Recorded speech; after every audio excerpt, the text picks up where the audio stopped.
Yeah. Black man. Brought to you by Black man. Yeah. Wait, sorry, I couldn't hear shit. Remember, my shit was all fucked up. I still haven't hit him up to get that. Oh, bitch, we live? We live now? Oh, bitch, we live. Yeah. Oh, wait. We got to turn the GoPro. The token black man's here. Oh. Oh, shit. Wheelie time. Token black man wheeling way fast. Everybody on Instagram asking, how come Red's Street Fighter stats are so fast? He's black.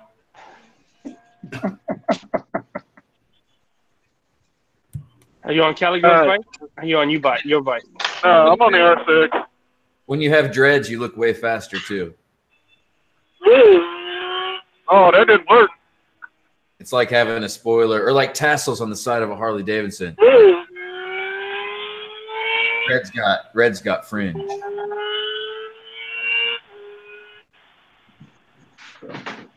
What up, side chat? I can see it. I'm outside. And I swear my camera's still fucking up. I don't know. You got a plug cutter for that? What you're diffusing? Yeah. I don't like the normal cutter. If I do use a cutter, it's gonna be either a V or I use one of these. Gotcha. I'm a teeth guy, man. I always. Oh shit! Oh shit! You got a cop after you? No, my tail bag is wide the fuck open. Oh shit! Oh shit! Wait, I think I may have lost some stuff. I don't know. I did that today. I lost shit out of my backpack. There's cocaine flying up in the air down the fucking highway. There's a cloud of cocaine. It's like, Maud, look, what's that? Oh, I don't know. Exhaust of some sort. Cloud Smells out like here. aspirin. 10 minutes later. Do you feel good? I feel fucking great. Follow that bike. I don't know what's coming out of that thing, but we gotta follow it. Turn on the air conditioning. Oh, we got the top down. What top? I don't know. I ripped the roof off 5 minutes ago. That cloud of dust is making me feel good. Follow Predator. When we go down the road, I'm gonna be doing push-ups on the fucking hood. You wake up in the drunk tank and they're like, what happens? I don't know. All I remember is I saw Predator on a motorcycle and I got really excited. Cloud of fucking white shit came through my air vents. I could hear my hair growing. Let me tell you, it got more and more interesting. Every mile. Every fucking overpass we were about ninjas jumping down on top of us. Where am I? Where's Predator? I'm kind of tired. Where's Predator? So it's Friday. Tim's going to be joining us tonight. Oh, yeah? Oh, yeah. Tim Kreitz. He just said he'll be here shortly. I didn't know you guys made up.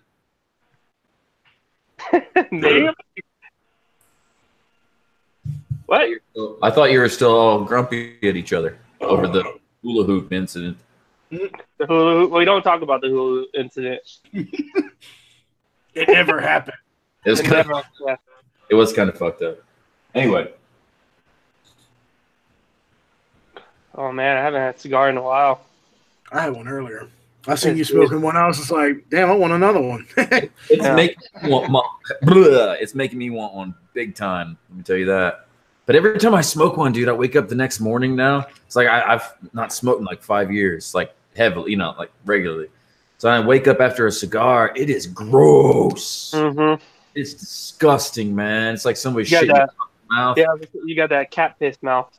Yeah, you can smell which shirt you were wearing and shit. You gotta wash it. Well, that's the problem with the beard. The smell gets in your beard. What's oh shit! Oh no, more cocaine's flying out. I lost another fucking kilo. No, I just looked up for a second. This car was drifting over while I'm lane splitting. Kind of scared me. That's why now, and you're wondering why I put your speed all the way to the top on that picture. I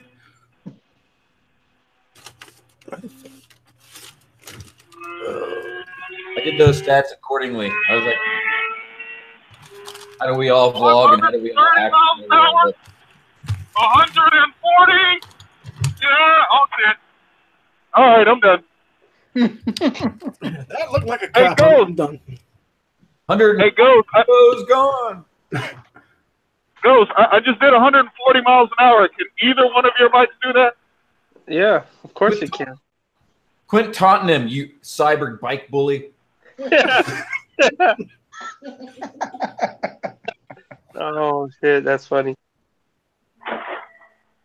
Oh, coming over.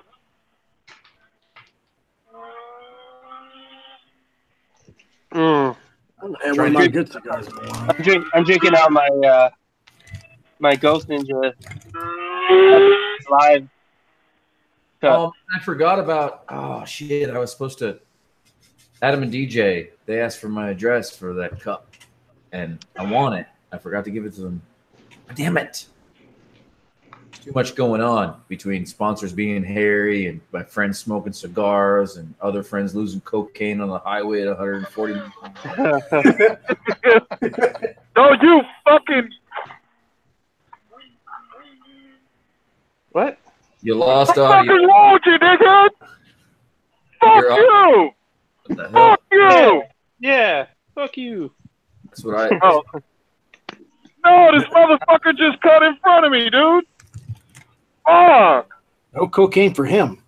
I vote like I would speed up to 140 miles an hour if I were you. Show him who's boss. Well, I can't. Because if you could see what the fuck I was riding in, that ain't really possible right now. I don't have the pleasure riding in San Diego traffic. I fucking literally riding one of the worst freeways in fucking California on a nearly daily basis. That's your fault. You make It's it okay, sound. though. You make it sound like you're riding a flying shark through a fucking tornado. Pretty much, dude. You have no idea where I'm at right now. Make it sound like your second vehicle needs to be a tank. I wish, dude. I have That'd dreadlocks. be great. No, honestly, like you know, one thing I wish I could like create is like some sort of like sticker system that pops out of like the palm of my hand, and then anytime somebody like fucking cuts me off, I just slap their mirror with a fucking sticker that says like, you know, I don't know, fucking lane splitting's legal or look for bikes or some stupid shit, man. But instead, I just close my hand and make a fist motion and swing really hard. And fuck out the way. Going really hard. Fuck. Hope not to lose your cook. All right, right now I'm doing 35. Traffic is doing like 10, if that. Careful, you don't want to get a fucking ticket. Wait, hold. Wait, what are you talking about? Driving dangerously at slow speed? Yeah, I got a ticket. Here's another motherfucker crossing over the double yellow. Ghost, Fuck you. Ghost, your cherry looks like a foreskin. You knocked that fucking thing off there. Look at I wish that. so. That's like cartoon big. It looks like fucking Warner Brothers drew that shit. Does it? What kind is that? How big is it? My father's cigar. Gotcha. Pretty big. His thumb's about the width of the head of my dick. It's a pretty thick cigar. I got some Kahila red dots. Oh, there's an accident right here. That's why all this bullshit. Ooh. Damn. I got some La Gloria Cubanas, and let's see, one of my favorites is the Ave Maria de Viñas. You ever had any of them? No. Dude, I'm all about the black tonic. This one's my favorite. It's the Flor de Antiguas. And I think they made them in 2014, 15. They don't make them anymore, so Wow. it's getting harder to find. One of the best cigars I've ever had was called Trader Jack's. And it was just Trader Jack's cigars. And they came in a fucking shrink wrap plastic bag from Cuba or some shit, from Dominican down there. And it was half Cuban, half American tobacco with a Cuban wrap. And they were soaked like for a week or two in brandy before they were taken back out and dried, and then freeze dried, not freeze dried, but like vacuum packed and sent in groups of 12. And it took me like a year and a half to smoke 12 of them. They were good though, man. As long as you close the bag. Yeah, I have a little humidor. I try to. I know I try to pick up a couple every now and then, just throw in there. Also, Black Onyx is a great one for two reasons. Like, the Onyx, it's short and fat as fuck, so it fits in your hand real nice. You know, like when you're. So it's like one of those nubs. Yeah, it's like, well, yeah, but it's not like too big of a nub. It's like, I don't know, 6 inches long, but What she said. it's like 4 inches around. It's a big motherfucker. So, and it's all dark black, fucking rich tobacco. So there's no bitter. It's not bitter at all. It's a real deep, sweet fucking smoke. But you can't I thought smoke it might have been a Toro or Robusta, but it doesn't sound like that. It sounds like something else. Yeah. Well, Billy's describing that's like a used car salesman. He's like sitting there chewing on a cigar while he's trying to sell you a used car. Yeah, they come out of the box like that. I mean, the Black Onyx do. They're like 5 or 6 inches long, 4 inches around, big fucking thick things. So they're so wide. The girth on them is so big when they fit in your mouth. He likes them girthy. He likes them girthy. But that sounds like it's like a 62 or something like that. They're like $5 a piece. It's pretty expensive though. Oh, that's not too bad. Yeah, I was gonna say this one's like 11 or 12 bucks each. Yeah. Oh damn. Yeah, for 10 of my La Glorias, man, they're like, for just 5 of them alone, it's like $130. So. Yeah. And then the really expensive ones, these Eva Maria Divinas, these big ass ones that I got here, they're 7x54s, and they're like $110 for like just 3 of them usually. So I got a 5-pack, so I managed to get it to like 210. Shit. Yeah, fuck that. I mean, that's like, okay, $210 so I can feel like somebody shit in my mouth tomorrow. Oh no, they're nothing like that. These things taste awesome. I won't buy them again if they taste rough. All these right here taste like great. Ooh. It was well worth it. It's like $350 for all these combined. So. Yeah. Another one I like is like, I think it's called Jamie Garcia. That's a fucking good cigar. Also by my father's, I believe. I wonder who they named it after. Wonder who he was. Who's Schwarzenegger? Well, who's Jamie Garcia though? Who is that motherfucker? What's he do? Is he somebody's niece? Is he somebody's nephew? Is he Tim Kreitz, long lost, adopted? No. I see what you did there. Tim Kreitz in the house, man. What up, man? How you been? Oh man, I'm good. How have you guys been? I'm doing all right. How about yourself, man? I'm good. I can't complain. Nobody would care if I did anyhow. So. Well, it'd be like the rest of us. Be like, you're still on this side of the dirt, right? So what are you thinking about? Still breathing, still respirating. I like that. You're still on this side of the dirt. Yeah. No, I'm good, man. Been a little bit. Yeah, been a while. Mm-hmm. I haven't spoken to you online in at least 3 months. Yeah, seems like we talk every day on Super Faggot Force, but yeah, it's like hearing each other's voice. You know, it warms my heart. It's totally good. It warms my pants too. Yeah. That's a special feeling. Yeah. It's like when you're peeing in your dad's truck going over the hill on a roller coaster track. That's exactly what I was thinking. You crystallized my thoughts. You get the butterflies in your stomach and the warmth in your pants.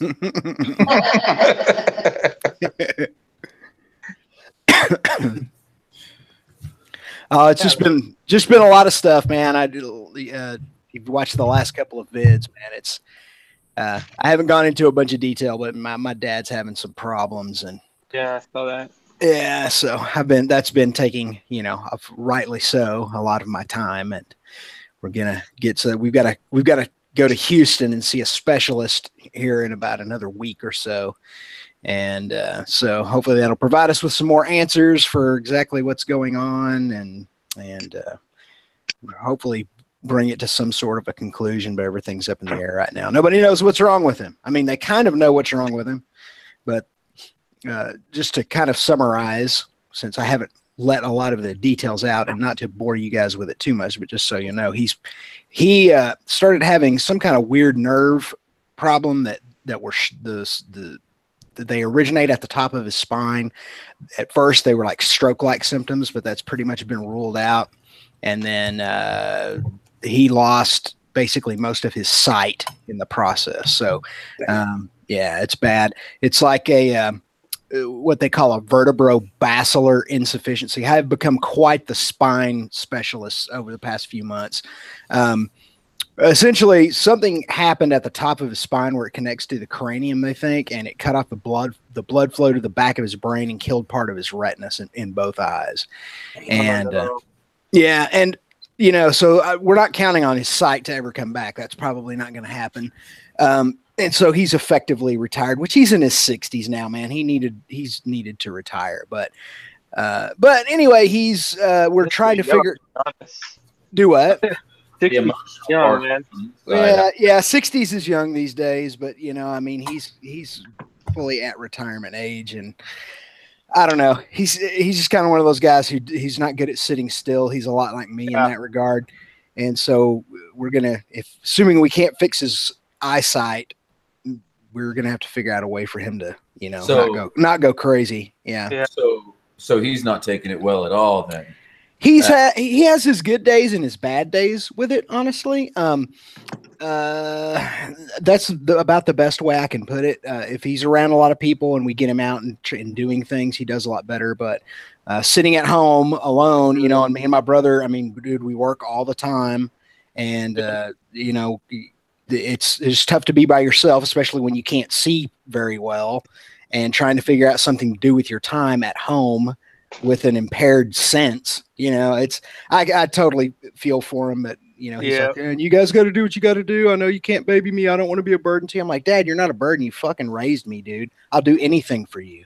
This is not a hard decision to make, So just trying to keep him positive, and hopefully some kind of positive resolution will come out. My guess is that the surgeries they do, or the surgery they do, is going to do things along the lines of making sure it doesn't get any worse and taking care of the pain he's experiencing. But he's probably going to have to learn how to live with that impaired vision for the rest of his life. Sadly, so is it like a fuzziness, or is it like? He describes it as a fuzziness, but your brain will rewire itself to interpret things. Yep. The first eye specialist that we saw thought it was cataracts, but he said, but I can't be sure, so we're going to send you to a different specialist who's going to give you some tests. And cataracts doesn't just appear like. Yeah. He said, I feel like you've probably got a small cataract in your right eye, which is not atypical for a man in his mid to late 60s. He said, but something just doesn't seem right about this. So he sent us to the next town over to see another specialist who gave him a specific set of tests that confirmed that the main problem is that he has essentially these big holes in his vision, these big black circles of dead retina. And he's interpreting that. His brain is likely interpreting that as being fuzziness. I can't focus. It doesn't, he can't see something, but if he'll look away from it or look in a slightly different direction, he can see it in his peripheral. So some of it also ultimately may come down to retraining his brain on how to see certain things. So we'll see how all it goes. We'll go next week to Houston and see this neurosurgeon who's supposed to be a badass and see if there's anything that can be done for him. But right now I'm doing all the legal stuff. Like I'm the executor of his will, but I'm doing things like we've got to go this coming week and get durable medical power of attorney and durable power of attorney, all that stuff in case he goes in for surgery and he goes into a coma on the table. Somebody's got to be able to take care of his properties and finances and all that.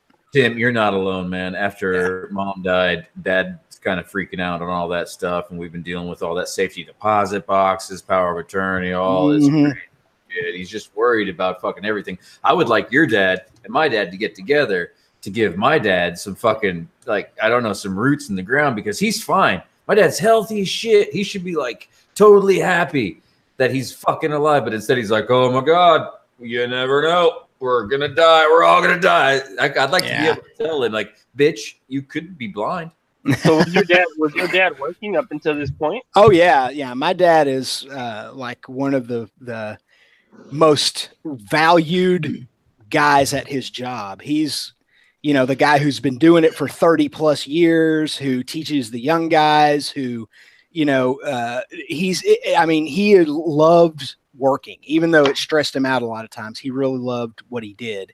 And it just looking at this point like he's never going back to that. He's all set up for retirement. I mean, he's filthy rich, and he's got everything is set up to retire. I mean, every single thing he's got is paid for. As possible, basically. Yeah, I mean, he literally did everything perfectly right, you know, as far as being prepared for something like this. But now that it's here, quite honestly, I mean, I don't blame him. I'm having trouble to deal with it. It's tough to see one of the strongest dudes you've ever known in your whole life kind of go into a childlike state, and you have to take the role of the parent when you've been the child your whole life. That's tough, you know. But my dad's 62, 62, 61. So that's why when I was like, man, that's young, because I feel like my dad's so young. Mm-hmm. Well, and I felt like my dad was too until this happened, you know, and it was a huge reality check for all of us. Yeah. The reality of it is when you start looking into, like, when you actually get online, you're thinking, okay, let's slow down. I mean, we're not all invincible. Let's see the life expectancy of the human race, world. Well, holy shit! My wife lost her mom, so definitely been going through that. Kind of knowing. I mean, if you're 40 years old, in today's numbers, if you're 40 years old, you're over halfway past. Your life's halfway done.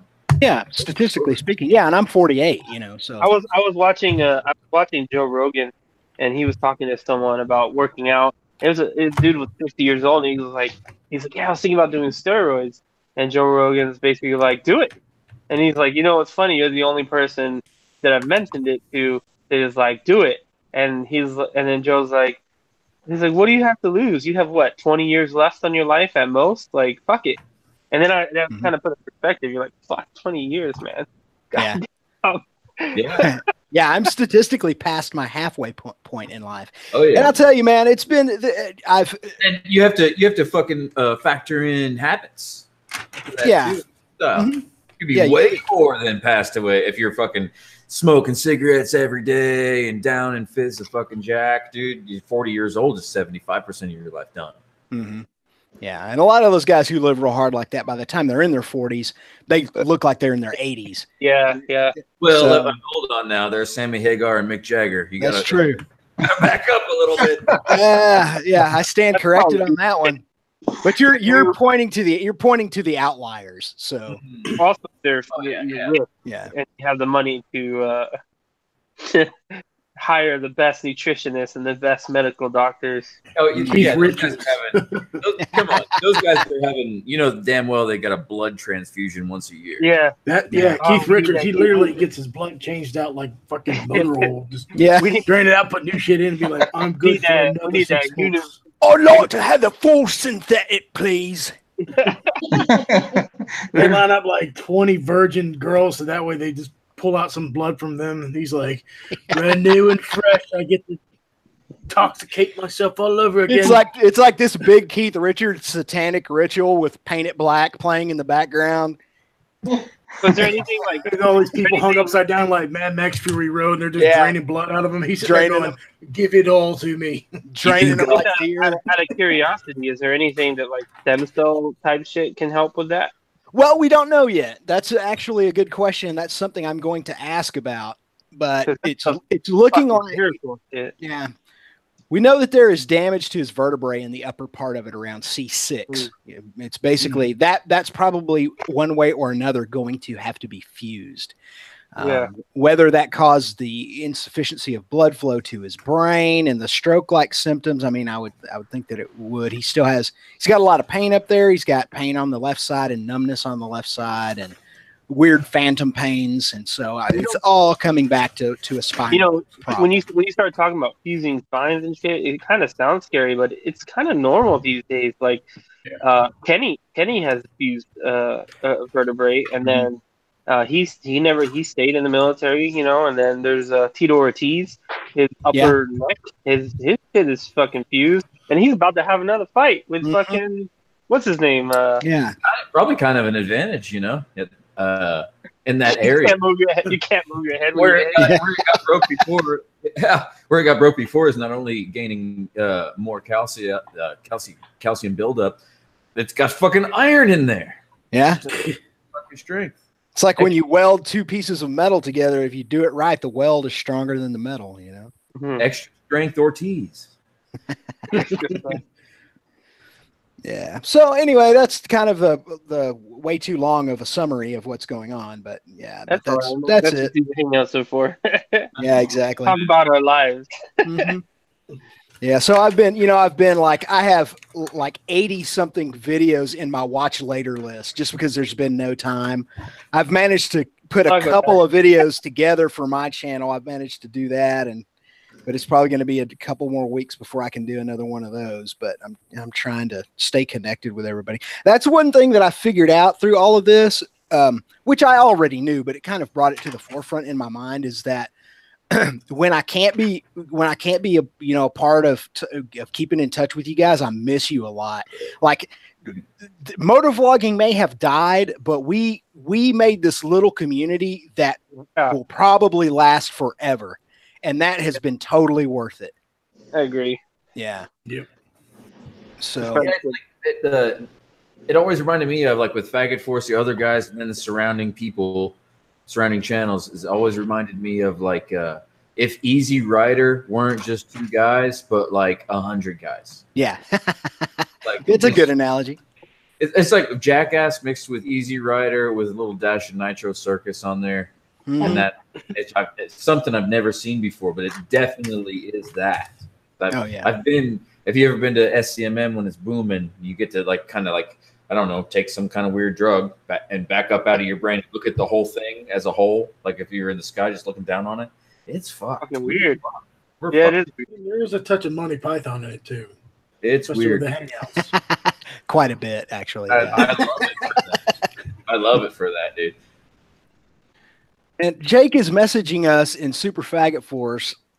Oh, and you're messaging too. Okay. I'm gonna put the link to this for Jake in case he wants to come hang out. Is that okay? Yeah, I was making fun of you.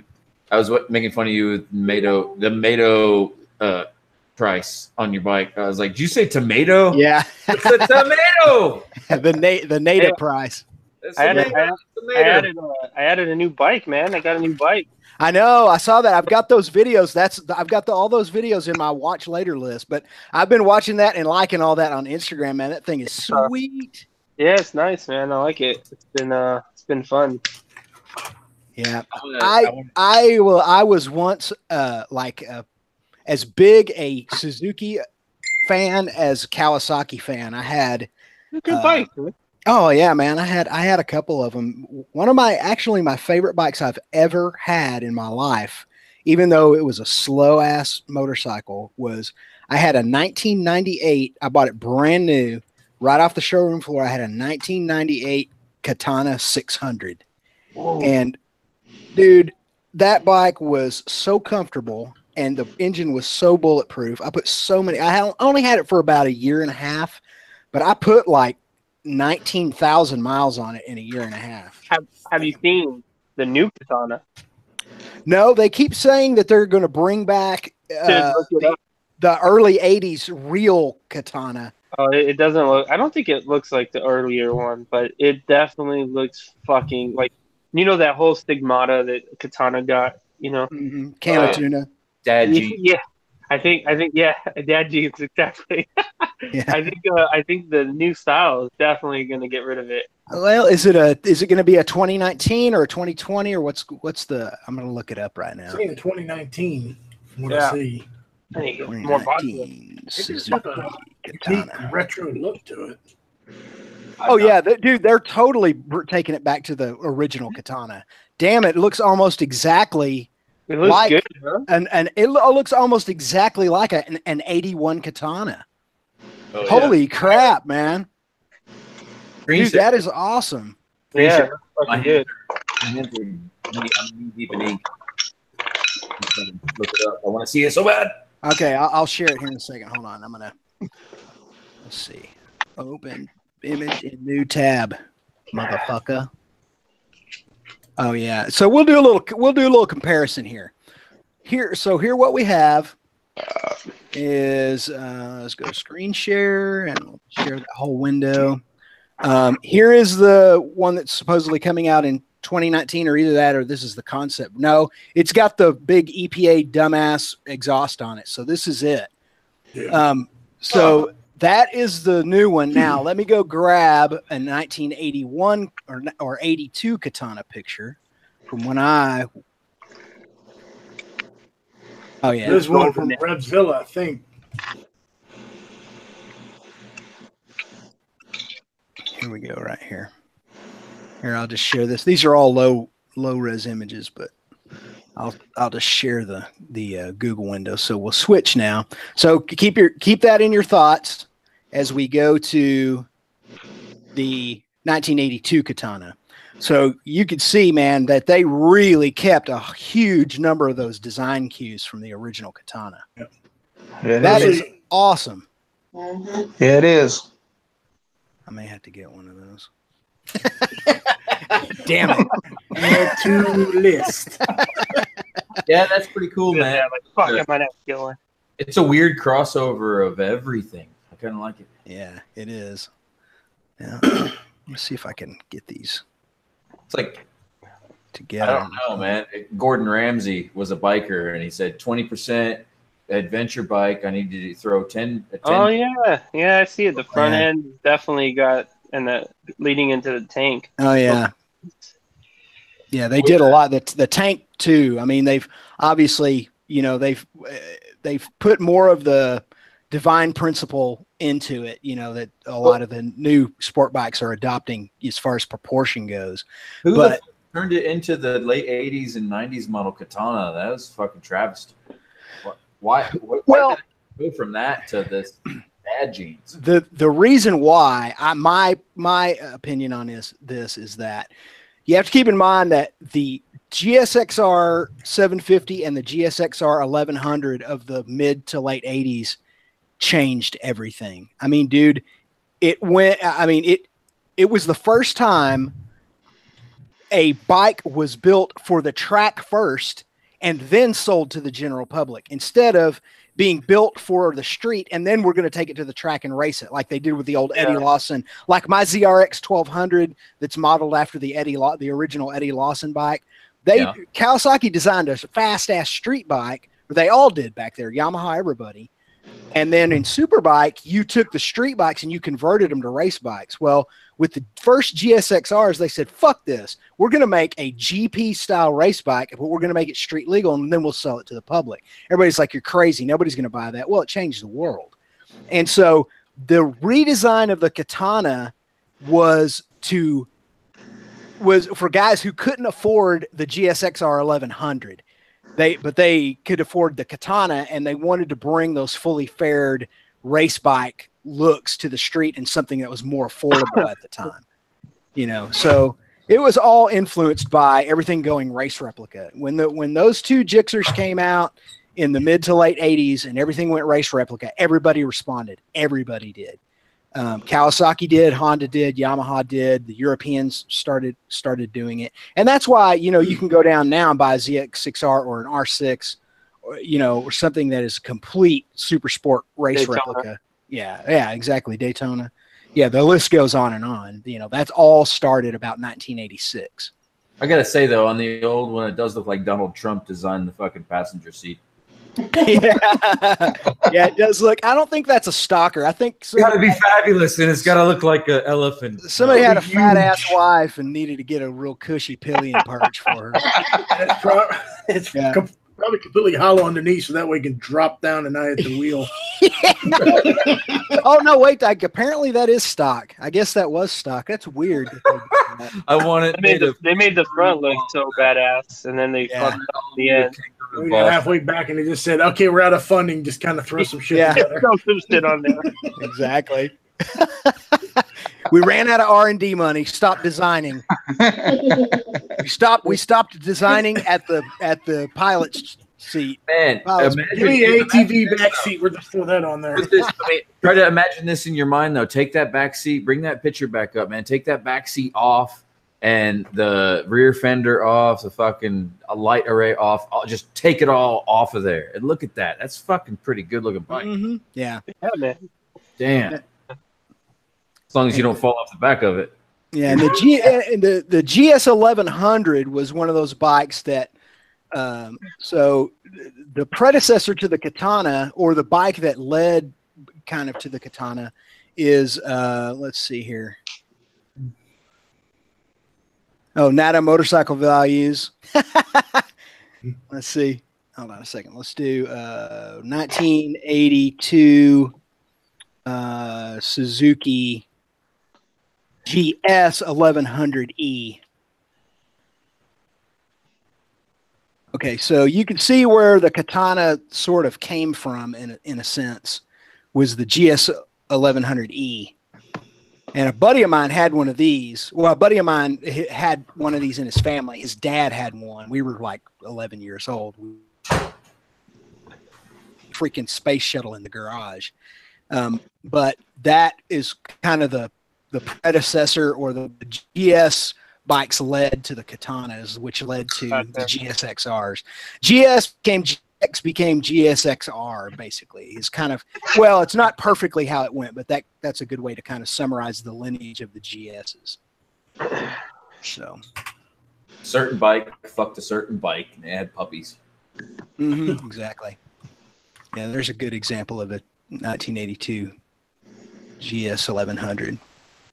So good looking bikes, even for their day. I think they stand up, I think they look pretty cool even for today's standards, but they're real 80s, man.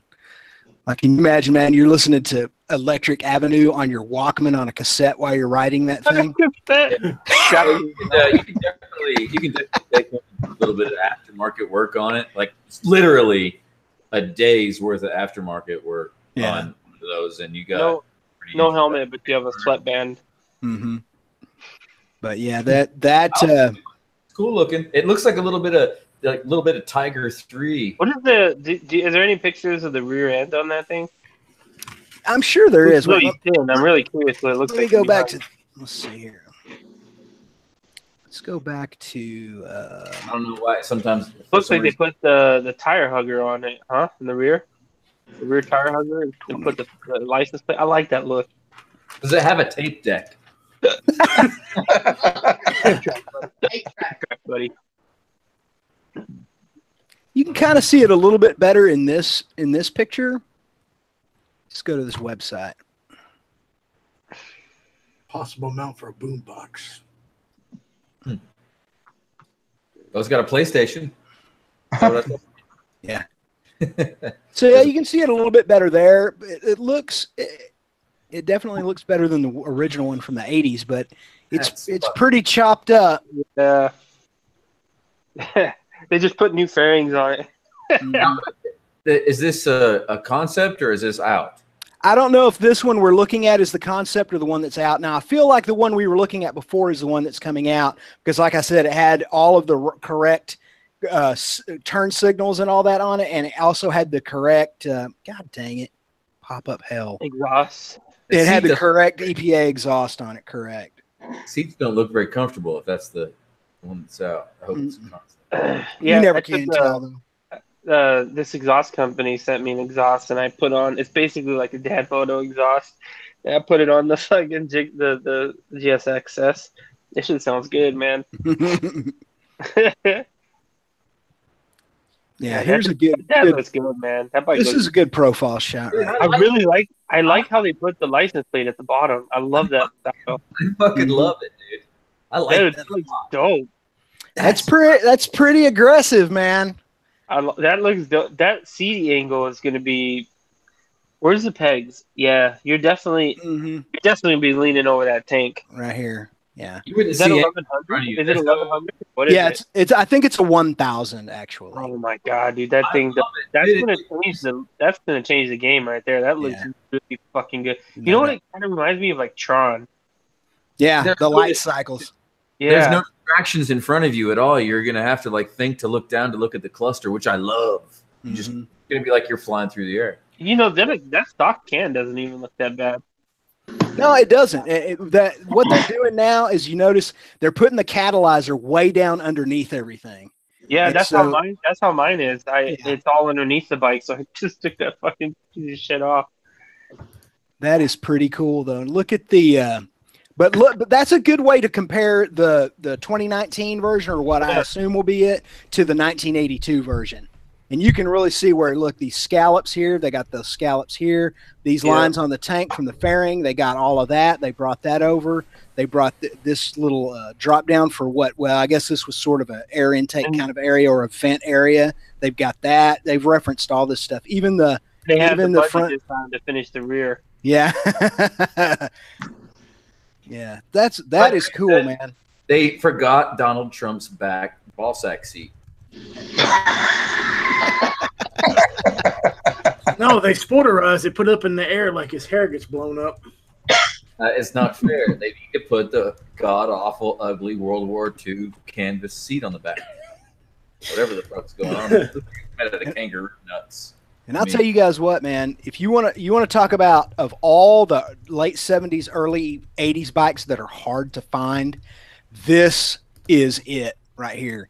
If you can find yourself an 82 or an 83 Katana 1100, it doesn't matter what kind of shape it's in, you buy it, because they are rare and they are worth a lot of money. Well, I'm really glad that they pulled it back out of dad jeans country. Yeah. Really. Yeah, that looks really good, man. That is not dad jeans. That is fucking. That's a head turner. Right? That's gonna be. It's completely different. So that's a head turner. People are gonna be like, "What is that?" I would want to touch it and rub things on it. Yeah, if it's, man, I tell you, that thing is around the $10,000 mark. I don't know, man. I might have to get that for 1,000. It'll probably be more 13. Yeah, but it's not a race replica, and it's a. Well, yeah, you're probably right. You know what? Because that FTR 1200 that Indian is bringing out, it's going to be about 13. That's what it looks like. Look at Jake's screen. That's kind of looking at, Jake. What is? What was that? Updated version. All we need. It needs to be on.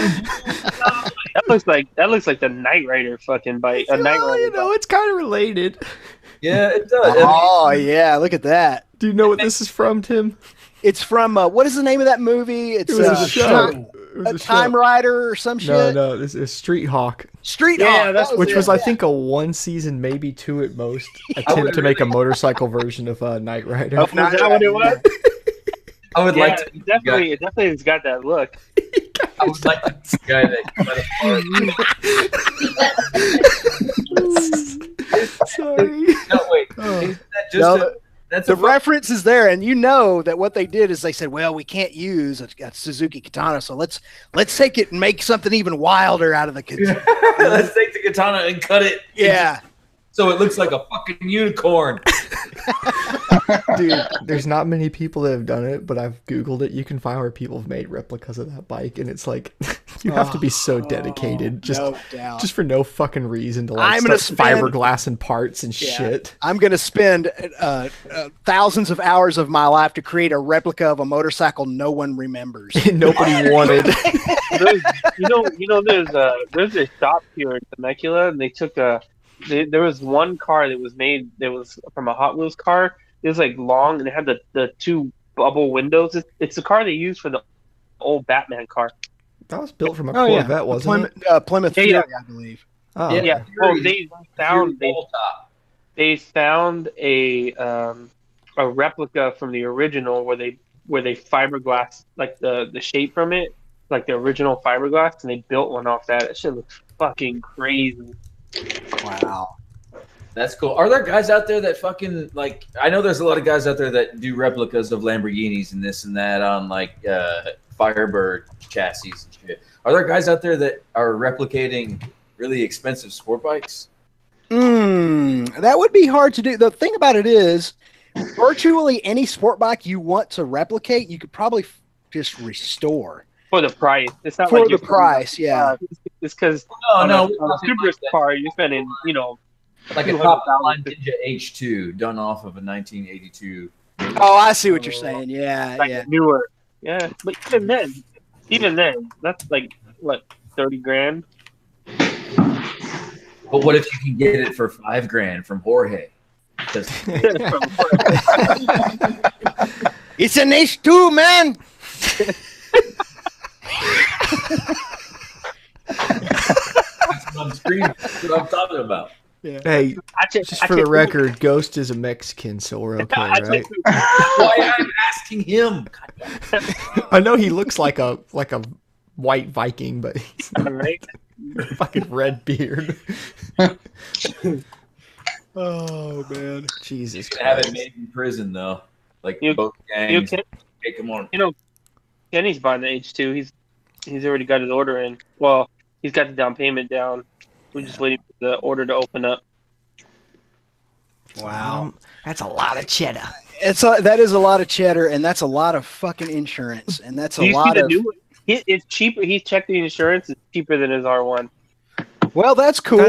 Who would have doesn't that? Let's be honest though, that doesn't make sense. But good for him. Yeah, good for him. I think that's a technicality mistake. But anytime you can fool an insurance company, good on you. You know. Well, I think it's one of those bikes where they're like, we don't know what that is, so. Yeah. I told my insurance I needed to rocket sled. I needed to insure this dirt bike I bought. You know, I needed to insure it as a street bike, and they're like, huh. And I came back to like $11 a month seem right? And I was like, sure as fuck does. Hell yeah. Full coverage. That's what I paid for my Suzuki Savage in 1987. Well, you know, but that's actually not that far off. Like I remember I had an old 2001 DRZ 400, and I think I paid 12 or 13 a month for full coverage for that thing. That's actually about right. So the new street H2, like the normal H2 that you can ride in the street, I think it's 225 horsepower. Right. That's about right. I believe that. Don't know what to do with that. 200. So. You don't need that much to pop. There's nothing. There's nothing you can do with it. It's like, dude, you know, like, Dan has told me so many times, like, oh, you got to ride the H2. And I'm like, I've always told them, I just don't give a fuck. Yeah. Dude, like if you go back on his videos too, it's scary because you know the reaction time to hit the brakes and time to squeal the tires like that. It's just him letting off the accelerator and the speed going to where the tires just can't keep up, and you hear them squeal when he lets go of the accelerator. It's pretty. And I bet he goes through back tires like you can't imagine on that bike. I mean, I go through back tires on my old school ZRX 1200R. I cannot. I mean, I've already got to change the back tire, especially since I went stage 3. Okay, so here's a little perspective. Right now, my ZRX 1200R is making about 140 horsepower and about 95-ish foot-pounds of torque. But it's an inline 4, right? It's an inline 4, so yeah. It's not. Yeah, it's going to be a little easier than some bikes. Yeah. So, but my point being that I can't keep a rear tire on that bike, and it's a it's a 14-year-old, 575-pound, Eddie Lawson replica, basically. I know there's I don't know. There's definitely something too with different crankshafts do different things. Like the FZ would seem like it would tear them up, but I guess it's got that that crankshaft, the firing order. It's not that bad on them, but it is a damn thumpy. And I'll tell you what hurts me is when I'm riding the FZ around, I'll come off the highway and like don't actually really touch the brakes until I'm in like first gear. I kind of I kind of push the rear down a little to like put the light on, but I'll just aggressively downshift that thing to almost a stop. Hey, Jake. The one thing I don't understand is that they said with the H2, if you were one thing, like it's the same engine in the H2 as the H2R, right? But they said that like if you were to try to buy the ECU from the H2R and put in the H2, they made it almost impossible. You can't buy the ECU from H2R unless you own an H2R. which I thought was kind of odd or interesting. But they said if by chance you were able to put an H2R ECU on your fucking H2, that you would blow the engine. So they probably want you to think that. hey, Like what? I was like, how is that even possible? can you? I'm looking up reflashes right now. I'm sure people are flashing these things. Ladies and gentlemen, Red One has a question. Yeah, for Jake. I mean, not really a question. Hey, Jake, what I text you about? Don't speak on that because it's. I don't even remember. Okay, good. I think I was drinking. Red One went to jail. So you got it. Yeah. Just Red One will not be confirmed as a Supreme Court justice. Oh man. But anyways, yeah, you know what, Ghost? That would be interesting. I don't know. I did find a video on the internets of the Cats? Audi S4 versus the RS4. And so they took the S4 and so the RS4 is faster, of course, right? It costs more money, whatever. So they took the S4 and the RS4 and they put them side by side and fucking drag race. Of course, the RS4 beats the S4 because it's faster, makes more power. They literally, this dude took a fucking some kind of dongle thing that was the OBD2, fucking plugs it in. Yeah, he fucking plugs it into the OBD2 port, fucking waits a little bit, pulls it back out, and dude was like, run it again. And they go run the S4 and the A4 again, or the S4 and the RS4, and the S4 keeps up with the RS4. Fuck. Come to find out, it's just fucking programming. That's the only difference. I think especially with turbo cars, they got to run them safer. So the H2, the H2 is running 225 horsepower, and I think the H2R is over 300 horsepower. Wait, is the H2 really running that much? No. Yeah, the new one is 225 horsepower. New one. Get the fuck out of here. Yeah, dude, that's insane. And you know what? Remember how when we were talking, and the first time I rode a 1000, which was Cali Girl's bike, and we were talking, and you're like, isn't it crazy to think that you look around and you're the fastest thing on the road? Oh yeah. Imagine now when you're riding an H2, you are literally the fastest thing on the road. Like they fucking race that thing. I could take you to some street nights where you can see some fast ass cars, but yeah, that's damn fast. No, I mean, but here's the difference. So what's the cost of an average 1000? I mean, let's just say you're going brand new. So we're Japanese, you're out the door at 17, 18, 19 ish. Okay, I think 20, but yeah. Well, yeah, it's about. If you're trying to compare it to like a higher end, you're probably looking 20. Right, and so to get the same kind of speed out of a car, you're at least minimum 50. No, 50. If you take a bucket and you add 50 grand worth of parts to it, and that's what I'm saying. 100, 800 900 horsepower out of it. I mean, there's ways of doing dumb shit. If you you just buy a fucking Tesla. There's some rednecks that have made some fast things, but typically speaking, I think you're right, Red. Yeah, you're spending a good bit more, but you also have a cage around you when you hit that wall. Yeah. You can full lock brake in mid corner, full. You know what I mean? Steering wheel fully turn, your foot on the brake, and you're not worried about the front end washing out. You just pushing at that point. Man, you ever think about it? I haven't spoken to y'all in a while.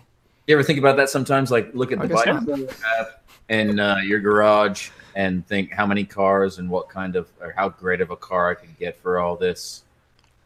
I never think about, I wish I had this car, I wish I had that car. The only thing I wish I ever had, I want is a truck in case I need to throw the bike in the back of it. But other than that, I never think, I wish I had this car. I'm always like, I made a truck part of my family vehicles. That was always a great idea, especially the new one I've got now. It's a 4-door.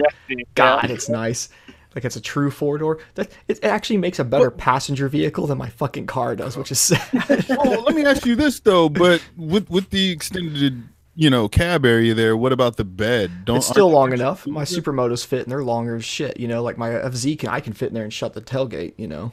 But could you put, say... I could put 2. I could put 3 if I had to. I guarantee you. Could you put 2 600s with the tailgate down? It would have to be down, but that's fine. It's not a big deal.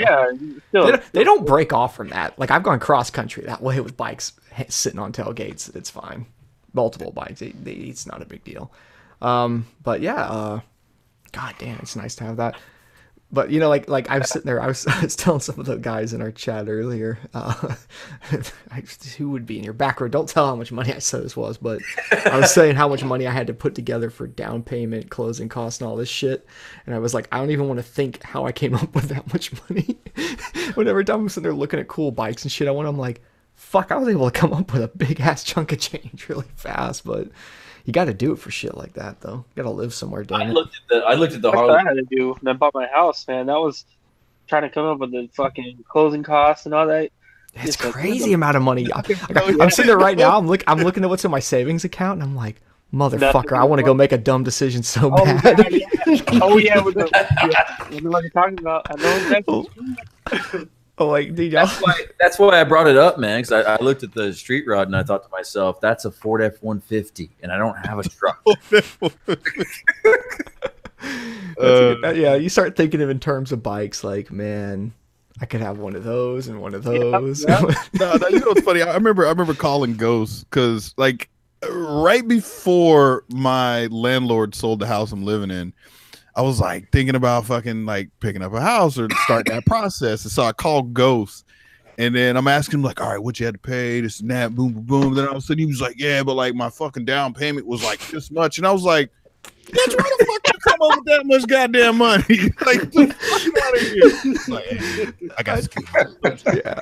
But it's like, where the fuck do people, I mean, look, right now, yes, I could go out and probably finance a fucking $30,000 car. But you asked me to put 14 or 15 grand down on that car, bro. That shit ain't happening, son. Yeah, but like you know, too, like I don't know, like you gotta start adding all the things up. Like I've been figuring out my rent keeps going so damn high that it's gonna save me a lot of money to buy a house. The rent is too damn high, dude. I've been saying I love that guy so bad. Where did he go? Where is he? I want to look him up. I'm looking at a solar panel. We need to invite him to this. Hey man, you gotta move over here. Probably get him in. Rent to own. Tell him.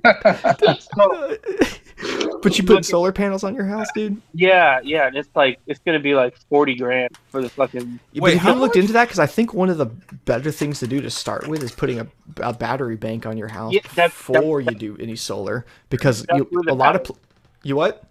That's with a battery. Okay, because like I know I was doing that thing on that website. I mean, if you go to that Tesla website, they're straight up with you. They'll tell you, get the battery bank first. Because especially a lot of places got that free fucking power at night. You let that bitch fucking goes on charge mode at night and it kicks on when you need it. It's pretty smart. My brother does, that's what he does. He does solar stuff. So everything I is at cost. Shit. Speaking of that, we had a setback. Can you be my brother? Wonderful electric bike technology and electric car technology and electric technology. Period. We had a setback in that last week. Tesla, fucking. Oh, Elon Musk. Man. Elon Musk. Yeah, they forced $20 million. He's still CEO though. So he had to pay $20 million. Just think about that. He'll be all right, but I bet he regrets that tweet. Yeah. Right. That was a $50 million fine. Yeah. Well, what's so funny too is like he's like his. I think part of the settlement too said he's got to like his tweets and shit or whatever have got to go through somebody. Yeah, and I'm pretty sure even if that hadn't been made a rule, if I'm on like the fucking board or anything, I'm like, Elon, they need to do with the Elon, president. you cannot, you're not tweeting anymore. It's going through us. Did that mean that he had to go down below 50% shares or no? Tim's smart. Ask him. So what he can't be the happened chairman anymore, so I don't know what that really means. Yeah. Well, I thought what I understand, chairman means that you're a prime shareholder. Am I wrong? No. Okay. Not to my understanding. All right. I think A chairman, in fact, a chairman sometimes, unless I'm completely wrong on this, which I may be, he might not be a shareholder at all. In some cases, he may be an outsider that is brought in to, have unbiased or governance of the board without conflict of interest. Right? Does that make sense? Yeah. I don't know. I probably just made that up, so never mind. Man, I like what the guy's trying to do. It sucks that, what I'm saying, right? Like, it's cool what that dude's trying to do. I hopefully it doesn't fuck him up too much. If he'll stop smoking weed with Joe Rogan, But you know what though? Like, whatever. He smoked so long before that. You can tell as soon as he took it. You can see it on his face. He didn't like, cough nothing. He's like, oh, it's okay. You know damn well it's science weed. No, I remember watching that. Like I was watching that live when that happened, and I remember like having kind of like a lump in my throat. I'm like, Elon, don't get crazy, man. Like even if he took a bullshit puff, it's still in the room. I was like, what if he gets nuts? What if he starts saying crazy shit? Like it's like, fuck, Joe, you asshole. Why did Joe bust right? that? Yeah, fucking Elon Musk. Yeah, you say 45 minutes earlier, he told him he was an alien. So I think we were Well, my wife knows that I have like this huge man crush on Joe Rogan, and so she was like, "Man, have you?" She said, "Have you watched the latest Joe Rogan podcast yet?" And I was like, "No, I haven't." And I said they streamed it during the middle of the day while I was at the office, and she said, "Elon Musk smoked weed with him, and now the FBI is about to pull his security clearance." And I was like, "What?" And so I went and looked at it, and the video, like a average on YouTube, Joe Rogan podcast will get, between 500,000 and 500,000 views. 500,000 and 1.5 million rather views. This already had like 6 million views on it. and I don't know where it is now. It's probably at like 20 million views. And I was like, holy crap, he really did it. And that's the whole thing, is that Joe drew him off sides, because Elon was like, this is legal, right? This is 100% legal. And Rogan was like, oh yeah, it's 100% legal. Don't worry about it.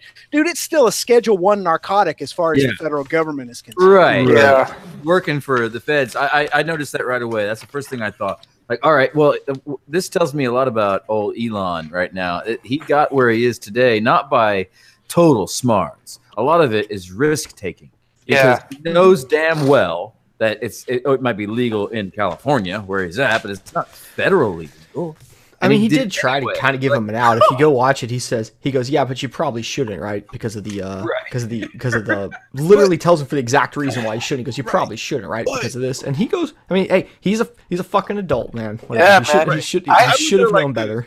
It gives our generation and the younger generation's fucking hope. Somebody out there that got way more than all of us is out there doing some shit and ain't pretending like it's. Dude, you know what I'm saying? I think most of the last presidents have all admitted to doing it. Oh yeah, they just didn't do it in front of fucking ubiquitous in our. Trump doesn't drink, and I don't trust him because of that. Hold on. Any dude who wants to sit down and have a beer with me, he can fuck off. Hold on, no. It's not about if it's like just legal and everything's okay and all this other stuff. It's about the decision that he made. It's not whether a pot is good or bad. We all know it's good.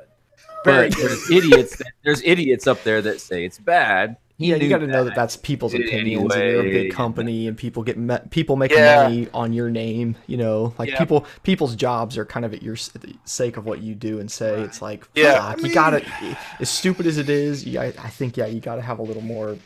There's nothing. He did nothing wrong by smoking. But fuck it, right? But like, something wrong. At some point, I can agree with that too, Red. You gotta let go, right? You gotta just be like, fuck it, this is what I do. You know what I'm saying? If y'all want to jump ship, fuck it. We going to the goddamn cosmos any fucking ways. You know what I'm saying? Bitch, I got the money. Dude, have you seen that edit? And Joe Rogan put it on his what's it called? His clips of the Instagram. The one where they're like smoking and they're playing that song and they're like fucking flying to Mars and shit. Holy fuck, it's the funniest thing I've ever fucking seen.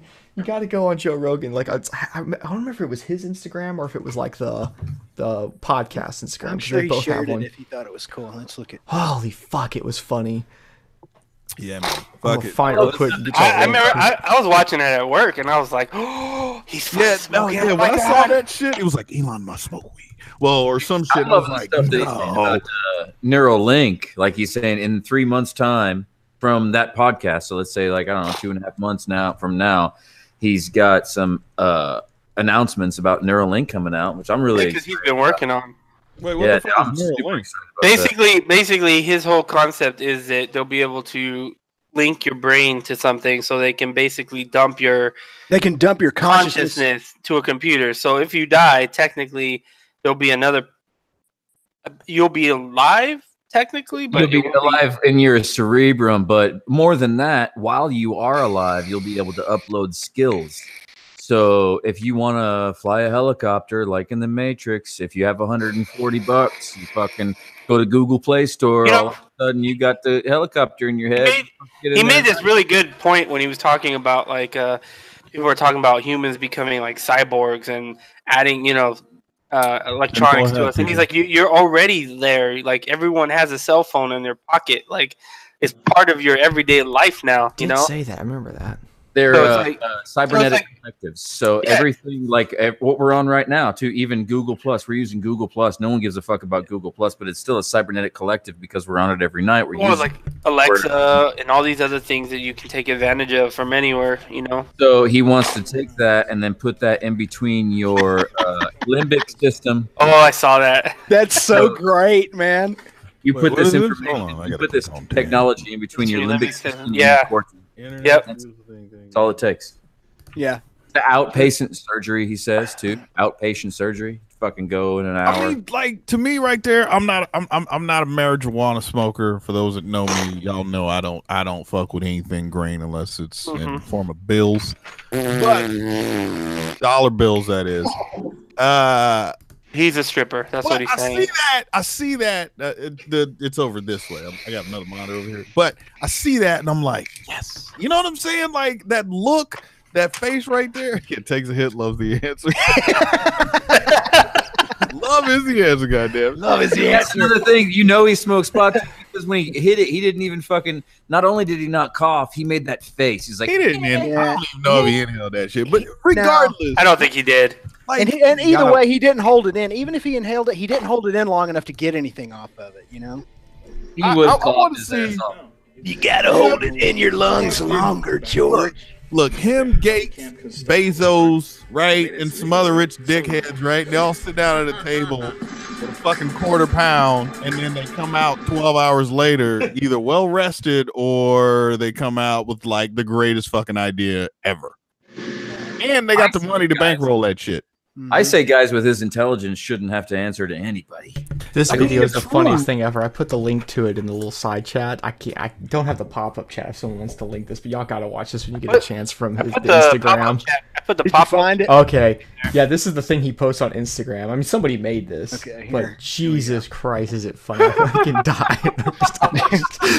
They're in Mars and shit. Like, the song is perfect too. The whole thing is amazing. Joe Rogan. No, you know what's funny? I remember tripping out when I found out that Joe Rogan did stand up. I was like, yeah, he's got specials, man. Now, granted, on a scale of 1 to 10, I give Joe like he's a solid 5. That's pretty low. Theo Vaughn's in there. No, I mean, I'm serious. He's a 5, but he's got some classic moments. He fucking murdered a couple hecklers and.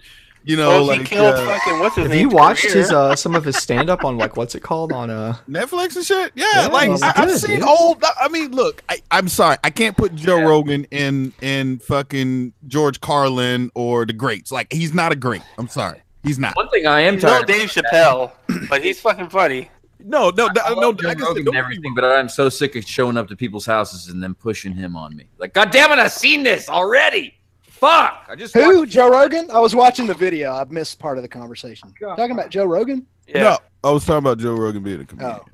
Yeah, he's a good comedian, but to me, he's better as a just a conversation. As a podcaster, you know what it is. His podcast is so good is because he doesn't he's very open minded. So he'll take anybody's conversation and he'll logically. He doesn't argue.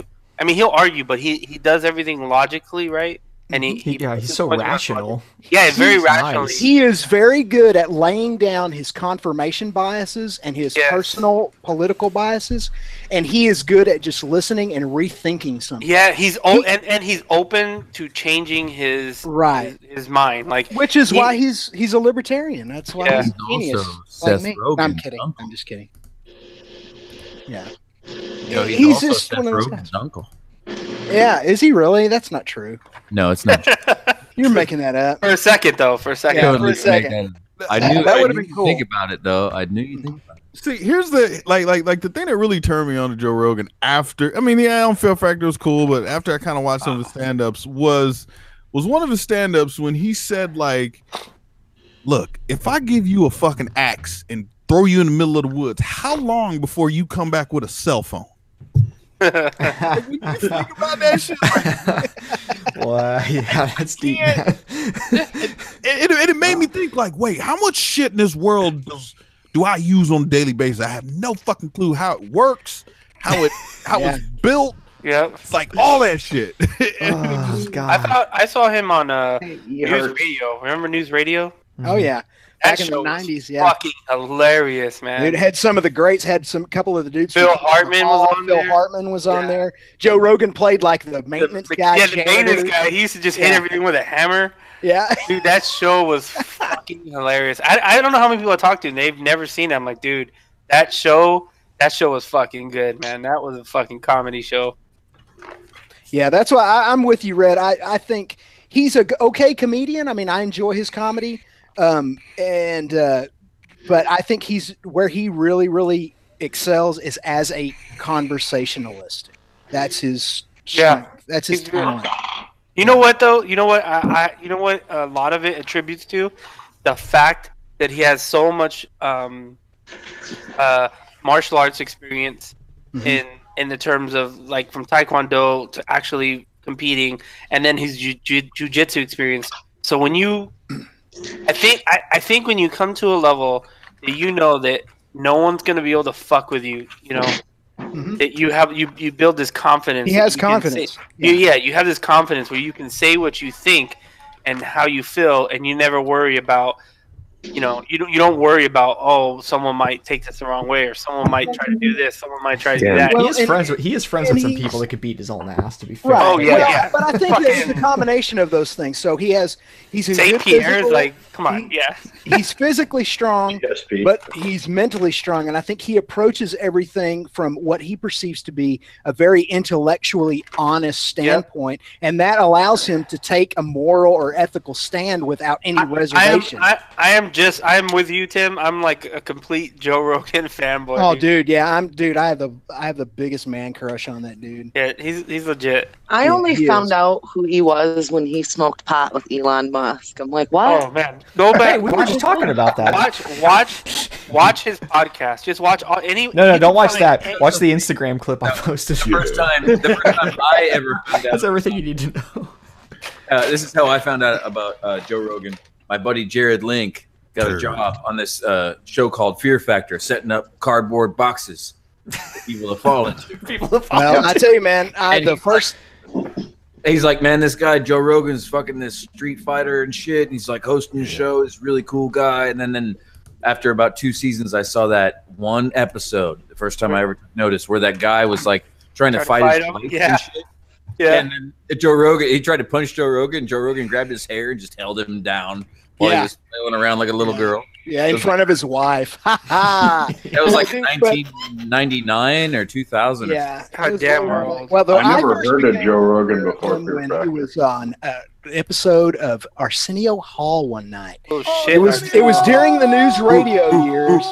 He was yeah, exactly. It was while News Radio was on the air, and I think he was on there as a guest promoting News Radio, and he goes off on what a fraud Steven Seagal is. I was sitting there watching that going, oh my God! I love when he rips on Steven Seagal. Oh, dude, man. This was like in 1992 or 93. He was and I was huge like, oh then. my That's God. pretty bold, man. I was like, this dude is awesome. He's calling out Steven Seagal. Have you seen the clips where they show how he runs and they show it? Oh, yeah. He runs like a girl, yeah. It's not even called a girls don't even run that fast. I don't know what the fuck it is. He runs like some kind of weird crippled animal. I'm doing it with my hands. I realize y'all can't see me. Yeah. Damn it, Jake. Turn on the camera. It just leaves it there like limp to his side. Joe Rogan was on Arsenio? Look, he limp to his side. Oh, yeah, back in the day. And you gotta run like that. Yeah, that's like really close to home for Jake. Oh, man. Oh, man. You know what? I never paid attention. Wait, now okay, I gotta see. Oh, you gotta look up. Just You YouTube this. Look up his name and Joe Rogan, because they've gone off on him a bunch and watched clips on his show. Joe Rogan. And then what was his name? Steven Seagal. Steven Seagal. Fuck. It was always great too because I've never. Like you'd watch his movies because you had to. It was in the '90s, you know. It's like action movies, but the whole time I was always like, I kind of fucking hate this guy. Remember he was getting to fight. What's his name? The Blade. Joe Rogan wasn't? No, the Blade. The dude. The Blade was gonna fight. Yeah. What's his name was gonna fight? Wesley Snipes. Wesley Snipes. They were supposed to fight, and then Wesley Snipes backed out. Yeah, I was never gonna. It doesn't look like he'd get his shit together. Unfortunately. You also got to see when Joe Rogan held that contestant down. That shit was fucking hilarious. Oh, it kind of sucks. Right? It kind of sucks. I think Wesley Snipes kind of fell off like the fucking everything after he went to jail. Well, yeah, he went to prison for tax I know, evasion. man. But I was hoping he's gonna come back. He's gonna do some more No, movies. dude. They're gonna do at the fucking D level of movies. Yeah, I know. I'm surprised he wasn't in. What's that movie that? I was waiting for Sylvester Blade Stallone made? 83 to come out or whatever it was, man. I wanted to see another one. Apparently, he was a pain in the ass on the last one. I saw some video about that the other day. Apparently, he was like high as shit the whole time and just like set his trailer all day and would just come out randomly. Oh yeah, he didn't want to shoot his trailer. Yeah, he apparently he made it was like a massive pain in the ass to he work would, with. he would tout that he would only respond like in letters, like he would write letters or something like that, like notes, and that's how he would. Seriously?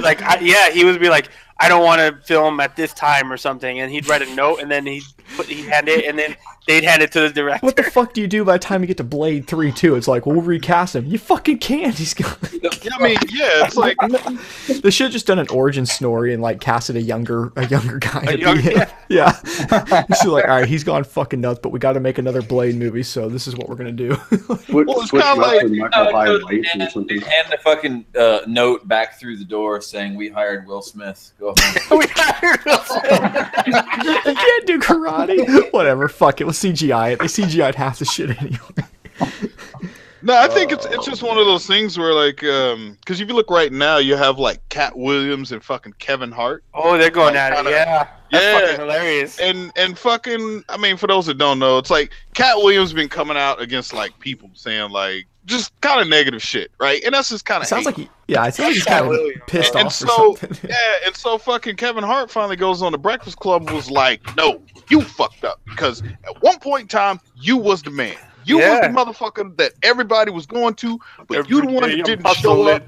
Yeah. And he so got into a fight with an 8-year-old, right? Middle schooler kicked his ass. Well, before that wasn't a good look for him. No, that wasn't at all. But no, a little bit before that. It's just, he was talking about, how Cat wasn't showing up to like promo, to promote this or promote that or whatever.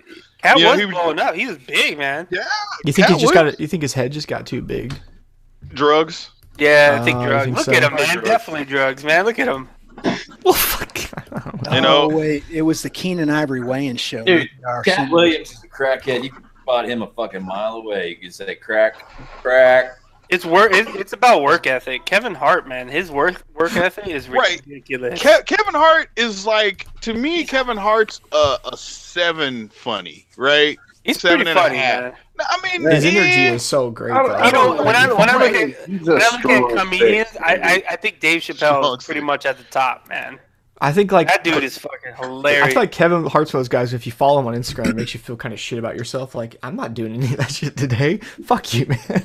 He's just such a fucking hard ass. But for me to say, man, because I'm used to comedians from the '80s, like the what up, Joshua Wrights, and they're Eddie Murphy. Not, dude. Yeah, I was fixing to say y'all going to tell my age about comedians. Yeah, dude, like you watch a Bobcat Goldthwait stretch or a Sam Kinison fucking Kinison. Way harder than anything today. So it's really no. The hardest motherfucker. Yeah, no. George Carlin was an educated, funny guy. That's what I liked about George Carlin. But no, I'll tell you who's worse is the dude that would tell a joke and it would end something like his fucking dick looked like a cheese pizza. What? About Dice Clay. Yeah, Dice Clay. I never liked Andrew Dice Clay. Never liked him. Man, he seems like he didn't think much about his jokes. He just like said fuck. But that's just that. I've heard my dad say that too, so I feel disgusted by saying that. Now that I look at it, it's like I'll like put him next to George Carlin, and like George Carlin's material just seems way more thought out. Well, for me, Carlin is what era you're watching him in. He was extremely funny and extremely thought provoking from the 70s through the 80s. But as he got older, he just became a bitter, old, unfunny leftist. He didn't think it was fun. Yeah, he was just angry. All he could convey was anger every time he got on stage. Then he died. No, I'm just too soon. But but literally, I mean, at his height, he was an absolute genius in his own. Yeah, right. he was. Shit, pits, cunt, cockfucker, motherfucker, and tits. Yeah. Demonetized. Yeah, right. Demonetized. He wrote the credo to Carney showers, armpits, asshole, dick, and teeth. Yeah. Yeah. I got to sell popcorn to George Carlin in Minneapolis. Nice. To George Carlin or 4? To George Carlin and a little boy. I didn't ask questions. Yes, sir. Here you go. Have a nice day, sir. Was it back in the day when you were going and picking up the old popcorn containers so that you could resell them and keep the money so they wouldn't know that the popcorn container was gone? Yes. Billy told me the story one time that when he was selling popcorn, that what they could do, because they calculated how much money should be in the cash register by the number of popcorn containers that were gone. So Billy would go and get the old popcorn containers out of the trash cans, refill them with popcorn, and then resell them and keep all the money. Billy out there hustling. I can't even get mad at the motherfucker. God damn. I thought it was going to be like he collected those to save money on the containers. There was no environmental reason for this. No, not even that. Just to save money on the shit. You told that story on an EN 187 hangout one night. I've never forgotten it. Yeah, I did that. I thought to myself, I'm never buying a fucking bag of popcorn at a circus again. At a carnival. You probably shouldn't buy much from Carney's ever. I hate you to gotta look say for dots on them. So you pick them up. You pick them up out of the trash or underneath the bleachers, and you mark them with a Sharpie marker, like a little dot. So then when you saw the dot on it, you know it was yours. But if the dot was on it, you know it was used. So just look out for the dots. Oh, okay. That was it. That's right. Okay. Right. Good advice. Capo 79 in the side chat. What up, Capo? Where's my ribs? Capo with all the good food pics on Instagram. Oh my god, that motherfucker been killing it lately. Woo! Like over there hand making fucking marinara sauce and shit. I feel like I've been watching Ian's page, watching him. Yeah. Anyways, but yeah, that George Carlin might have been a dot sale. I don't know. I don't remember. It could have been. Yeah. Screw you, Carlin. I got a special popcorn for you. Yeah, he was there because he was playing the next night. So I guess he was there a day early and watched the circus. Yeah. Pretty cool. Yeah. He's looking for new material. All right. Well, I've had my coffee and I'm all wired up, so now it's time to get a beer. I'll be right back. Oh man, I started with vodka. Going hard. I was just thinking to myself, you know, when you hit that point where you're like, okay, I'm at a good spot, but if I keep drinking, like I'm at that point. That's where I'm at already, and I'm like, fuck, I still have all this left. I'm like, fucking A. Ghost is gonna be calling Dodge skits talking about fire up the hangout. I started with beer, but I started about 3 o'clock. Tequila to sake. Coffee is camouflage for methamphetamine. Okay, hey guys, I gotta confess for shit. All right, I found a channel on YouTube. Okay, and I've been cracked out for the last 72 hours. Okay? Raptastic.com. Methamphetamine. Right. It's some shit that I won't do, but I just recently found out I'll sit there and watch a 2-hour fucking video about it. God damn it. On the hollow earth. It's a Canadian named Joe something or another, and he fucking camps. Like he'll travel like yeah. There's a lot of cool camps like that. Bruh. The RV guy. No, his vlogs start with him walking or fucking canoeing or some stupid shit. Like this dude travels deep in the fucking, you know what I mean? Like he'll travel, 10 or 15 miles in camp and then hang out there for like 3 or 4 days. That, you know what I just found out is we went up to Idlewild hiking, so you can camp up in Idlewild.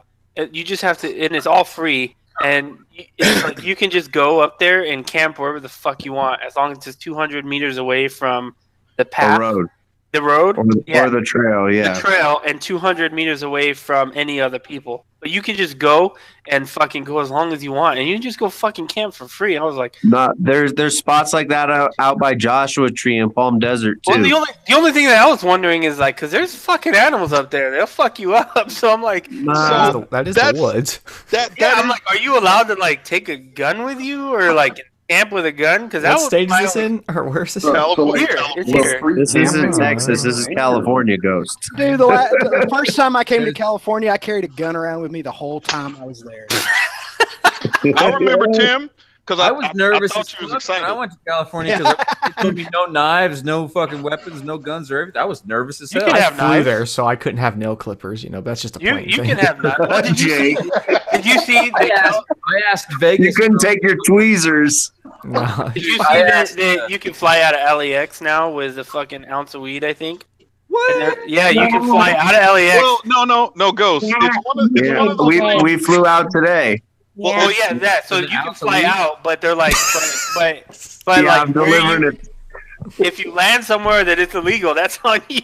We flew into Colorado. We flew to Colorado for the weekend.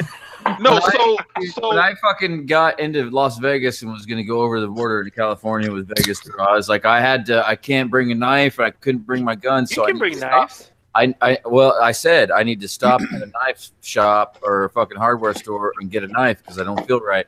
And she's like, "Oh, there's none allowed." Yeah, I think I was going to exaggerating. Nah, I carry a pocket knife most days. I always carry a pocket knife. 10 seconds here. She was afraid I was going to cut her fucking throat, which is probably justified. Wait, what? What'd you say, Brett? As of October 17th, Canada, the entire country is legalizing marijuana for recreation. Yeah. We need the applause sound effects to come back. Sorry about that. I think the United States is headed there. I mean, and it's not necessarily because not as long as the Cheeto is the president.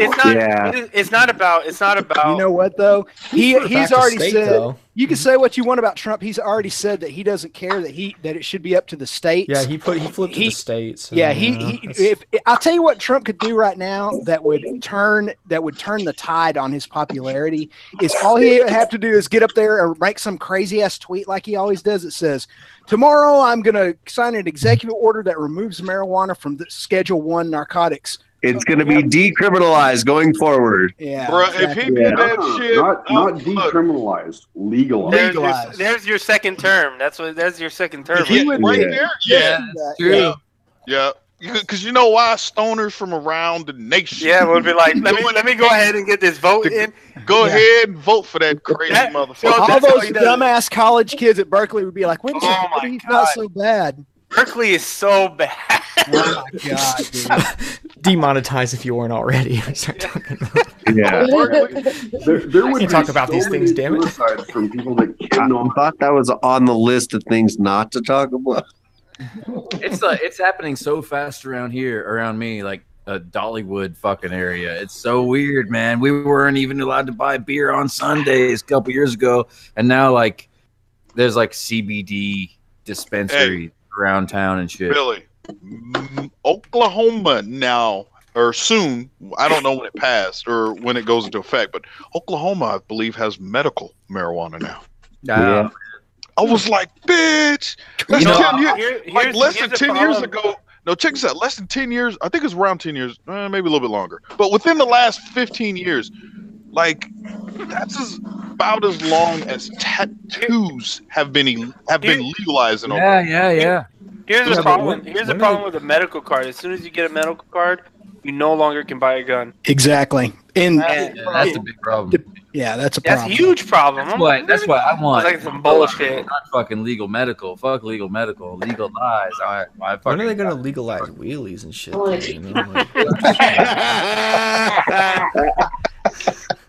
The best argument is that I can do it and I don't crash, so therefore it's not reckless. Well, I'm going to Cars and Coffee in the morning, and like last time I was leaving there's fucking cops right there. They're pulling people over for doing dumb shit. But I was like, I'm just gonna wheelie past everybody. And wheelie past. I think if you look like you're not just out of fuck ass control, they just don't seem to care. But I'll eventually push my luck too far. I know. I got a ticket from Lane. Ladies and gentlemen, wait for the video on Monday. Yeah, Jake's next video. Pushed it a little too far. How to get pulled over? I mean, it's Cars and Coffee. I've literally done it. Let me implore everybody so, on that fucking weed deal, dude. Stick to your original dealers, all right? When it was illegal, you had these guys you went to, right? And then all of a sudden it goes legal, and then it opens up a shop like right at the end of your neighborhood. Fuck that shop. Stick with your original dealer.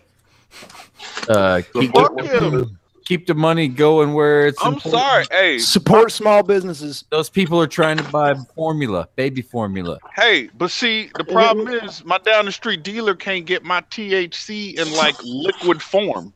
He needs baby formula. Then he can take his ass and go work at the goddamn dispensary. Can he get you those gummy bears that steal your soul?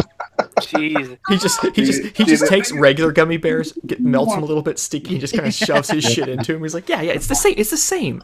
No, it's my baby, bro. I got child support. You want to buy an H2 essay? The thing about legal weed, well, here in Canada, the thing about legal weed is it's all regulated. You're not getting shit that's cut with fentanyl or whatever. Man, y'all are talking some science words. Who cuts weed with? No, I fucking corn syrup in my pot. Goddamn it. Well, I have to give props to the guy that lives in Pulaski in Virginia, where I'm from, or we have a house there. He grew marijuana plants alongside the road in front of his house and had fake flowers on them, and nobody never noticed it was marijuana. Fake flowers, that's awesome. Fake flowers. For years he done that and never got caught. When my uncle lived in Poway, he let his brother-in-law, his wife's brother, he said, man, let me grow a couple of plants in your backyard. You got the perfect soil. You're in the perfect area. Yeah. Just a couple of plants. And my uncle was like, all right, man. My uncle lived in this real rich area of Poway. Down near San Diego? Yeah, down just northeast of San Diego. Yeah. And so, dude, then he planted them, and then he didn't come back for months.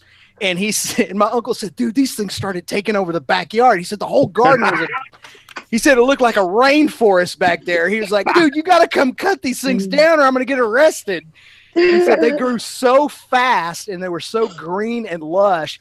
And he said that his neighbor looked over the fence one day and said, man, what are those? Those are beautiful. I got to get some for my lawn. That reminds me, man. I got to tell you guys the story of Johnny Weedseed. Yeah. He's still out there. You guys have ever heard of the Johnny Weedseed? No. Dude, all right, there's this guy out there right now. I'm a good friend of his. He's a good friend of mine. I will never reveal shit. But his name is Johnny Weedseed, and he goes around the country in this beautiful big rig, like $100,000 kind of fucking shit. And he engineers his seeds, and he throws them out the window in big wads of mud and clay, and they land wherever they will. He's doing God's work. And then he makes his way back across the country, harvesting these plants slowly but surely in the fall, cutting them, trimming them, jarring them. And then I don't know. No one knows what he does with it after that. But making ditch weed smokable. Oh my God! At least in California, you can grow, I think, 3 plants. No, 6 or 8. Oh, is it 6? Yeah, I believe it's 6 or 8. And you seem to know a lot. No. Yeah, you can we're have allowed 12. it's 6 because you can have 3 fully mature plants and 3 non-mature plants. So the rules have changed a little bit. You don't even need a recommendation to grow them anymore because it's you can just grow illegal. Them. Anybody over the age of 18 or 21, I forget the threshold, can have up to 6. Yep. And you can possess up to a certain amount where it's only a infraction, which is like a fix-it ticket. I think it's 30 grams, which is basically equivalent to an ounce. Right. It's up to an ounce of flour and up to 8 grams of concentrate or something like that. Don't ask me how I know. Ha! What sucks about it all is that that's still not federal law, and it pisses me It will. They're going to have to let go of it. It will be in Canada in less than 2 weeks. Yes. Yeah, 2 weeks time. What's that Clutch song? Yeah, that Clutch song. Everybody move to Canada, smoke lots of pot. Hey, y'all ever heard of Elon Musk? Yeah, Elon. Did you guys know he smoked? Another thing. Fuck all the genius shit about Elon Musk. The cleverness of him, what he has in him is hilarious too. Like the flamethrower and the fucking hat. Not a flamethrower. Not a flamethrower. Put a hat for sale. Sold out overnight. $50,000. What the fuck? Not a flamethrower. Yeah. Dude has $28 billion, man. It's just like he that's does whatever he wants and it makes money.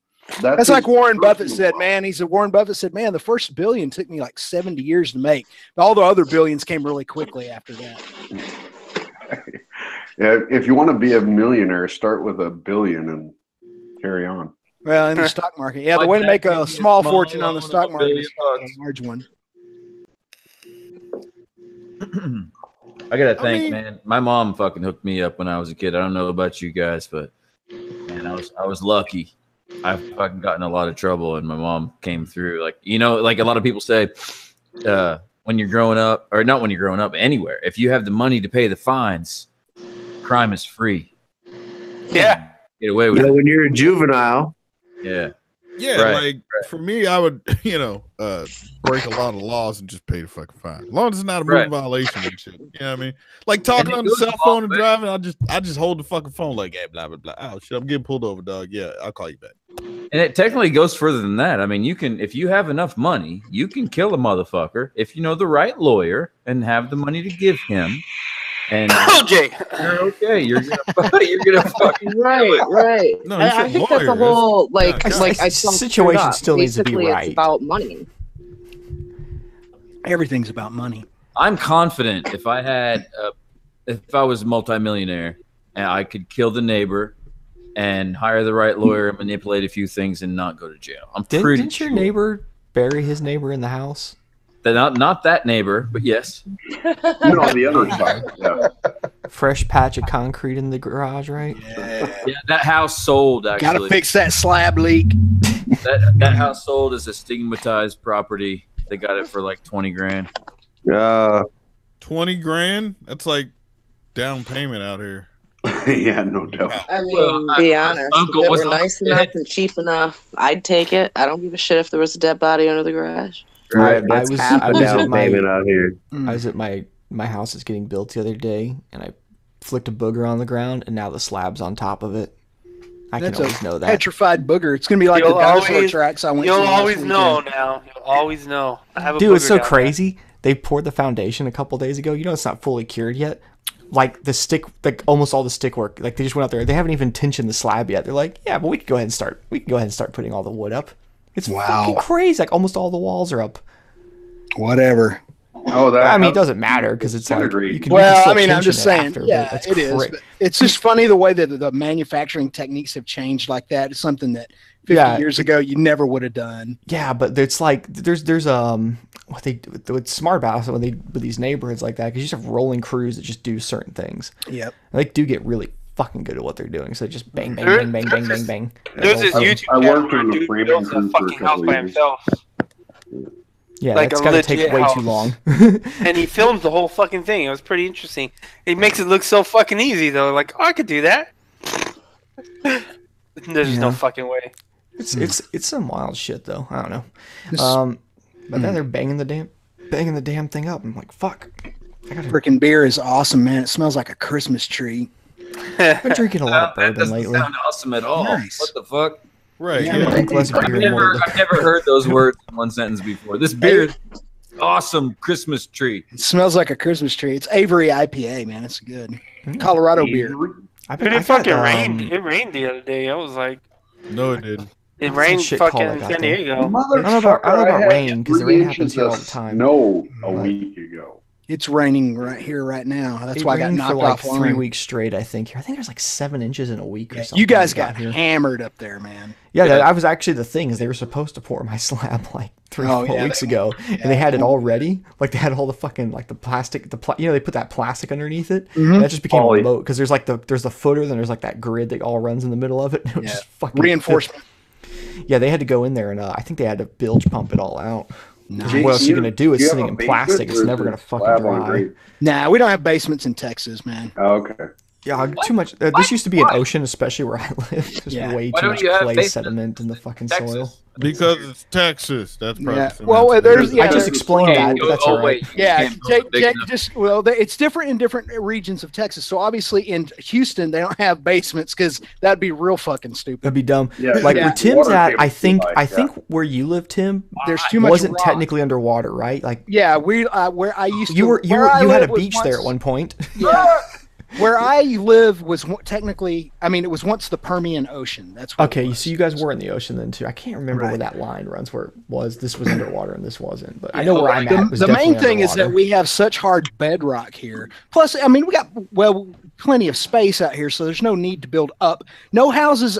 Very few houses are 2-story, and very few houses have a basement here. Just because but they're all 3,900 square feet. So yeah, exactly. It's all the dirt. You end up like white dirt and shit. On our soil expands and contracts so much. You guys have foundation problems. What you have to do out here, like the house I'm getting, comes with like a slab warranty, like a 10-year slab warranty. But the house also comes with a sprinkler system, and part of that warranty is got to run the fucking thing. Yeah, the soil is so dry and hard here. You rarely ever have a foundation problem. And that's one good thing about where you're at. Yeah, right. You don't have those problems. To be safe, you guys should move to Haiti. What the fuck you mean your ground expands and control? What the fuck? I was gonna wear a condom. Oh, dude, like red, for real, like my backyard, because I don't run a sprinkler system. Fuck, this is a rental house, right? Right. So like my backyard, the fucking cracks that were opening up in the ground recently, it's actually it's shit for the foundation. Like my driveway cracked. My fucking driveway, because my truck where it parks on it just cracked. It fucking cracked and broke the fucking driveway in half. Normal. The whole fucking thing. Because the ground underneath it on the side pulled back so hard because we didn't get rain for so long. And also all along the sides of my house, the foundation, the soil literally pulls off of the foundation and makes these huge cracks. Yep. And then the underside, the middle of your foundation, doesn't really dry out the same way because clay and the soil, the way it holds moisture very well, unless it's very exposed to that heat, it's going to stay pretty moist. So now you've got like the sides of your fucking foundation, like the soil up against the slab is pulling back and dropping. So now your house wants to fucking creak and pop and do all kinds of things. It's really, really shit for Have you tried like throwing a couple shovelfuls of gravel around there? You wouldn't want to do that because when water comes back, that would be pushing against it. So anyway, we had this massive heavy rain for 2-3 weeks, and that all pushed back up. But there's some damage I can see it did to things. Here's the thing: I rent this house. I've told the people, like, do you want me to run a soaker hose? Do you guys want to get the sprinkler system fixed? They own this house as an investment, so they could give 2 fucks. They're all in the short term, so they don't give a fuck. Like I basically told them when I first moved in here, if you'll subsidize part of my water bill, I'll put soaker hoses around the house. Oh, you don't own the joint? But they don't want to do it, so fuck them. Whatever. So you don't own the joint? The house I'm living in now, fuck no. Whatever, let it fall apart. It's their stupid fucking house now. I kind of used to care, and then they've done so many dumb things lately. And that I know I'm getting this other house built. It took them like a month to fix my gate. My gate was broken, and they left the fucking the old post with concrete on it just sitting on the side of the house.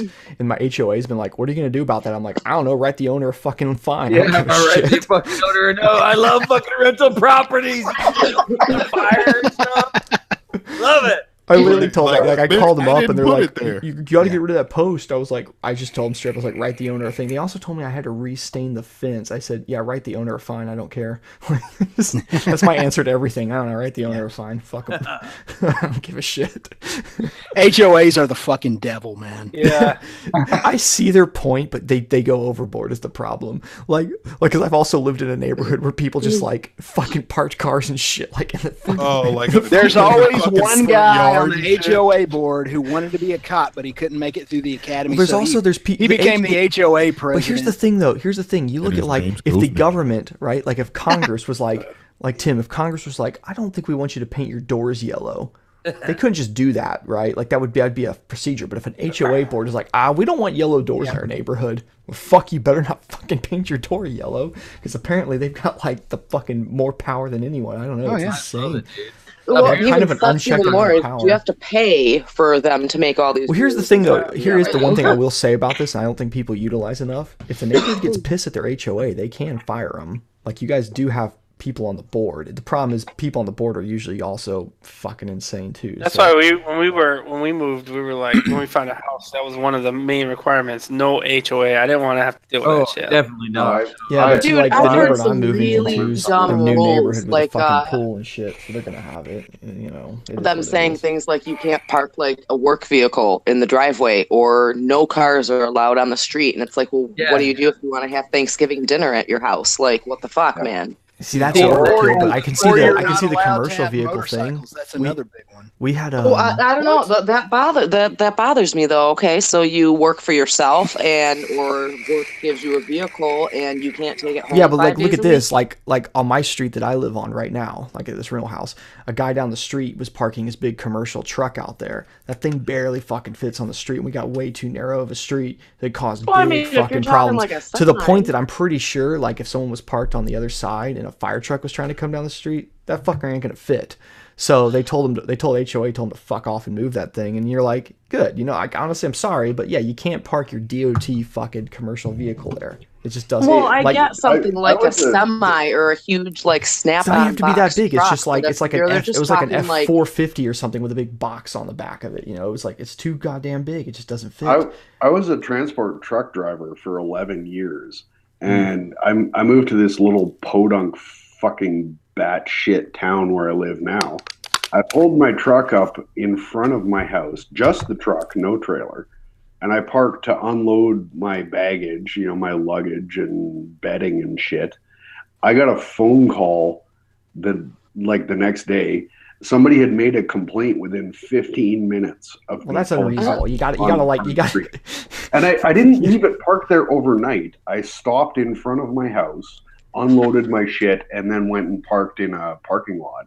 Yeah. So, that's a little much. Yeah, crazy HOA. Cocksuckers. Yeah, like, I'm not defending them to every fucking thing they do. Of course, they're fucking insane. I've gotten several fines of living here that made no sense, but you know. Yeah, you don't. Typically speaking, I can understand what they're trying to do. Do you guys remember when that fucking bitch like snuck in my backyard when I was burning leaves and shit, and I was bitching about it for like 2 weeks? Yeah, I remember that. I thought you just made that up. No, that was a real fucking you were just thing. Crazed up. It happened in the front yard too with somebody else. Apparently, it was one of her friends and all that shit or whatever. But I didn't want a fucking homeowner association here or wherever I was going, and that's why I fucking came here. But apparently, she's like made her. I talked to another guy. I was walking Leo down the road the other day, and I ran into this old fucking man. And we were talking for a second. He pointed it out. I was like, watch out for that old bitch. I'm like, what are you talking about? Like, oh, she's got herself her own appointed fucking HOA, goddamn neighborhood watch shit going on, even though the problem with those, they have too much time on their hands. I was gonna say, you don't even have to have an HOA. Sometimes a neighborhood association is enough. Yeah. And they will fuck your shit up. Like I got called in for jury duty. It was some kind of fucking code violation thing, and it was like the guy's story made sense, but it's like it doesn't matter because it's like that's not the point. And those kind of small cases aren't about like changing the laws, you know.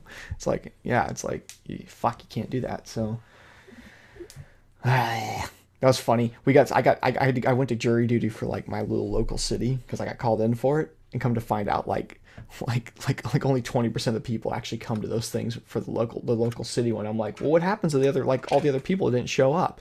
Oh, nothing. Why the fuck did I show up? You shouldn't have told me that. You should have told me, yeah, they're going to be getting a fine. They should have showed it because I would have been like, oh, damn, you got to show me that thing. Now I know if I ever get another one for the city, I'll be like, no, I'm good. I'm just going to no show this thing. And that's why the criminal justice system is fucked. Because the people that do show up are the ones that have a bone to pick. That's why I didn't have a bone to pick. I thought you're supposed to show up to jury duty every time I've been called. That's why film. That's what you do. Dude, that's why we are fucking heroes, anti-heroes. Film is important. Cameras on.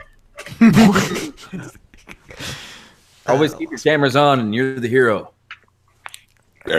Well, it's wild Well, stuff. unless you're at like some kind of swingers party. Well, and then you need 3 or 4 cameras because you got to get all the angles.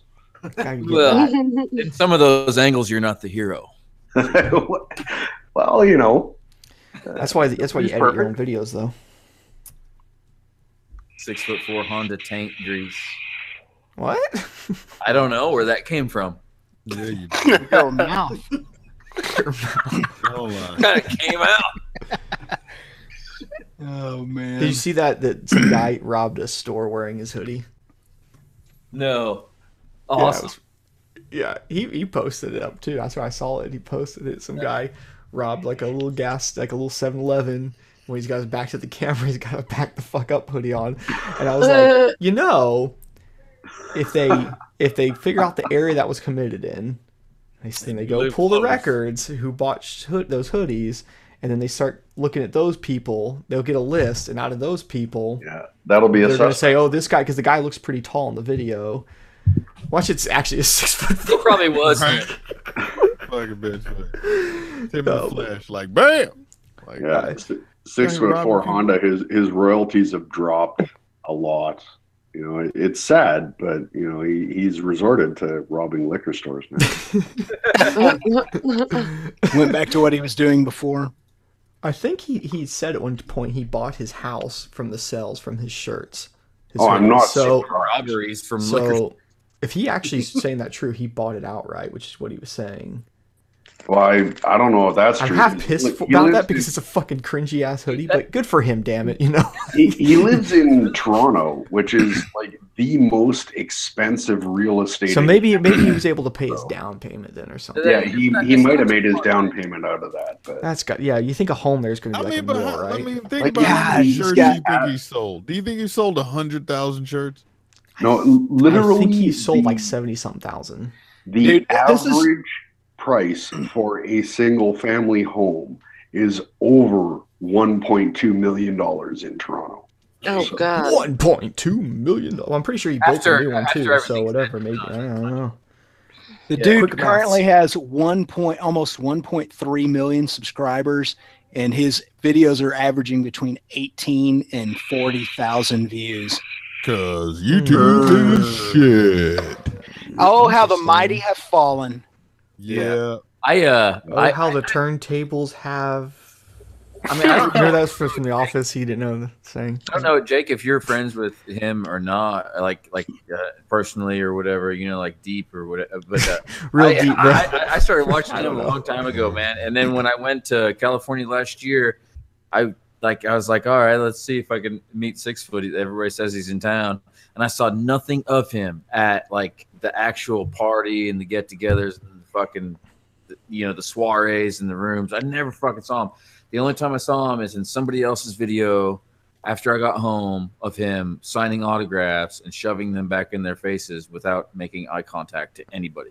Kind of you know, I only can tell you what I know of him. I met him in Austin one time, and actually we stayed at Moto's house for like 2 or 3 days, and he seemed pretty cool. Like I say, he seemed like a nice, normal dude. And when we were out at like the event at the meet, he seemed real interactive and very nice to people. I saw him around, so I can't say any. I don't have any juicy stories to tell you. I just thought he seemed like a general dude. You know, somebody's gonna edit that and be like, Jake hating on. I could make something up if you want. Hey, dude, I saw him, and he was just like shoving his cock in people's faces. Yeah, I knew it. He was like, "Here's my cock." And he was being. You know what's so crazy, dude? His cock is 6'4" as well. Holy fuck! Oh my God! He had it rolled up in there. You know, it had icicles on it. I think from Canada because it's cold there. Yeah, and he's so cold. He's mean to disabled children. So. Oh no! He had a T-shirt on that said "fuck Down syndrome." That's right. There's that whole thing. Yeah, dude. Like I said, I don't know. That's all I can tell you about him. That's all I got to say about that. I've never met him. I saw him extremely briefly at SCMM 2017, but like It was like for 5 seconds, and he was gone, and I didn't see him again. Yeah, but I mean, I guess at the same time, there was a lot of people there that I didn't get to hang out with. I know when I went, when did I go? 15, which seemed like that was like the year to go, from what I understand. Like everyone's told me, like, yeah, that was a good one. There was a few guys I wanted to meet big time. One of them was Bash, and Bash introduced himself to me before I could even find him, and then drugged me. It was fucking awesome. True story. I wanted to hang out with him more. You know, True I was story. I felt like I met Nero for like 5 seconds, and I was like, wait, I was like, oh, you're Nero, what's up, bro? And then he was gone, and I was like, where's Nero?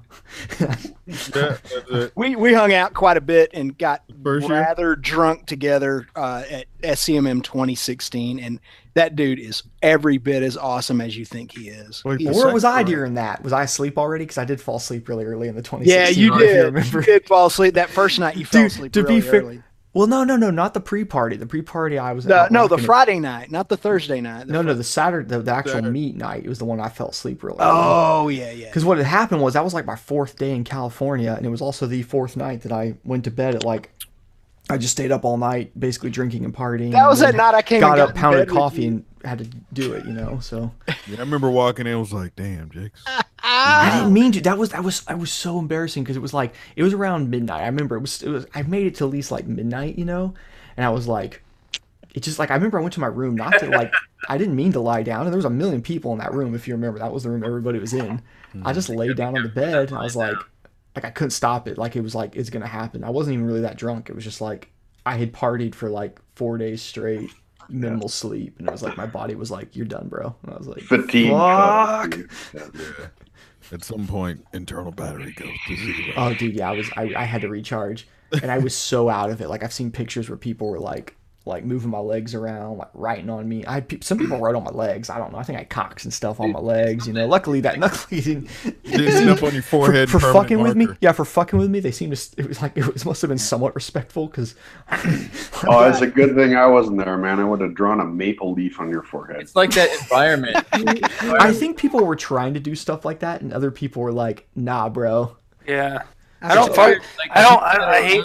can't fuck with that. If I wake up and you draw on me, man, it's not gonna be a good day. Oh, here we go. I'm going way. Like the people that are around you and in that environment and kind of replicates a lizard terrarium.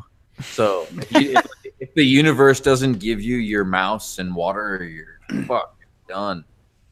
Here we go. I'm going back in time on my Instagram. Oh, look at that picture there, Tim. Here it is. Look, this is me. This is me. Yeah, you rented the Scout. That's I'm probably spinning up that tire there. Remember, I kept spinning the fuck out of the tire. And then there's a picture. Dude, it was so hot, my grips kept coming off that bike.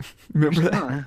Dude, about this. I got a sunburn in 10 minutes there. There's me and Nero right there. We wanted to just like hang out with him and make stupid faces. That's awesome. Like, just like you're doing. Nero went to that SCMM. Oh, dude, yeah, we had. Oh, there's me. There's me and you in bed together, Jake. I knew I had that picture somewhere. Oh God, dude, it was so beat. Oh yeah, dude, that was so beat there, and it was so hot, dude, and you couldn't get any of the rooms cool. Yeah, like because people kept walking in and out. Well, that was the thing. The room that I was in, which was like sub D's room, that AC actually kind of worked. The problem is people were in and out so much, and then people would come in and overly crank it down. If you over cranked, it would freeze up, you know, and it wouldn't work at all. There's me riding Derek's ZX10R. Oh, you know what I meant to do the whole time I was out there too, and maybe he'd fixed it by then. I can't remember, but I was gonna get cardboard box and make him a lower fairing because he was missing it on that bike. It never came to fruition. I think he thought I was kidding. I told him I wanted to do that, and he's like, haha. And I was like, no, seriously, that'd be kind of funny, right? Like, I make a fairing for your bike, it's cardboard, and you just roll it for like years. Yeah. And he was just like, The first thing I saw, like, I don't know, as soon as Friday night kicked off, I somehow found myself in Derek's room. And he's like, lock the door. And he opened up his backpack and pulled out. He's like, man, I wait for this weed every year. And opened up the box. He's like, oh man, you just can't get weed like this until this time of year. So let's smoke it, lock the door and lean up against it. And I like hit it twice, and all of a sudden Derek turned into Yammy Noob. Here's one night on the EN187 hangout. I remember that night. Josh got extremely high and drunk and passed out on the hangout. That happened a lot. You weren't sure if you should mute him or not, because then you can't unmute him, yo. Right, yeah, exactly. Snoring and shit. You could hear fucking Jessica in the background. That was awesome. Oh, that was great. Nah, it was the same shit with Rocker Rider, but the only difference is he'd be the one hosting. Yeah. You like, damn. Oh, dude, when he would host his own hangouts and like pass out on him. There's fall out of the chair. They go to 8 hours. It's 8 hours, right? When you hit 8 hours. I'm sorry, nothing beats the time that he fucking was eating chicken wings. Yeah. There was a couple of nights that Rocket was hosting, and he literally fell out of his chair. Yeah. Yeah. What was it though? It was one time that Rocket, whenever it was one of his friends would actually be there. They like left, like I don't think anybody else was on it or something weird, and they came back, and I think they'd been drinking or they had these huge burritos, and they were just hammering him down their throat. I think like 5 people were watching at that point because everyone like tuned out. They were just like, they should have just ended the live stream. Yeah, they just left it rolling with it. Eating these ginormous burritos, and I hopped in for like 5 seconds, fucking died. I was like, what the fuck is going on? You're just like, nom, nom, nom. Nom. It's awesome. Or it's always weird to get that invite, that link, and you click on it to hop in, and nobody's there. It's it's still live streaming, but you're the only person there. Yeah, I've hopped in some randomly. This happened a few times where I hopped in them right as everyone was jumping off, and there's this weird window. It's like they can like, we're ending the stream, and it's like in 2 or 3 minutes, if you jump in it, you're suddenly running it. And I've done that, like I've had it like on EN187's channel. I was just like suddenly running the stream by myself. Like it's like it'll fuck some shit up and it stays going. We've done this a couple times. I just sat in there for like 10 minutes talking to people, and then it finally figures it out or something. You know, finally will turn off. But that's anomalous. Yeah. That's why we all got black carded on YouTube. Yeah, what the fuck? Like, I wish YouTube paid what it used to pay. You don't make a living off of it. Oh, dude, I got a nice huge email from fucking Top Coat after my last little expose. Oh, did you?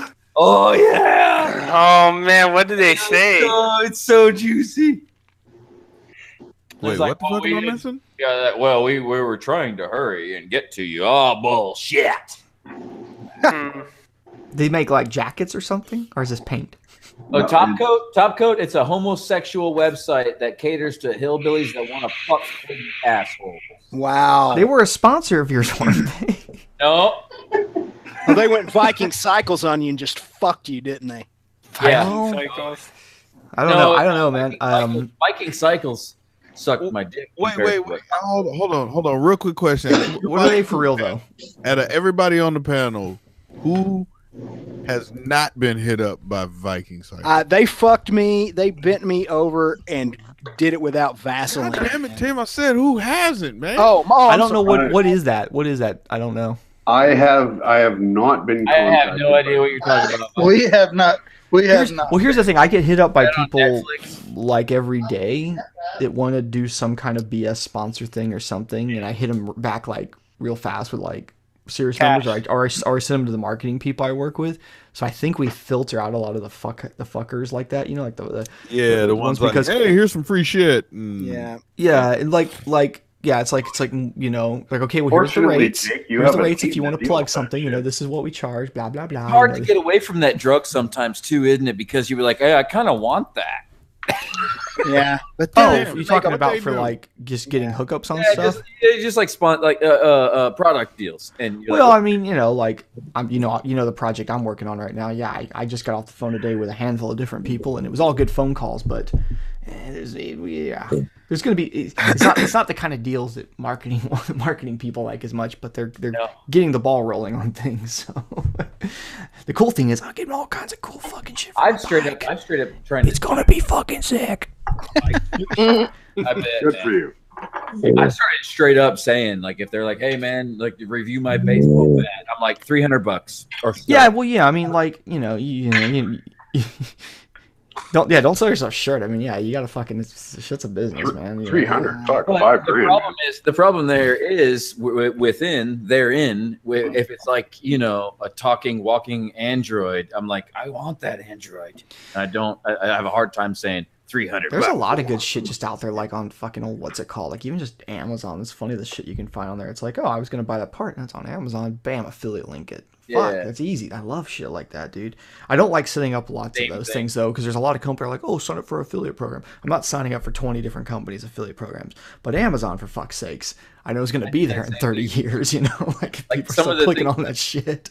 Dude, totally, man. Yeah, some of the things that I review, like they'll give their product, their affiliate link, right? But I'll realize my Amazon affiliate link makes me more money than theirs does. Oh, that's what's so great. Sometimes they don't know their shit's on Amazon, dude. If you ran into that, they don't know their stuff's on Amazon sometimes because Amazon buys it.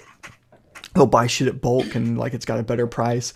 When did that happen? You know that phone case I use? It's like a sister company to Two Bros. What's it called? Fucking Rockform or whatever.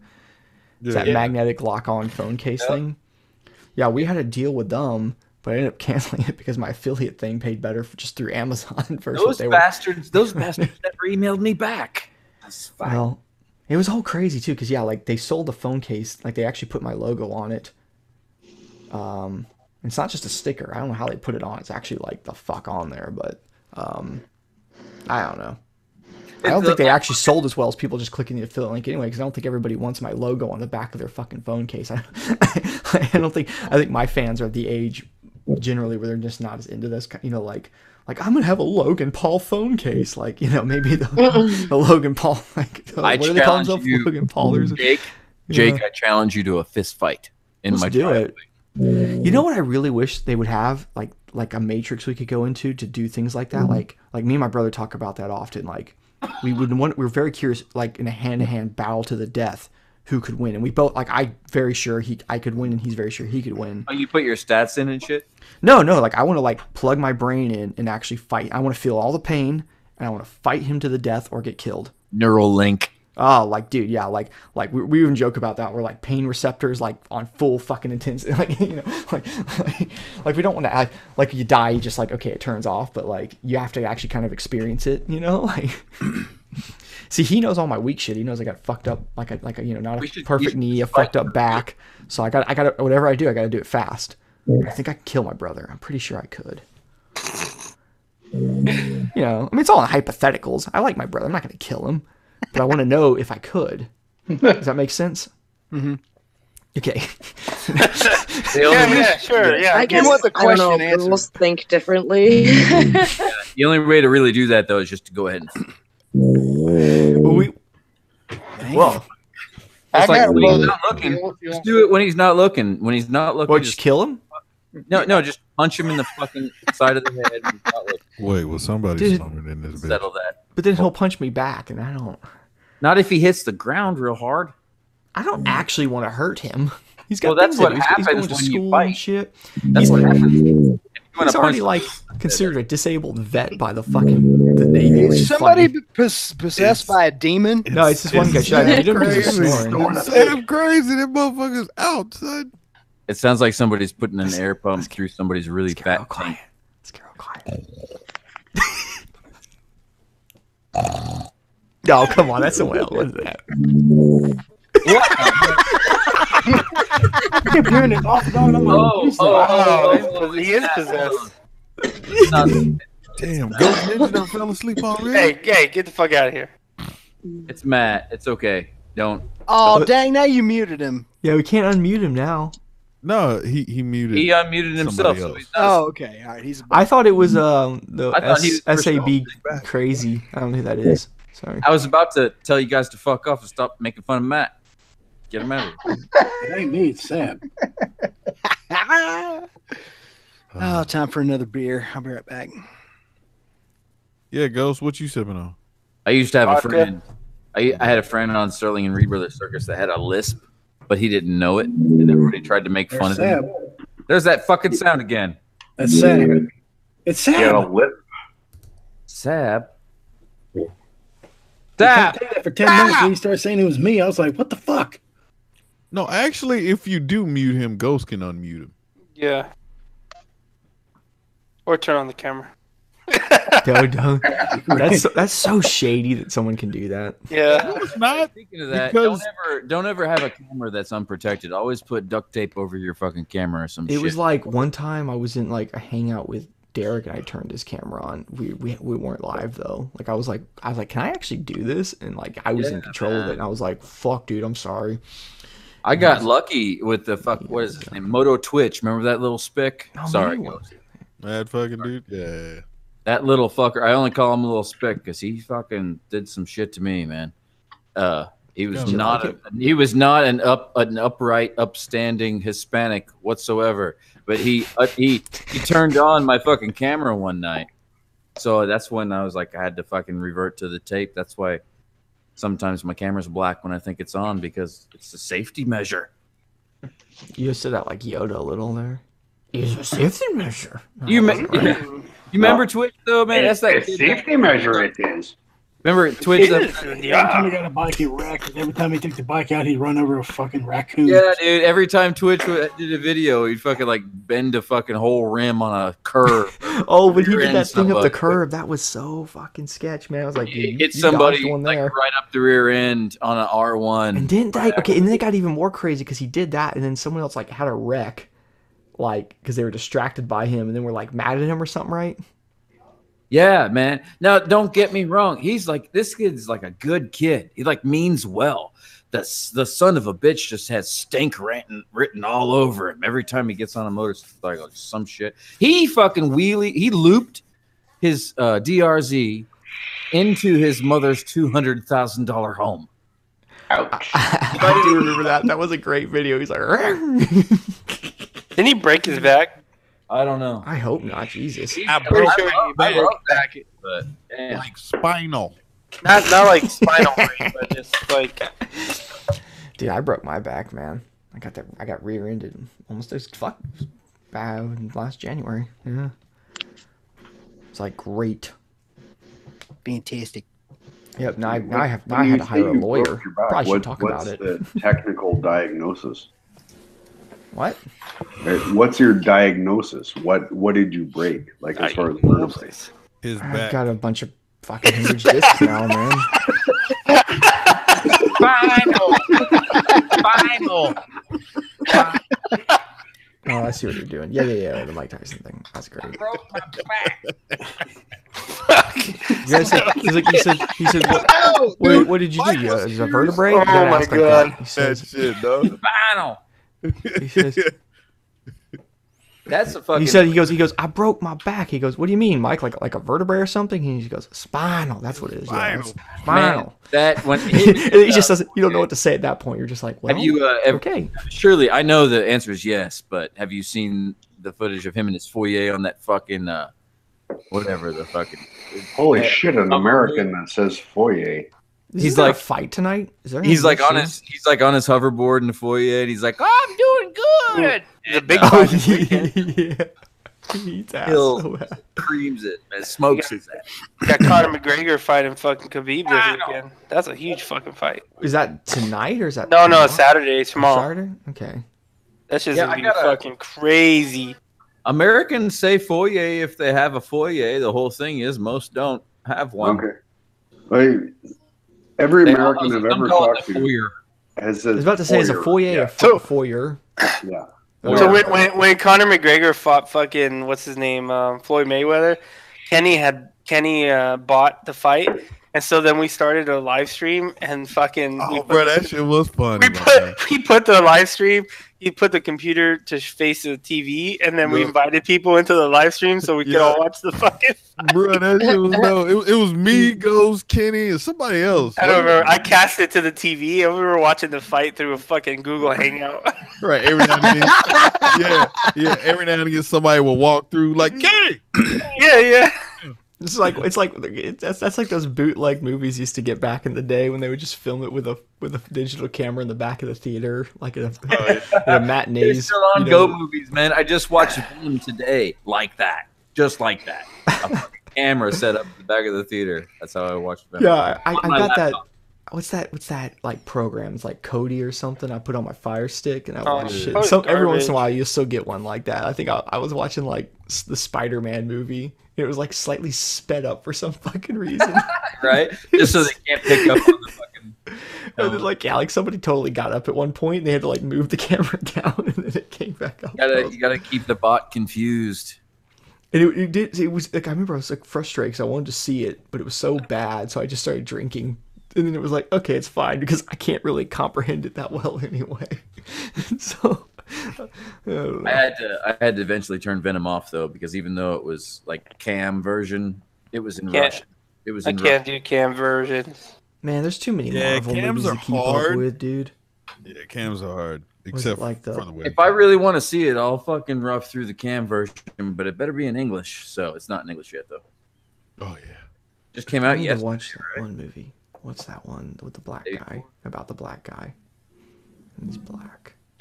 Black Panther. Black Panther. Oh, that was pretty good. It was alright. It was way. I think it was overhyped. It was a good movie. I kind of figured it was because people are like, look, if I loved Black Panther because I love black people. Look how good I am. I'm a good person, right? Yeah. See, I'm all about it. It was overhyped. It was a good movie. That's what happens with everybody. That's how we got a black president. Remember? Everyone was like, "See, look, I'm a good person. I voted for him." Remember that part? I did that. 5 minutes into Black Panther, and I shut it off, and I went, "Fuck it, this ain't that good." Oh, really? Okay, yeah. I mean, like, to me, it was just too racially driven. If they had White Panther, motherfucking KKK man, come look at KKK man. They should have cast Barack Obama in that, and they could have called it half Black Panther. Oh my god! They could have called it Kenyan Panther. Yeah. It was weird. But I like Iron Man, and I thought like it seems like. He's like Iron Man. Like he's got a cool suit that does stuff. Like he's not really a superhero. He just has a cool. He's got a cool suit. I like that. You should just ask the black guy on the panel. You know who? But I will rate the movie as it was entertaining. Yeah, it was entertaining. I'm not all like, hey, Wakanda forever. Like I'm not. No. Like. Well, I mean, like, what was the one where they were all together? I was watching that. I was trying to watch part of that. That was the Avengers. No, but it's not the Avengers. It was the Infinity War. That's I'm Avengers. watching that, and people are like fucking dying or something in it. And I was watching all these people around me were all super into it, and I was so out of the loop on these movies. I was like, who the fuck are these people? Oh, he's dead. Well, shit. And people are like, we're like emotional. They're watching. I was at some house, and I was like, man, this one's sad, dude. And I was like, I have no connection to any of these people. Fuck them. Hey, I'm not gonna lie. Out of all the movies that came out since when Spider-Man kind of took off and whatever, a few years ago, like, I'm not gonna lie, I'm probably about 7 of them shits removed. So I'm kind of like you. If I watch the new one, I'm like, okay, who? Oh, so they homies and shit? Oh, wow. Okay. And who the fuck is this guy? Ant-Man. Who the fuck is Ant-Man? Oh, yeah, Ant-Man's dope too. That movie's pretty funny. But here's the thing about those movies. Like when it first started, like what was good is that they could like, and you knew it was still really over the top, like Iron Man, right? Like, okay, yeah, it's fucking over the top, like all that technology and that little suit and all that shit. But they try to take something that's like for kids, like a kid's story. I mean, Transformers did this so well. It's like, let's actually see if we can make it kind of believable. Yeah, sure, it's a bit insane, but like, what if we actually try to make it like kind of serious, And when you can pull that off well, I think that's really good. When you start getting to like, the Infinity War and there's like fucking 30 fucking superheroes and this guy can do this thing and this guy. I'm just like, your disbelief is in so far. You might as well be watching a cartoon at that point. Well, I mean, that was the plan from the beginning when they first started going into these movies. The plan was to make a fucking lot of money, and I think they did that. Well, yeah, do you think they pulled that money? But I mean, they laid out the plan fucking, I don't know, 10 years ago when they started making these, right. They had said, hey, here we're gonna branch off and we're gonna bring all these superheroes in and we're gonna start bringing them all together, and I mean that's what they did. I didn't like the Last Jedi movie or whatever. I was like, that's kind of stupid. Yeah, I wasn't offended by it like where other people were. I had low expectations to begin with. I just watched The Purge, the Purge Reborn or whatever. That shit was kind of whatever. Gay. I like The Purge. Y'all know that shit true. Come on. Hey, I watched this movie. It was a television show on Netflix, dude. Have y'all seen it? Like it's like Maniac or something. It was called. I don't remember. It had Jonah Hill and what's her name in it? Fuck, that was a neat show, man. You ever watch Suits? No, but this show is cool too, man. What's his name? Because it's the chick from what's it called? They were in Superbad together. It's Jonah Hill and Emma Stone. Oh, Emma Stone, yeah. Yeah, dude. It's a little bit of a mind trip of a movie. Did you see that? Did you see that video where they put like a bunch of videos of Jonah Stone or whatever? Jonah Stone. Is it Jonah Hill stoned? Yeah, Jonah Hill. Yo, you need to down put the vodka. All right, look where they put all those little clips of. You mean what I heard, bitch? You mean what I might need to put down coolers right. Oh shit! You mean what I heard? Okay. Oh, dude. No, the video where they put Jonah Hill and there's like in all the interviews where they're like telling him, "Oh, how does it feel to be the fat person in Hollywood?" Oh, they were fucking with him, right? Yeah, but it's like they put all the like the interviews together in one video was like a sad song over it. Like he was interviewing not Tom Cruise, Brad Pitt, and he was asking Brad Pitt. He's like, because I guess they were whatever movie they were in together. He's like, oh, if who out of all the actors in that movie, who could you see working with more as a serious actor? Blah blah blah blah blah. And he's thinking. And then he goes, I'm in the movie. And then Brad Pitt goes, no, I need like a real actor. And I was like, oh my god. He was no sarcasm. No sarcasm. Oh no. Well, you check out this show. It's like a mini series or whatever it is. I think it's like 12 episodes. It's like Maniac or something. It was called. It's like it's a fucking serious movie. He's not a silly guy or a serious show. It's good, man. Fucking shows are the new movies anyway. Whatever, dude. I love like a fucking damn well put together. Like, isn't that shit crazy now? Like my wife just watched Maniac. She said it was awesome. Yeah, it's good. Oh, Maniac right here. You watched it on Netflix or something. Yeah, I think I killed it in like 2-3 sit downs. I didn't mean you're like I'm just watching like an episode, and you're like, I gotta watch 7. It's 5 in the morning. The sun's starting to come up. Fuck, this is gonna be a bad day. All right, Maniac is now added. Yep, oh shit, Danny Glover in Death Race? I thought Danny Glover was dead. I thought Death Race was dead.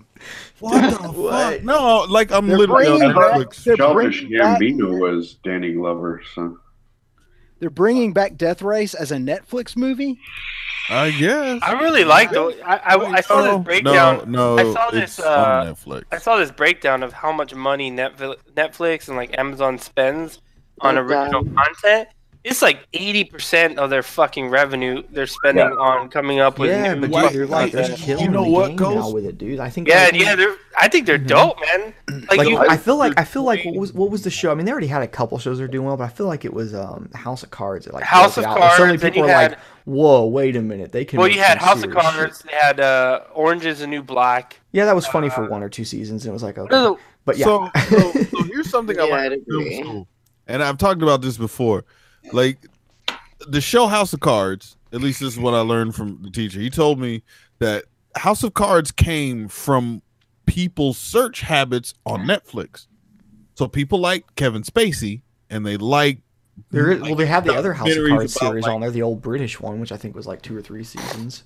Yeah, like government shit, and so they married the two. Yeah, at the time too, politics and it's just continued to be. It was a really hot. Fucking there was topic at that time. So yeah, like so like I always talked about before is that the thing that Netflix and these online streaming services have that Hollywood doesn't is people's search habits. That is really true, and they talk about that. They're always real proud to say like we look at that stuff like because hey, look at this though. That show Maniac. It's got I'm starting to see links between that Stranger Things. Fucking OA, like they look at these things. These are doing good. Let's fucking make this shit. because you're giving them the data. Exactly. So every time you type in somebody's name, whether it's a stand-up, whether it's fucking comedy, drama, yeah, it goes to a database. Matter. It's getting awesome. So China's doing this thing that they're working on. So you know how you have the credit, right? Like you have credit score or whatever, and like when you go apply for credit or like apply for something, it's based on that, right? But they're calling it social credit. So yeah. So China has literally it's basically obviously the communist country. They have cameras everywhere. They monitor everything. They monitor every cell phone there. So what they're doing is every person is gonna have a social credit, right? And it's based on like if you go into a store and they see you buying alcohol, you'll get negative fucking credits. And oh my god, this is like something from Black Mirror. Yeah, and based on your overall credit, will let you know. They allow you to travel, to leave the country, to move, to do different things. So if you have a low credit, that's in China. Have to do. You would just send your wife to get the beer. Hey, but for real, like what? There's like I swear, this like reminding me from shit. Y'all watch Black Mirror? Yes. No. Yes, I've watched all of Black Mirror. Yeah, like doesn't that sound like? I'm trying to remember what episode. There's definitely a couple episodes with shit like that. I'm telling you, if you look up social credit on YouTube, there's a little documentary on it. What's the episode where people have like a score and they would score each other? Remember that? Yes. Yeah, like that redhead. She like, had a bad day and she went downhill. She like had to go. Like, and she went way downhill and wound up like. That is one of the best episodes. The name of that episode's on the. I almost know what it's called just from that. I can't remember the name. I think it's in season 2. Might be in season 1, but yeah. That's and the one with the dating program, like the algorithm, where they were all like. Oh, in the recent season where they like live they plays out like this whole weird thing in their fucking mind, like in 2 seconds, you know, or like not even in their mind, like a made up thing, and it decides whether they're compatible. That episode. No, it was the one where they all carried around this little circular thing in their hand. Yeah, and it's all fake. It's like not even like the only two that even mattered were those two that but they don't even know that. Like that's all just a computer simulation based on their, holy fuck, that was a mind fuck. That one blew my mind. Did you guys see that new hack that China did? What they did? They started these they put these micro fucking chips about the size, less than the size of like a grain of rice, on motherboards and like equipment that the US was buying, and it's basically just the Matrix. Fuck this basically shit. Infiltrating US companies with this chip. And even government, even like the US government, they found these on some of their chips for like drones and weapons and shit. Oh, wow. Where's Morpheus, dude? I need the pills. I'm out, dude. I don't even want to know, dude. I'm taking the blue pill. I'm just saying. Put me back in. In 50 years, where we gonna be, Ghost? Dead. As far as technology and shit. Dead is where we're gonna be. Did you say dead? Yes. That's probably that's where I'm gonna be. Bitch, you gonna be dead in 50? Mm-hmm. Man, you may fuck around and live to like 172. Dude, I'm 43 years old now. I've been smoking since I was 12 years old, and I drink like a fish. Oh yeah, they're gonna be able to knock that out in about 10 years. So man, you know, people like 30, 40 years ago were saying the same shit now, and they also thought we were gonna have flying cars. Right? Do you remember that? Hey, dude. Speaking of that, I'm gonna loop it back around. Remember what Joe Rogan was always bothering people about? I was like, well, like he had Neil deGrasse Tyson. Why don't we have flying cars? He goes, he goes to this whole thing about how they like an unreliable flying car falling out of the air and doing all this stuff. And then he goes, Elon Musk goes, why don't we have flying cars? He goes, if you want flying cars, just put wheels on the helicopters. I was like, damn it. Yeah, we do have flying cars, and they are called helicopters. That's but he's so perfect. Like he's got this super genius there, Neil deGrasse. It just shows it's such a simple thing to ask. It does show like that's the difference in their mind thoughts. Flying like cars since the Wright brothers. Right. It was a car. It just happened to leave the ground. So. Two. What does he say? It's like 2 wrongs don't make a right, but 2 rights make an airplane. Haha. Dad jokes. Dude, The Man in the High Castle came out the other day, and I need to. Oh wait, is there a new season? Yeah, it just comes out. I'm on it. All right, I will holler at y'all. I tried getting onto that show. I just didn't I turn you onto that, Red? I feel like I told you about this show. I couldn't get into that show. You're an idiot. No, it wasn't that good. It was good. Listen, everyone's entitled to their own opinions, but you're wrong. What show is this? The Man in the High Castle. The Man in the High Castle. Yeah. Jay, you got me hooked on that stupid shit. You was like, Man in the High Castle. I was Dude, like, when you see that like American flag with the fucking the American flag with a Nazi symbol in the middle of it, it's like fuck, fuck, it's real, dude. Or actually the Japanese one where it's like the where they put the red, white, and blue in it.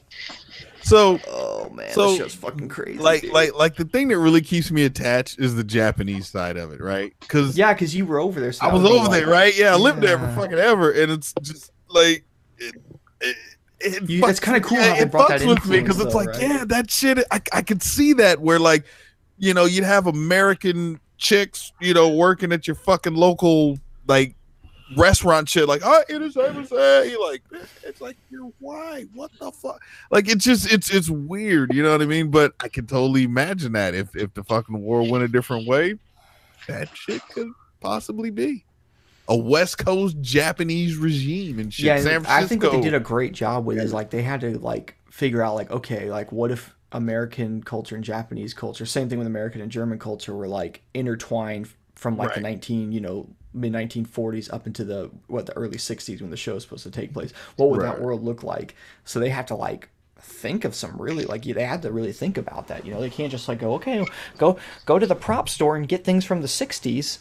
It would be American. No, you can't do that. You gotta think more than that. So they like the sets, what they wear, the cult, like just how they interact is really well done. Where's the Man in the High Castle? Where is it available? Is it on Netflix?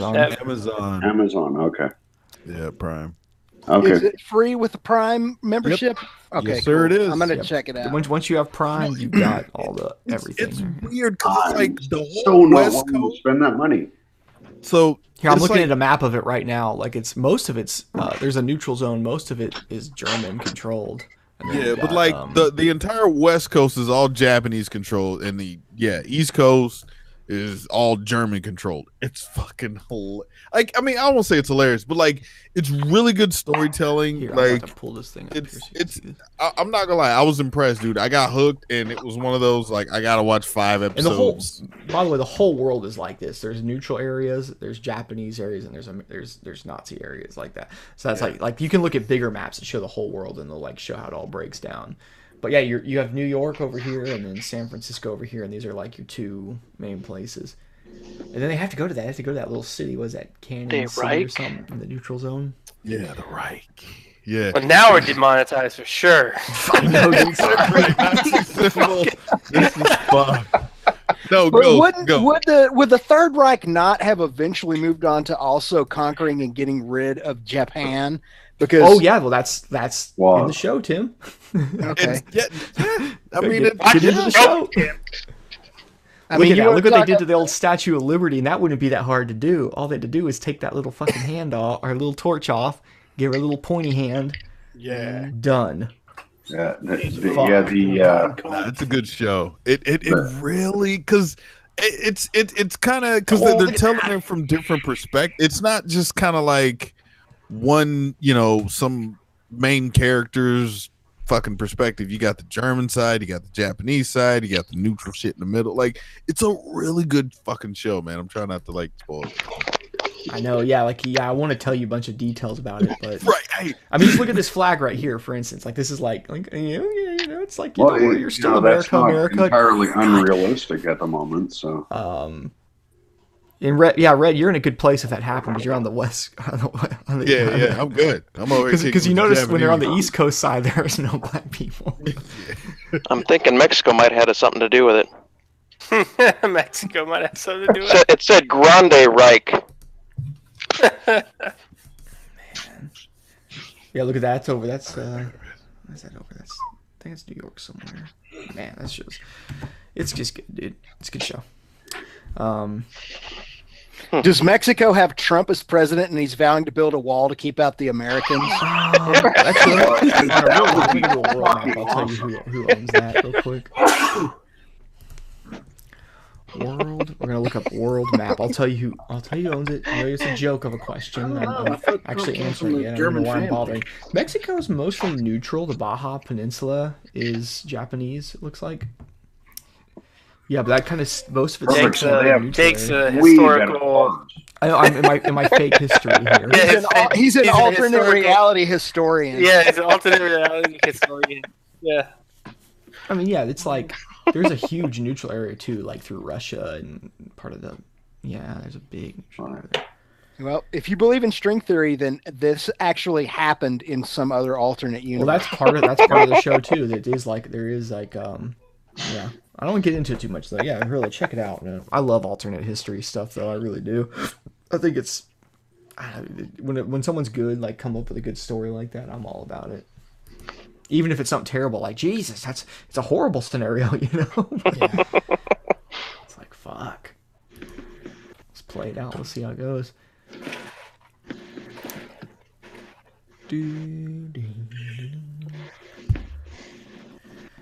Oh, welcome back.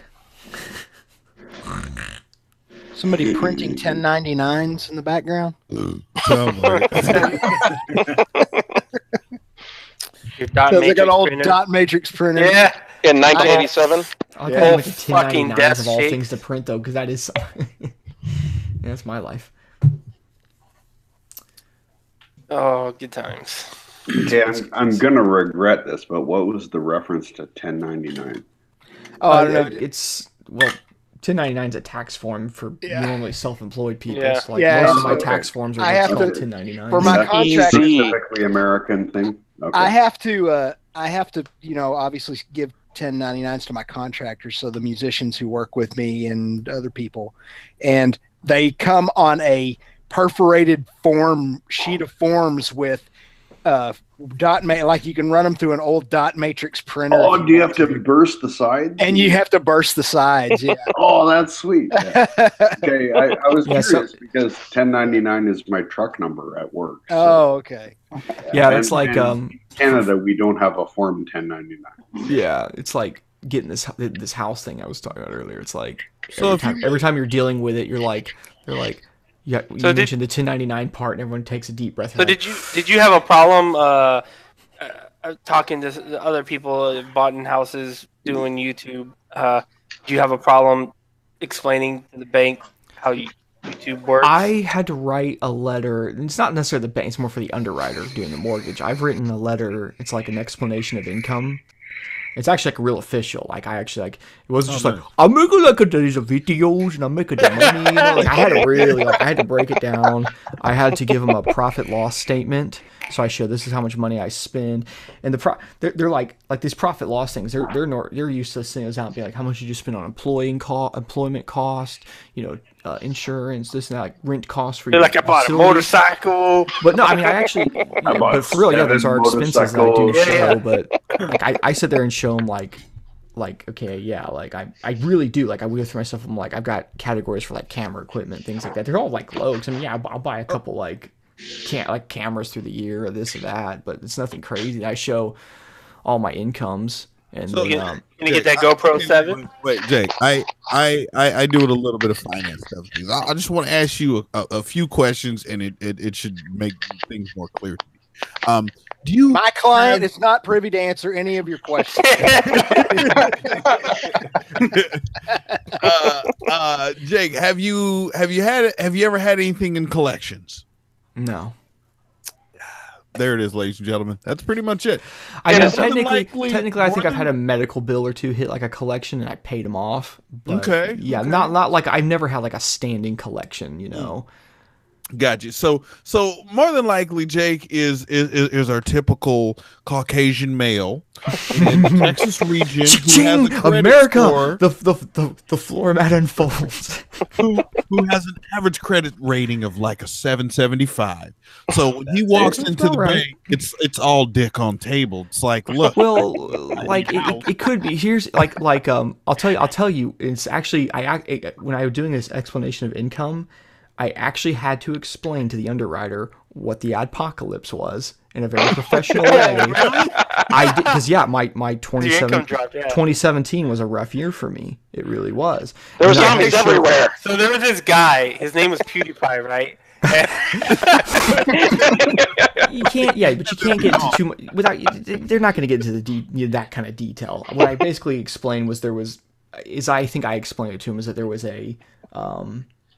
changes in the ad program or whatever, which is it's all true. It's just we're just leaving it more vague because there's no point getting into that much detail. You're trying to make this look somewhat professional. But yeah, I had to literally come up. I'm probably one of the few people because I had to professionally figure out a way to explain to an underwriter the fucking adpocalypse. And I think I did a pretty good job of it because I had to show what happened through 2017, and then I had to show what changes I've made in 18 to try to bring my income back to what it was in 16. And so we've had to it's insane. And the other thing, the cool thing is you pay taxes on that shit, right? At the end of the year, yeah, I save up though. I So, don't like. Yeah, well, you have to pay your own taxes though. My employers, quote unquote, are not really employers. Like they're more like I'm more like a contractor for people. So yeah, like at the end of the year, you're a subcontractor. Yeah, at the end of the year, I'm responsible for my taxes. So yeah, right. Yeah, Rowdy, which is why I whatever also you're keep doing records is of making fucking a lot of noise. every dumb little thing I do. But like, so Jake, I know you've worked in dealerships, but you've never. How close have you been to like sales? Have you ever done that, or no? You just always worked on bikes. I mean, I did sales the last time I worked at a dealership last year for a little while, for a couple of weeks. So did you deal with the horrible credit motherfuckers? Like that was the problem. I could get people to sign. Like my job was, I felt like my job was to like get people to fill out applications and tell them no. Yeah, and it's like you almost just want to tell them like, why don't you just tell me your credit's a piece of shit? You knew that. If your credit score is like a 200, you fucking knew it was a fucking 200. Don't act surprised. If you have zero credit too, that's the other thing I used to tell people like because you get, especially get the young kids. Zero right, credit dude? is worse than bad credit. The fucking kids, yeah, it really it's like weird, 'cause no you get the kids that credit come in there and it's like you tell her like 19 or something. Like, have you ever had a credit card? Have you ever had revolving credit? No, have you ever had any? no, you've had nothing. no, So you're no. a ghost. When the guy runs your credit, it's going to come back with nothing, and you're going to get nothing. I don't give a fuck if you make $500,000 a year. Like, it's not gonna. This isn't gonna work. Like, fuck. Dude, my fucking problem is the ones that come in there thinking they got the big everything, right? And Yeah, but sometimes they do, right? So you can't. No, some do. Like, and the problem is they have options. So you have to you gotta sell that Well, shit. if they have options, they can fucking pay cash for it. So. Yeah, but I'm saying like when people come in there, they actually like have the credit. They know they're gonna get approved. Yeah, the 750 guy. You're like, look, dude, I get you on this bike right here, like fucking 6%, blah blah blah blah blah, and he's like, go. Right? Maybe I'll go down the street and see what they got, and he has the option to do that. I mean, that's like when I've bought a bike, I don't waste salespeople's times. I know what I want to buy, but I mean, like I usually actually just call the dealership who has like my info. I'm like, yeah, put me down on this bike, whatever. I'll fucking, my shit, put it on the application, and we know it's gonna go through. So not to sound like Mr. Cool Guy, but I know I have like an upper 700 score, kind of like you were saying before. It's not a problem. Like I'm gonna get. There are motherfuckers who walk in no bullshit with like a. Now here's the thing: I don't get to see the numbers, but I see the tier that the credit or that the bank puts them in. And there's motherfuckers that walk in there literally holding their shit, and they got like a 430. Like, bitch, you had to work just as hard to fuck up your credit as I got to do to keep mine nice. Feel me? And it's like, all right, look, I got a bank that'll fuck with you. Oh, that's what's up. All right, so how much do I put down for this bitch right here? Minimum like 60%. The fuck out of here! I'm like, your interest rate is 30%. Well, I was only looking to put down like 500. Bro, you know you ain't got 500 credit score kind of money, son. Come on, think about it. In the last 2 years, there's been some shit that you said you was gonna pay back, and you ain't fucking pay that shit back. You're not paying for this bike. I wouldn't give you this bike if I was a loaner. He's like, right? But I really want the Panigale. Your credit score say, try again, motherfucker. Like, you gotta get that Hio son down there. You brought that Hio son type credit. Yeah. You're not getting the Panigale. And that's a used one at that. Go to Jake's old videos and he'll tell you it's good. I'm sorry, man. You on that R6 credit. I mean, that's... Give me a second here, because I had shit credit. Like I could not finance a pack of gum. I got a secured credit card from the bank. I gave them $500. They gave me a $500 credit card. This is how you build credit. This is what I did back in the day too. I spent $200. I paid it off. I spent $300. I paid it off. I spent $400. I paid it off. I did it slightly different though. You know what I did? I paid it all off minus $1, and then I got a mortgage. So okay, so ladies and gentlemen, there's this. You can't even afford maintenance. You should be right at that point. Hey, Capo, I'm sending you a link there, Capo. But it's like someone told me this, so I used to always leave like a couple bucks. Like I would do the same thing. I would go get like a credit card, and then like from the bank. I think my first one was one like you talked about. Like I had to throw money down to get it. A couple $100, but I would always leave like a buck or two. Like I'd pay it off, but a buck or two. So I'm paying interest on $1 or $2. And I was told that was a way to make it go a little bit faster, even if it's just a buck or two, just because now you're actually paying interest on something. Which because now they're actually making 0.1%. Yeah, I mean they're making fuck all money, but you're basically paying to have credit, which is kind of how it works anyway. So I did that for a while, and then I'm actually looking. The bank just sent me they want me to sign this one. It's like fucking crazy how much they want it. Like the line of credit I'm at right now is like 11,000. They're like, we want to turn to like some $30,000 credit card. I'm like, I don't need a fucking 30. Like I'll hit you up if I need that. Jesus Christ, man. Like I went and I financed a pickup truck. Like I used pickup truck, and I put a decent down payment down, and I financed it. And the dealership went through a different bank than what my bank is. And that was a mistake. I should have gone through my bank. But anyway, I fucked up. I went through the dealership. They financed it. I have gotten like 6 emails from the bank that the dealership went through saying, oh, because you've made this many payments in a row, you're pre-approved for a line of credit at like 29%. Come on, sign up. Yeah, go ahead. Yeah.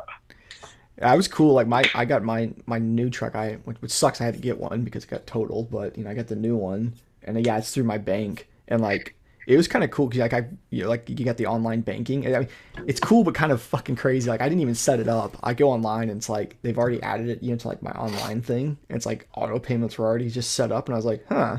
I just took the liberty of doing that. I guess okay. Well, whatever. I mean, all right. Well, at least I don't have to worry about that every week. That was the one thing I was just like, well, I guess it'll turn off in a couple years when it's done.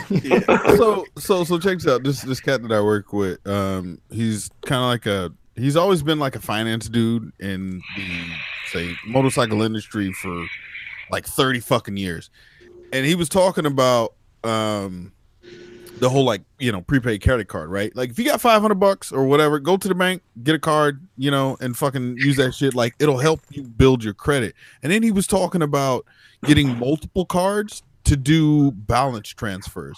So he was talking about like he has a few cards that he'll have like 12 months or 18 months, like no interest on balance transfers. So he'll transfer money as he slowly pays it down until it gets to the end where he has to start paying interest. He'll balance transfer it to a different card, pay the little 1 or 2%. I think that might be illegal. I mean, this is what I think that's illegal to do. Fuck, Tim knows things. Ask him. There's definitely something about doing something with credit cards and like using them to pay other credit cards, but like no. You're always chasing. You know what people used to do back in the day is they used to buy gold because you can buy gold online, and so they would use your credit card.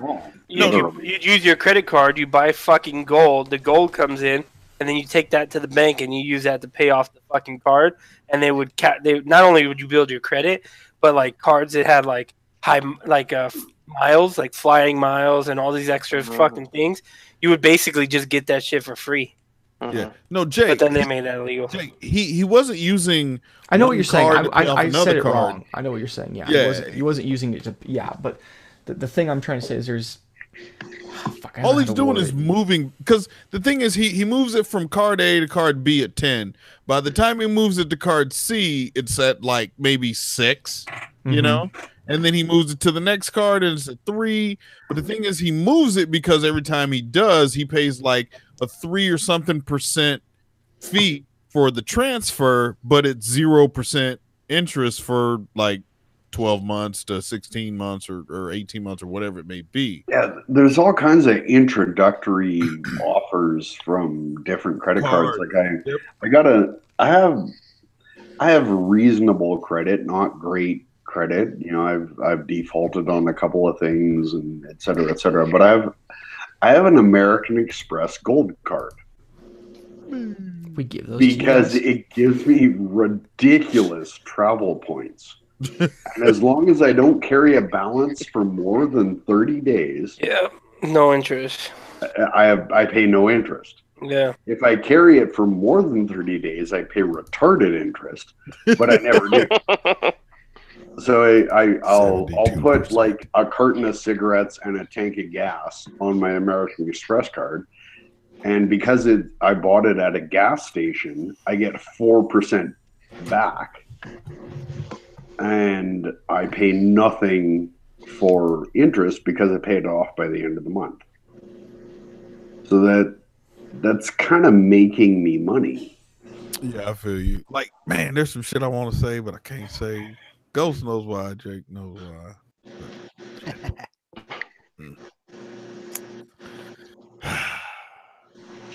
So, Ghost, how's the new fucking gay Suzuki?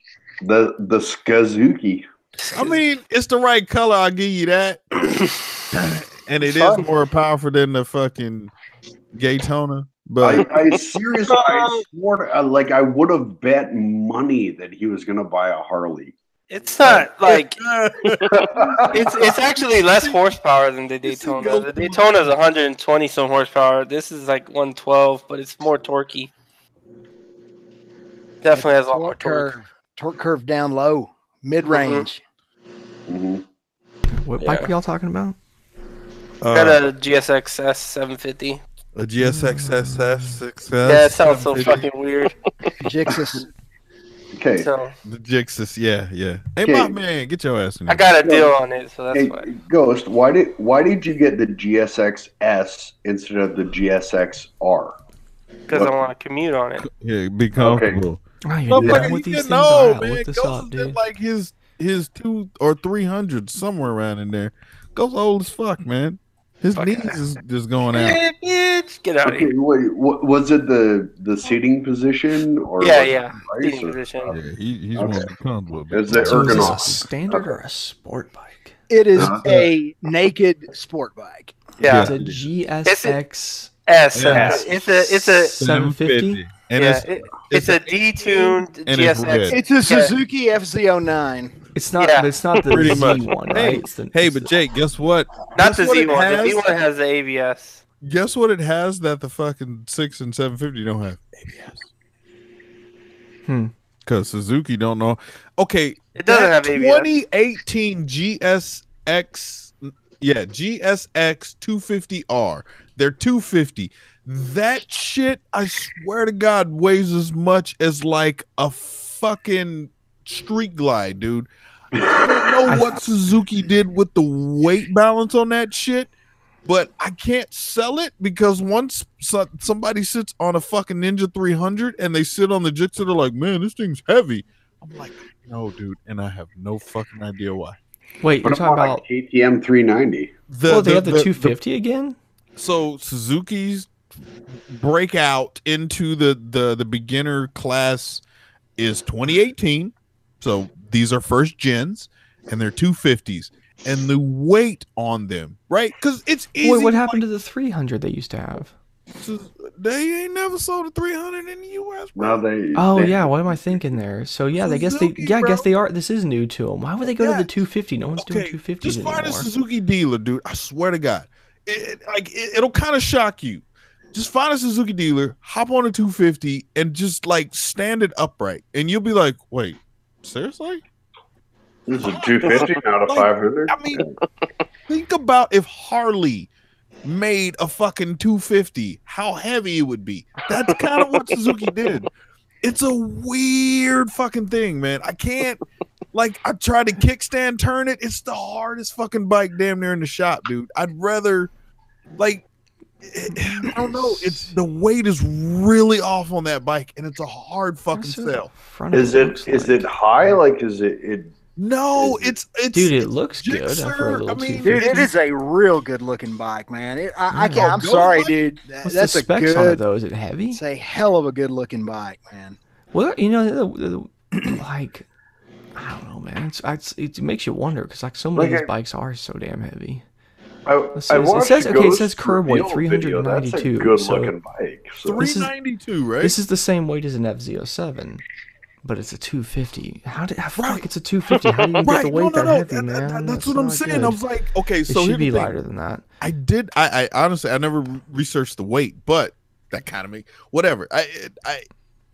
It's weird because we got three, like we had four. We had a white one. A chick grabbed a white one because, yeah, I'm not gonna lie, the white one was kind of dope. But we got three black ones, and like I can't get anybody to bite on that shit, man. I'm like, hey man, these are brand new 2018, bro, right here. Think about it, man. This first gen, like people like, look, there's Ninja 300s all over the place, fucking dude, metric system, man. Fuck the metric system. You know, I this is gonna come across wrong, but it's because they're black.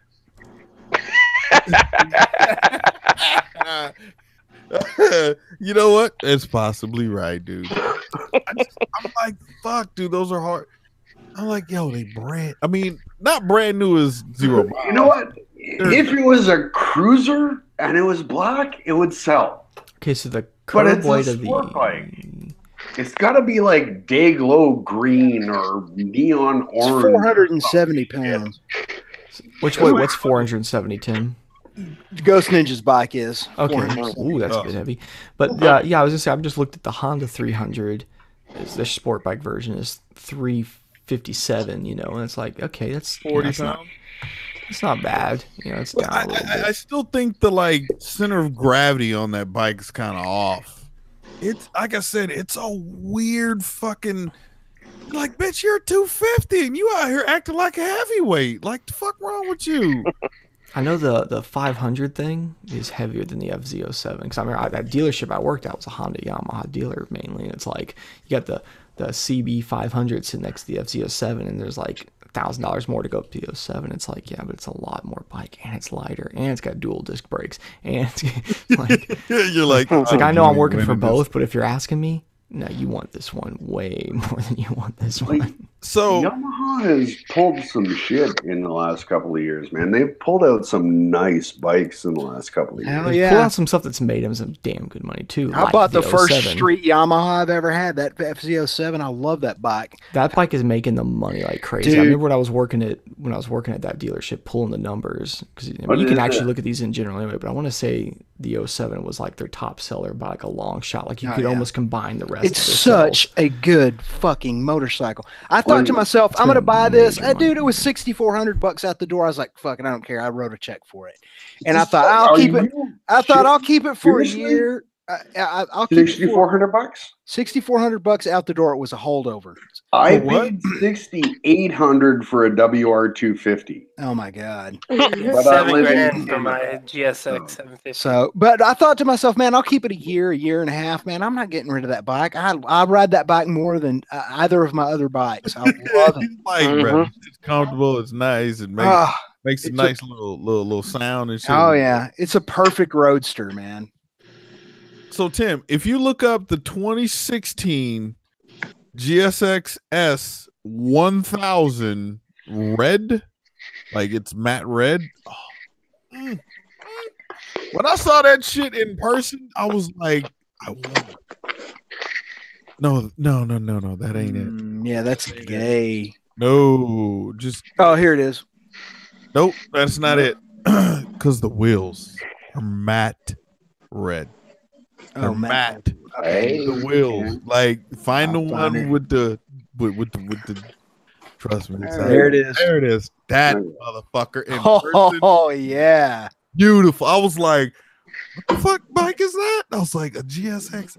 What the fuck? Oh, an upright. Okay. Oh, the only thing that I hate about it is the front end looks like it melted off in the sun. I like everything else about it, just the very front, like it melted. The headlight looks like he kind of shaved it off. But yeah, that's the 16. That's the only year they did that. And I was that like, that is a sexy bike. And it's matte. The matte color is what fucked it up for me. I was like, yes. But it's a Suzuki. Oh, I don't know, dude. Matt, wait, hold up. Like a bit too deep clean. Yo, you know what? My 01 Suzuki has run better than my 15 Yamaha. So hey, watch hey, your mouth, hey, nothing. So I what's going bought on? Y'all doing? used Suzuki, and I bought a brand new Yamaha, and the old Suzuki has run better than my brand new Yamaha. So hey, Kenny is welcome, Kenny. By the way, how you doing there, bud? You good? Sup. I know I'm late. You're late as fuck. What is working? Is Brad sleeping? You know what? You go fuck yourself. You know what? I'm leaving. I'm fucking out of here. I love you, Kenny. What's up, man? It was good, dog. I know. No, I'm just working. Trying to get some shit done. Working? Damn, what you doing? Push-ups? No, man. I'm trying to finish some schoolwork. God damn it. Oh. What are you studying, Kenny? Some fucking bullshit. I'm right on the tail end of grad school, so I'm fucking super busy. Okay, so what are you studying? Supply chain management and logistics. Hey Tim, check your phone. So you're like three levels above me as a truck driver. Oh. I guess you could say that. I wouldn't say that. Well, you could. No, I'm not going to say that. Okay. But yeah, I'm trying to finish, and I got 3 more months of school left. I'll be done, so I'm just gonna suck it up and do what I gotta do. You know, I'm eating these. You ever had these little corn dogs, little mini corn dogs? You mean? No, but I stayed at a Holiday Inn Express last night. I just saved a bunch of money on my insurance by switching to guy. No. Anyways, I had some in the freezer and I'm eating them now. They're fucking good. So is that like a epic win, or It is a win because I mean the other night I was hungry but I didn't want to cook, so I just went to bed hungry. I hate it when that happens. Like you're lazy when just getting a glass of water is easier than cooking. Oh. Brett Kavanaugh kicked my dog 35 years ago. I don't remember where exactly though. Yeah. Oh, jeez. But I did have one beer. He meant to One kick beer- your phone. one beer. He meant to kick your phone. That's right. He only had one beer, but the One beer. Wait, you talking about that video though? Are you referencing that video where the guy tries to he just kicks that lady? He just kicks the shit. I meant to kick your phone. Did they arrest him? Like he got arrested, right? And he got fired from his job. There was another video. You know, like, dude, honestly though, yeah, you can't go around kicking people because you don't like what they say. You know what he should have done when he was done after he did that? Instead of saying I meant to kick your phone, he should have been like roundhouse.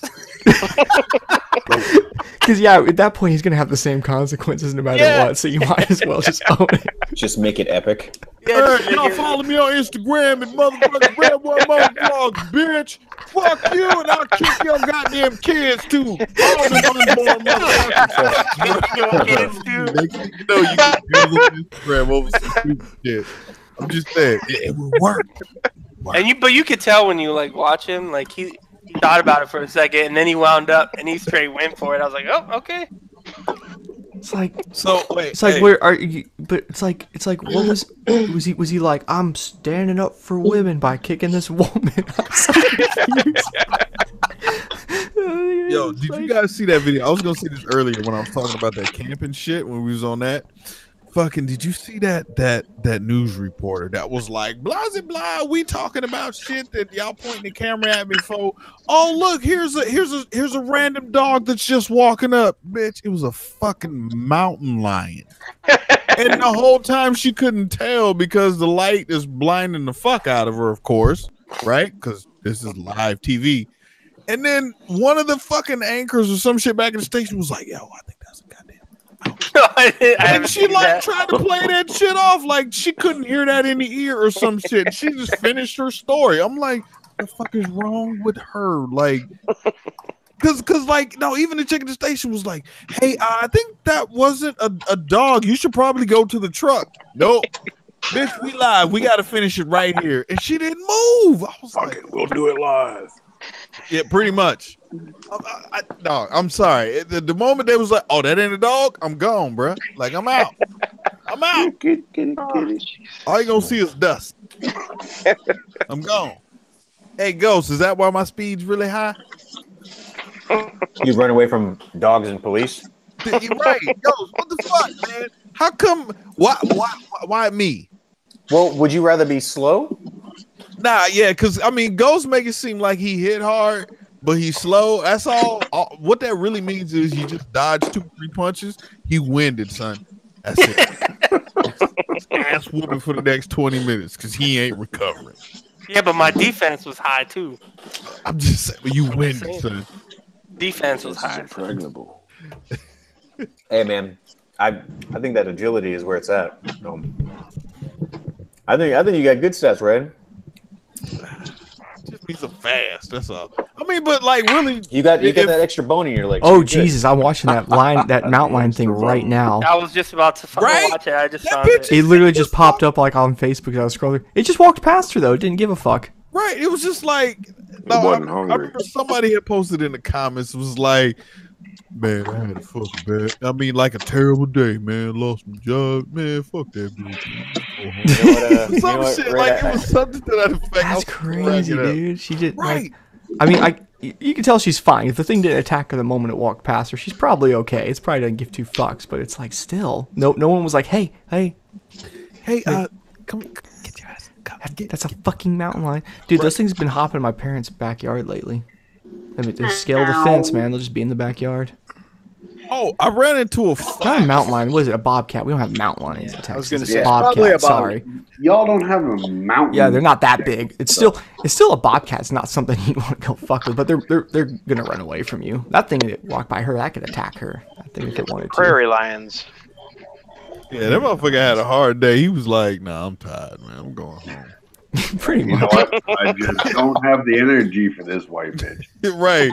And then he probably just came from McDonald's, was in the trash can, dude. He's probably full, man.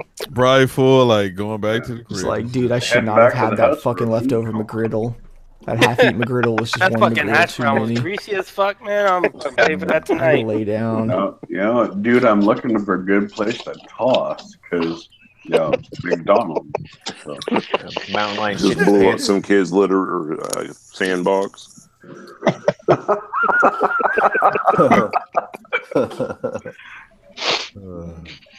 know, I would have been there for 35, 45 minutes. Still need a scratching post. They still need a litter box. Hey, Ehart. What's up? You've been here for a long time. You literally said about 6 words in the past 3 hours. So I went out to my car for like an hour searching for SD cards, and I did not find them. I have some awesome footage, but I can't find the fucking card. You dropped the joint in between the console and the seat, and she was out there trying to get that. Dude, I just searched my whole fucking car, dude. Like, I'm so sad because this is awesome footage. Okay. Grab your children by the ankles, turn them upside down, and shake. It will fall out. So, question: how many of y'all here on this panel have misplaced one of the micro joints and realized, like, there may be a chance that I'll never see this thing again? Oh, I'm missing like 264s right now. Dude. What gets me is when you go to take them out, it's like I have one they fly across the room. Oh yeah, they pop out. I've actually gotten to. I have a technique when I take the micro ones out. I actually do it like sitting in a chair with like the thing aiming into my gut. So when it does, your dick out. Oh wait, sorry. In the dick. You forgot that part. Yeah, I mean, if I thought it would help me, if it would help me, I would do it. But yeah, like because they occasionally still pop out, but then they're just like right in my. Most I have to stand up and they fall on the floor. But yeah, it's like that's like my technique. It happens to me too. I lose the camera stand up and it falls on the floor. Wow. Yeah, have you tried standing up, ER? If you stand up, it'll just fall out of your gut. Because No, if you, yeah. Of all of us, forgot. Yeah, you have. all of us on this panel, Ehart is the least likely to have a beer gut. So. You never know. Yeah, because she drinks you never liquor. Know. You never know. All it takes is like some Red Bulls and some, I don't know, vodkas or bad decisions. Yeah, some Doritos. Yeah, you just go strictly on like a fucking beef jerky diet, and Speaking of beef jerky diet, hey, Ghost, what you drinking? Jerky and 4 Loko. Vodka. Right. Yeah, I mean, cool. So the reason why I bought say 2 bottles. No, the reason why I say that, I kind of did that. I was in Walmart the other night, and I'm sorry. Yeah. Nah, but I mean, they got cheap beef jerky, bro. I just kind of bought that They shit. got cheap stuff, but it's full of lead and melamine, and it's Man, all the best stuff is Tastes full like of lead and dried melamine, dude. What are you gonna do? I know it tastes good, but you're gonna be dead by the time you're Wait, sick. you smoke? Who are you to speak? No, dude, I vape, I drink, I drive a truck for a living. So yeah, yep. So there's a lot of 8 balls and a lot lizards, like 16 or 24 balls. Yeah. I mean, I was always under the impression that truck drivers did coke. Are you kidding? Truck drivers can't afford coke. Oh. No, is it fucking meth? I don't know, man. It's another Well, story. like maybe they used to in the past to stay Yeah, what, awake, the but like 70s? now they have like they can only drive so many hours, and then they have to stop for X amount of hours. Okay. I don't know about the other companies. Or do they? You gotta let That's them right. know You have a for truck, a newer grand truck. total of 11 hours, and then you have to have 10 hours off duty. Uninterrupted? Are you talking about like DOT stuff? What are we talking Yes. about? Well, he's Canada OT I'm- stuff. So have you guys watched No, the actually, vloggers? I'm running the U.S. DOT rules right now. Have you guys Consider watched that we can truck run vlogs? 13, not 11. Canada OT. Have you guys watched like truck vloggers? Like there's vloggers that Yeah. ride around in their big rigs and shit and make do videos and shit. I'm like, what the No, fuck? I avoid that shit on purpose, man. Yeah. No, that's an older You're truck, talking about it and on you only YouTube. run paper It's logs. You can illegal. get around that. Yeah. Well, anyways, yeah. I had to do DOT stuff when I drove trucks. Yeah, but I regularly. think you can run paper logs no more, man. If you have an older truck, you can. Yeah, no, if anything pre like 1999, you can do whatever the fuck you want because That's why you see a lot of older trucks on the road because they're not fitted for the computer and they don't have to have them. And you Yeah, that can was still like a run thing. paper So like, exactly right. when I worked at Frito-Lay, like we had a bunch of old fucking like the old kind of box style ones for the smaller accounts. They kind of look like a UPS truck, and most of them had like multiple rebuild badges in them, like where they'd been total in accidents or something happened. Instead of like Shit. fucking instead of getting getting a new one, because they get the new one, it has to follow all the current DOT. They'd rebuild these things so many fucking times. Oh, wow. I had this one that was such a piece of shit, but I normally did big accounts. So I drove like an international, like a box style truck, with a lift gate on the back and all that shit. 13-letter shit spreader. So you get to fucking get AC and 13 whatnot. letter shit I like spreader. the seat with the air underneath it, and you hit the brake and you hit a big bump, and then it makes you hit the brake repeatedly over and over and over. You know what I'm talking about with a fucking air seat? Yeah. Right. Fuck. I drove a Peterbilt for most of my career, so you put the seat on the floor in the bunk so you don't have to be ashamed of what you're driving. Because Yeah. nobody can see you through the windows. So. You know, Did you guys install one of those like weight things like Sylvester Stallone did in his truck so you have a really strong right arm? Yes, but it was for my dick. Oh. Well, you got strong dick. Sounds gay, Ken. I can lift anything. Why are you asking about his dick, Kenny? Right. His name's not Brad. Hey, Shift you know what? gears with my penis. Grap. I know it's close. Brad. Yeah. Hey, both of you. It's all good, bro. God damn it. I'm never going to get away from that. Never. No. Nope. I fucking hate all of you. Every single one of you. Especially Kenny, the it's dogs. okay. Kenny, you know why? Because you in the motherfucking easiest branch of the military. Why you bring this shit up? Oh shit! Hey man, I had a hard week. I was in is the he Air Force. And, What, the Coast Guard? right, and the cool thing about it, he be home before like 10:30. That's not today or not this week. Oh, what? Not next week or the week after that either. That's because we went to lunch, Kenny. Oh, Kenny, are you still active, sir? Man. Oh my god. Kenny, it's cool. Embrace your fucking not doing shitness. I've been doing shitness. I'm actually doing shit. What you doing? Right now I'm not doing shit. See? That's my point, ladies and gentlemen. I just say it. It's cool, Kenny. It's cool, bro. Hey, Kenny, you be quiet, Ghost. You know you like lunch. Are you serving in? Right. Yeah. Because, like, Ghost Ninja be going to lunch, and then after that, Kenny be going home. Like, that's go back to work. right. Ghost like, fuck, I got another 6 hours of work. Kenny be like, well, shit, I'm about to go put in, like, 25 holes at the course, and then, I don't know, probably go play bingo with the old folks and shit. I'll meet you back downtown. We'll go right around later. Right, yeah. I'm gonna go home and do some stuff and things. I'll be back down. What had happened was, yeah. I'm sorry, hey, Kenny. Sorry. There's been more than one time when I was like, "What, bitch? You got off work at like 10?" You was like, "I ain't even go to work today." There's been a couple of those times. There's also been a few times where you're like, "Man, I'm on my way to work. I'm about to leave now." I'm like, "Oh shit, I'm about to head home." See? Like I've been here for a minute. And I'm I leaving joined. I mean, I guess I came in second place with the military. It wasn't always like that though. It's just my particular job now. Don't start that argument between the branches. Oh no, it's cool. I accept the Air Force as the chair force. Yeah, man. Yeah, we good. We ain't do shit. I mean, we did a lot of bullshit, but pause the war. Our jacuzzi broke. We need parts. Right. Hey, my AC's out, bud. All right, we'll be there. We'll be there in 10 minutes. Yeah, that's Rowdy. Oh. When I was 18, I enlisted in the Air Force, the Canadian Air Force, and they Canadians have an Air Force. Yes, we have an Air Force. They have a force. Yes. They're Air Forceful. It's all Cessna 172s. No, we have super friendly Pepper Cubs.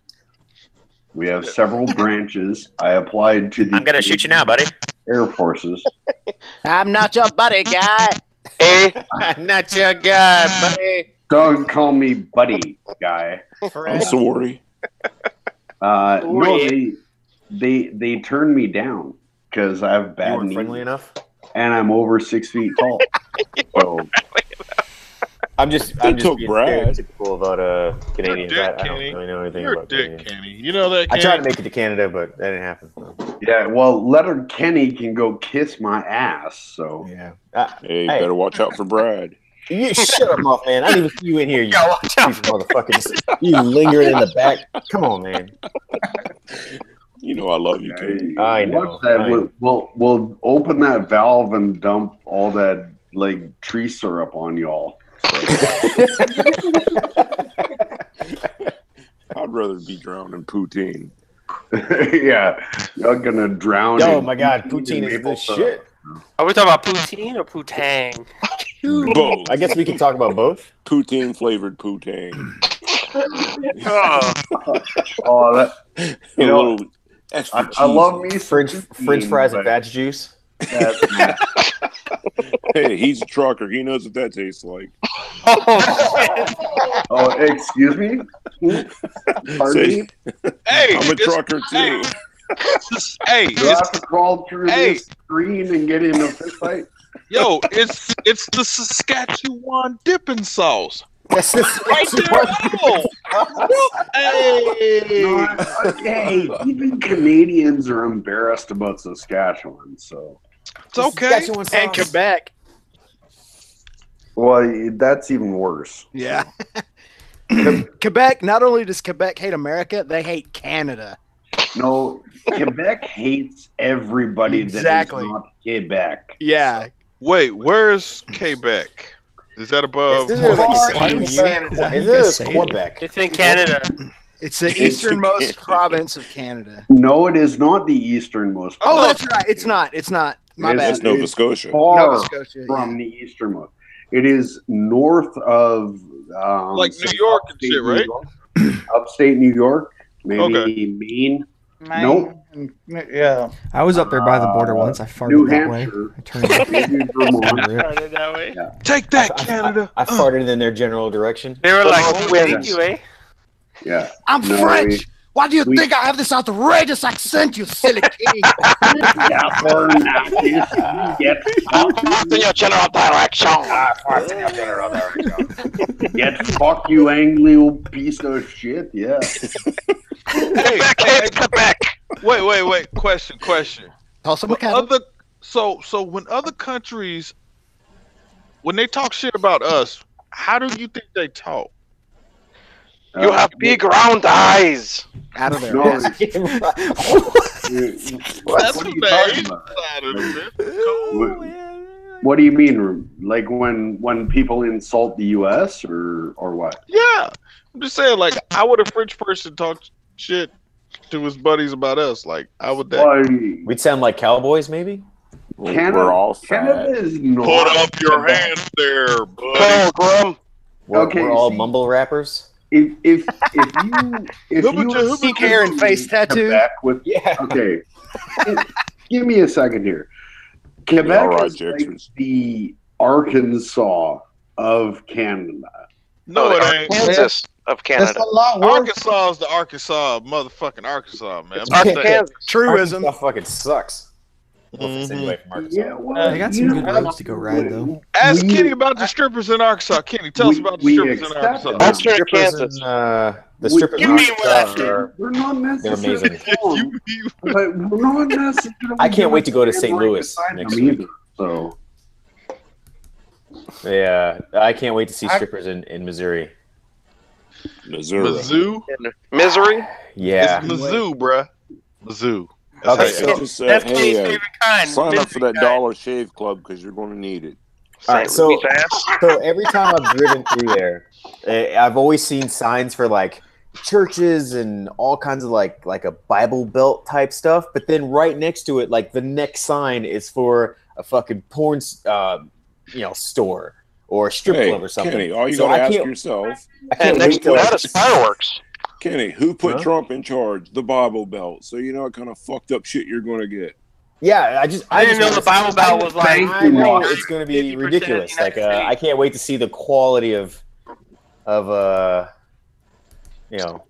I said, get you some scissors and a razor because you're going to have like the bush that starts above the belly button and right above the knee. That's what I want to see. I want to see like their. Well, you have to slobber it a lot to like get the part in it.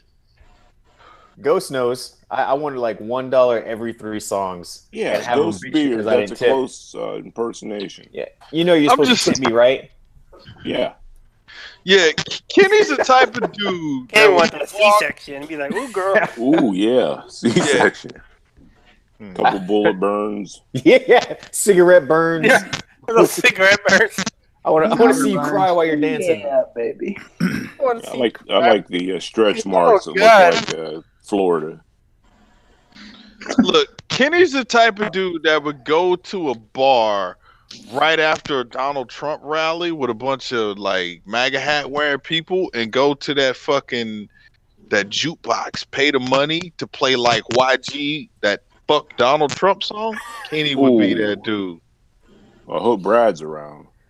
I need protection. Oh, they swinging. Nah, it's Ghost. Ghost is right there with him, like, dude. I don't know that motherfucker, man. I mean, Ghost is standing next to me with a neon sign pointing at me. Pretty catchy. I got the remix too. That shit's been funny every time I've done it. Huh? Right, exactly. Making awkward situations out of random people. That's not. Oh yeah, just make shit ultra awkward. Just laugh. Fuck Donald Trump. Yeah. I've never done that before, but oh, you need to, man. Trust me. Look, I'm gonna bring the GoPro. I'm gonna film that shit. It's gonna go viral. Okay, so the most awkward moment that I've ever had doing that was at it was like a Chili's type restaurant, and it was around but it was around dinner time. A lot of old folks around with their families. I played "Pregnant" by R. Kelly, and it was loud as fuck. If you haven't heard that song, like listen to it, and then imagine a setting where families are sitting around eating dinner. Cause I'ma fuck you right. Oh yeah. That's good times right there. It was pretty funny. Does it? Why are you watching? Involve impregnating, like, Dude, look at them Longhorns, okay? Oh, Like, whatever. I've never seen that many just out like roaming like that. Like they're taking them somewhere. That's a lot of them together. Like I've seen them in the fields. What the hell is that? They're Longhorns, man. You guys don't even know. You don't even fucking know about Longhorns. You don't. I've been to Fort Worth. You mean what I said? Wait! I saw one of those on the way out to Ghost House. There was like one. Yeah, like they're all over out here. There's some right around the corner for me. Like not even 2 minutes away. From El me. Coyote Ranch. Like even I see them as regularly as I see them. Every time I drive past them, I still it's like they're cartoons for how long. Go fucking turn them drones into are. steaks. Steaks, motherfucker. Steaks. Okay. Yeah, we eat them. They're delicious. Steaks, and put the horns on the front of Boss Hogs. Ghost is like, what we do with him? I mean, if I'll show you. But you'd be like, ooh, let's get it in. Like, what we talking about? We eat. No, I'm like, give me a reefer trailer and a bandsaw, and I'll give you some filet mignon and some T-bones and. That's a lot of work. I'd be impressed if you could just pop them out and they're ready to go. To go ahead and slice this thing up, because that's not something I know how to do. This ain't a video game. You just don't walk up, press X for 3 seconds, and then boop, pork chops. Yeah, like they cut that shit up and they have to like the pork chops. You know, dry it, don't you? You have to do something. They can't just like they fucking cut dude, it they need to hang for like 28 days. Yeah, there's like a whole thing. Yeah, like it's what? Like if you think you can just go and be like, I'm gonna eat that cow and eat them that night. I mean, I guess you they can. Don't but... have to, but if you want a quality steak, they need to hang for at least. I mean, like I'm saying, like now, see, I don't understand that, because don't they have its Kobe steak or something, and it's been like dried, or why does it not mold? I don't. Get dry. Well, dry Kobe's mold, right? Type. If you're talking about Kobe steak, that's a whole different story. Yeah.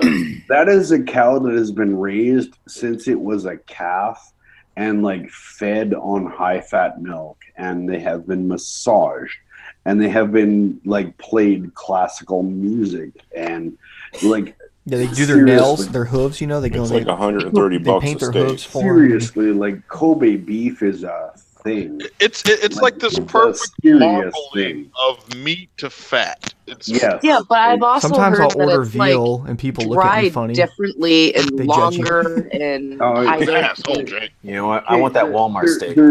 There's wet aging and there's dry aging, and it's a different thing. It involves temperature. It involves but it's like it gives the impression that it would be like you're making it into a big piece of jerky. That's not what you're doing with it at all. So. No. Why doesn't it rot? I don't get it. Because of the that would be bad. It doesn't. I don't understand why would be I can age that in my fridge. Yeah, like you can. I mean, it's cold in the thing that they're doing that in. If that's what you're asking. It's not like it's at room temperature. You can pull a cow into a meat, and you can put a bullet in its head, and you can hang it, and you can drain it, and you can cut it up, and you can put it into the regular grocery store chain, and it'll take you about 36 hours. If you put a little more thought into it, and if you put a little more work into it, it takes 72 hours to hang and drain a steer. It takes a little bit of time to hand butcher as opposed to machine. God damn. What? Yeah, that's true. Man, that's a joke, right? That's hold on. Ghost. Tim Kreitz, full screen now, please. Oh yeah. So is that for one steak? That's probably for either a kilogram or a pound. I'm not sure how they're doing this. Oh, Japanese Wagyu? No, that's by kilogram. Yeah, so kilogram. So which is 2.2 pounds. Yeah. That's what Kobe looks like. So essentially $750 a pound. Yeah. God.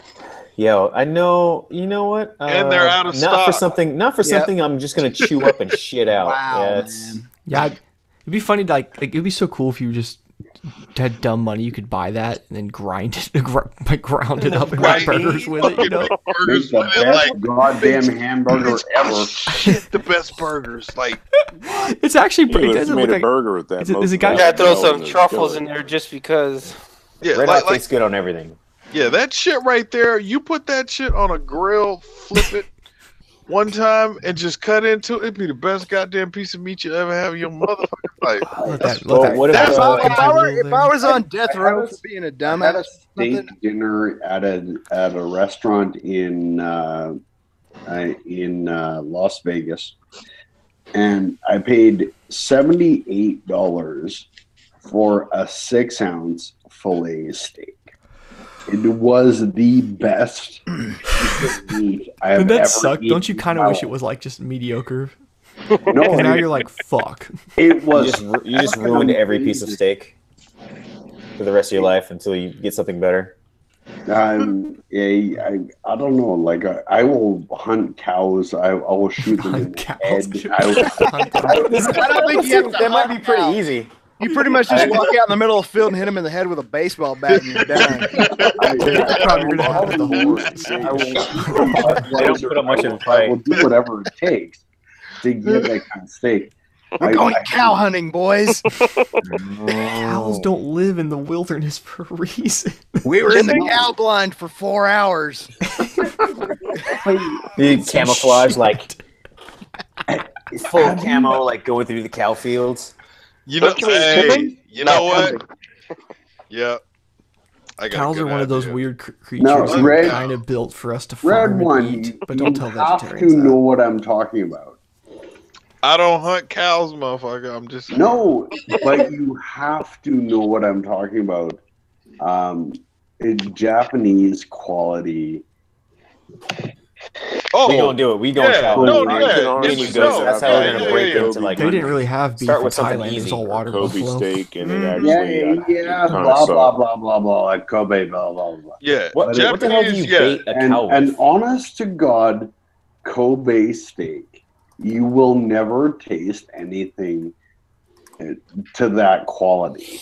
It will it's just too literally fatty. melt in your mouth. You can cut it with a butter knife.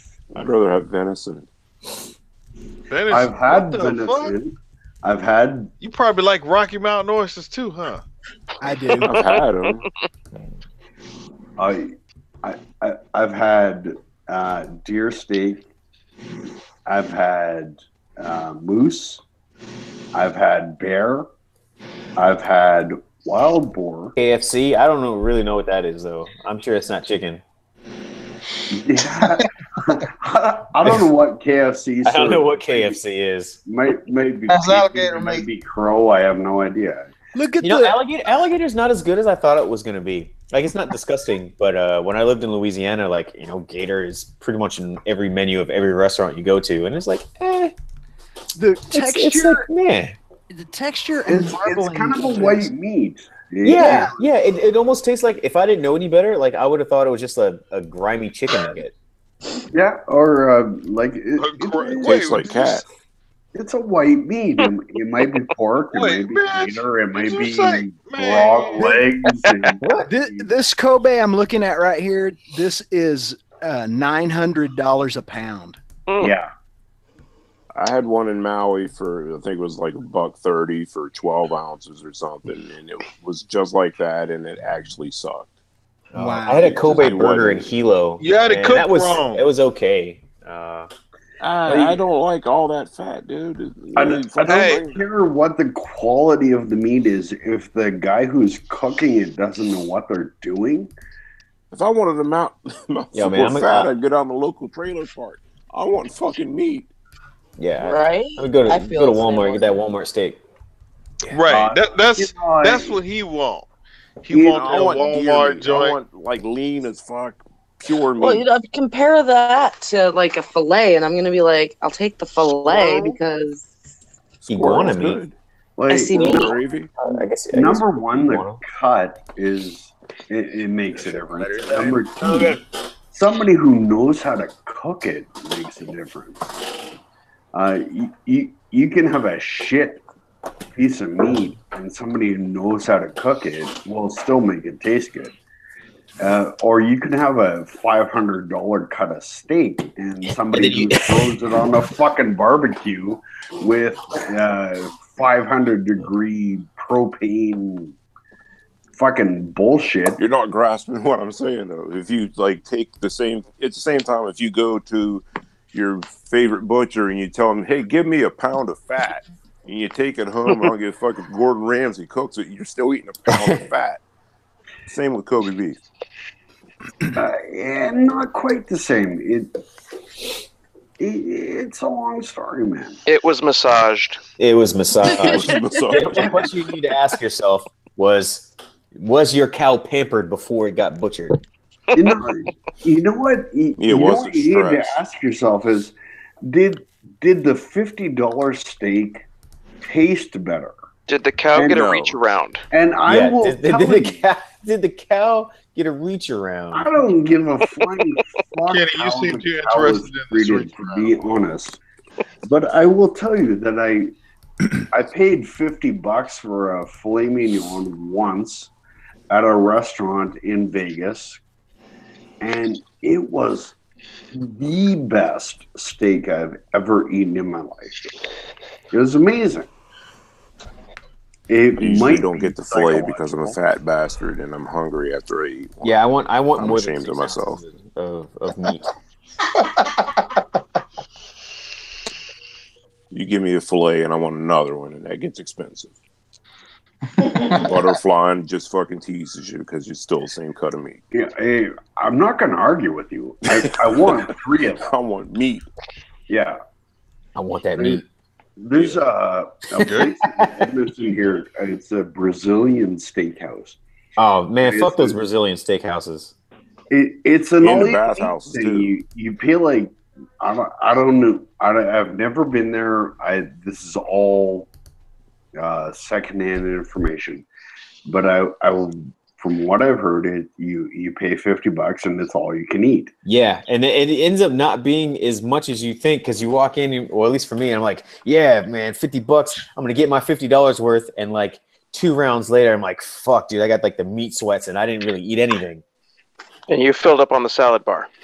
Yeah, real nice ones, Texas and State you'll- Brazil, that's the place. Fuck those guys. Kenny, you got to say all no you can to the eat steak, croutons. and they'll bring you one and like, let me have another one. And then 10 minutes If later, it's all you can eat, dude, I'm eating filet, and that's all I'm eating. So at the Japanese spots, when I was in Japan, they had this kind of like all you can eat like yakiniku thing, which is like kind of meat and this and that. But Japanese people that I would go with would get like this big bowl of rice, and they're like, "Do you want the rice?" I'm like, "Fuck the rice. It's all about the meat, son. Like I need that, It's all about the meats. And like they would look at me like, "What the fuck is wrong with them?" I'm like, have the "What is meats." wrong with you? You can eat that shit at the house. You can't get this at the house. I'm gonna pay the fucking $15 to murder fucking meat. Fuck the white rice." And it was so hilarious because they couldn't fathom the fact that I just didn't want to eat white rice with an all-you-can-eat kind of meat buffet. I'm like, Yeah, you're nah. wasting room. Right. Totally understand that. It's all meat why and the like fuck am I snack eating shit. salad bar if I can eat steak? Yeah. Right. Like, no, bitch. It's the pork. It's the everything. I want it all. Put it on the plate. We're cooking. I'm sure my man Kenny's ran into some Western Sizzlers. Ooh, what are you talking about? I'm sorry, I wasn't listening. Western Sizzler, all you can eat steak. Oh, Sizzlers. Yeah. I saw. Actually, I saw a fucking Sizzler recently, and I was like, "Holy shit! They still exist? a thing. Yes, they it still is. have them. There's Yes. one in fuck, where was I? Yeah, Like when you somewhere want to near get San full on Francisco? steak, go to Sizzler. Just Next stand time- there in line. You know, Next They time I got like see the big Sizzler, I'm gonna 72 go. ounce they're cooking, and they're like chopping off pieces of it, giving you, I don't know, My 6-8 ounces of wife time. I'll still tell them, has don't be shocked because I'm dreams coming right about back. the Sizzler in Bakersfield. Bakersfield. Yeah, seriously. I got stuck there. We were driving a truck. I had my wife with me. We got stuck there. We went to the Sizzler. I had like a pound and a half of steak, and she had the salad bar and the fruit bar, and she was fucking livid. It was amazing. It was the greatest thing ever. And I had like I don't know, a pound of steak for $10. So that was amazing. So I've been sitting here looking at all these different cuts of Kobe. I've been surfing the internet looking at pictures of meat. So yeah, but here's what I have determined at this point: Kobe beef looks like Freddy Krueger's fucking face, man. Look at it, man. It's Robert England. We're eating Robert England tonight, honey. England. But when you fire that, what it looks like. It's fucking tender. Like, I got the meat, bitch. It's like Arby's. We have the meats. Yeah. I got a massage, bitch. We're the Meat Warriors. Oh, damn. Yeah, Dawson reference. Thank you. Meat Warrior. Yeah, that's great. It's just, oh god, you know, man. I'd try it, I guess, but I'm not paying for it. Somebody else paid for it. Somebody else has got to pay for this. Right. Like, because at that point, you got to finance that shit, man. Yeah, I get a loan, get a small loan to have dinner. Yeah, I mean, can I do like 6 months? Nah, just the 2 months. Damn, that's $823 a month. Fuck. All right, go ahead and run it. Let's do it. Just think about it, man. That's an experience right there, bro. Mm-hmm. As an experience, I don't want to pay for. Yeah. So I want to just glom build the onto fucking- some. Oh, go ahead. Tim. I'd want to glom onto some kind of a special situation where I got it given to me, or Yeah, that's what I was gonna say. You create a Instagram account about food, and then boom, you get 1 million fucking followers, and then you just get free food. Yeah, you get a GoFundMe so you can get a steak. Yeah, I live about 3 miles from a guy that commercially farms elk, and I'm friends with this guy. We had, I show up at his place and I clear snow because I drive truck. So he offers me a side of elk. Oh yeah, elk steak is awesome, dude. I am not a butcher. I have no idea what to do with this. If you offer me steaks, if you offer me ground elk, I guess at this point. If you offer me roasts, great. If you offer me a side of elk, I'm looking at it as a giant slab of meat going, what the fuck do I do with this? So yeah, that was last winter. We came to an agreement. Because he has a butcher on staff, so I got steaks and I got roasts and I got ground. But if you offer me a side of beef, I'm gonna look at you. Offer me some meat, I'm gonna look at you and say, that's great. That's a giant chunk of meat, but I am not a butcher. So what do you want to? You know, all I know is if I had to hunt and butcher my own meat, I'd be super thin. I would starve. Yeah. It's not it's not that big a deal, man. Yeah, I'm sure if I did it once or twice, I'd be like, okay, this is not bad, but it's not in my skill set right now. So yeah, I don't know what You'd be surprised. This all started when I showed some longhorns. I was just watching a video of bulls fighting lions. So fucking if you bull can would've hold his showed, own on a a picture lion, of man. a crackhead, then the conversation would have gone. Oh, dude, they both got tore up, but that lion ain't right anymore, man. He got stomped on by that bull at least 20 times. Get on Live Link and go to videos of bulldogs doing what bulldogs were bred to do to bulls. It's pretty gruesome. Or pit bulls. Well, not pit bulls, English bulldogs. Oh. Yes, English. Yeah. English bulldogs versus bulls. It's disturbing. Good. But that's what they we're going run them there. for. Yeah. Yeah. They were bred to kill bulls. Bulldogs? Yeah. Well, I guess that English makes bulldogs. sense. English bulldogs. That's why they have that huge underbite. They will latch onto a bull and hang there. Just like under its neck. Yeah. Jesus. Throat. They go for the throat. That's fucking disgusting. What little bastards. Yeah. People are like, English bulldogs are so sweet. They're such great dogs. I'm like, do you realize what those dogs were bred to do? They're called bulldogs for a reason. You know what? I never thought of that. I'm like fucking I dog thought they were anyway. friends with the bulls. Yeah. They're bull puppies. That's bullshit. Bless me. Lay. I should go to bed. Good night, everyone. Yeah. Peace out. Good night. I should too. Good night. Enjoy it. Glad I finally got to hang out. I was falling asleep here on the What? You Bruh, fall asleep on this comfy ass chair.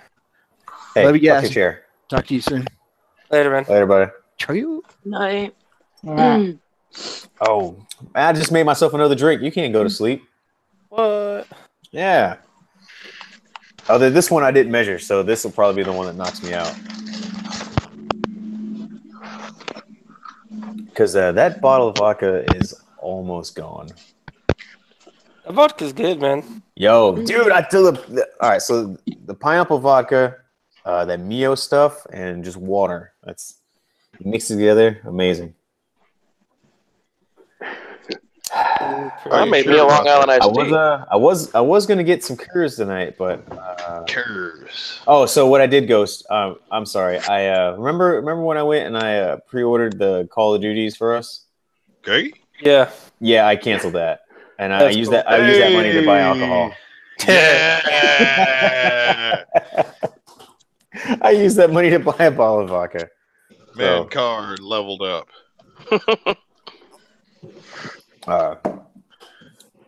I'm not going to be here to play it anyway, and I don't know if you're ever going to come down here to pick it up. I don't know if you can transfer it to other GameStops. Fuck that store anyway. Yep. Fuck GameStop. Because he a black man. Yep. No, just every time I go in there for something, it takes forever. They want to like talk to the customers and bullshit. Like, look. See, because you black. See, they don't. They want to talk to other customers, but not Kenny. You turn this into like a Negro spiritual. Yep. Yeah. You get paid. Non-threatening black spokesperson. That's Allstate stand.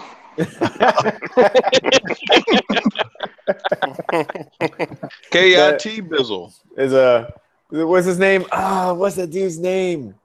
Pedro Serrano. No, Wayne Brady. Him and Wayne Brady. No. Yeah, Wayne Brady. What's the Chappelle Show thing? Yeah. Is Wayne Brady gonna have to choke a bitch? Wayne Brady gonna have to smack a bitch? Oh. Run, bitch, run! No, it's the dude who played Pedro Serrano in Major League is the guy from Allstate. Yeah. Oh. Run, bitch, That's run. not him.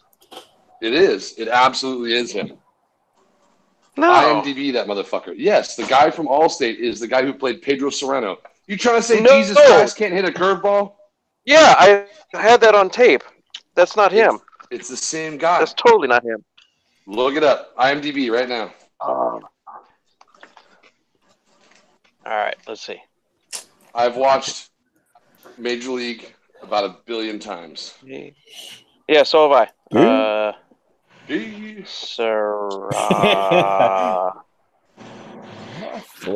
No.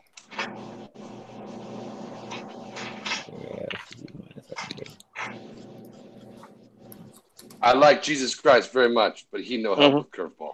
He no help with curveball, exactly. IMDb sucks. Okay. Yeah. Dennis Haysbert. He's here. That's him. Damn it.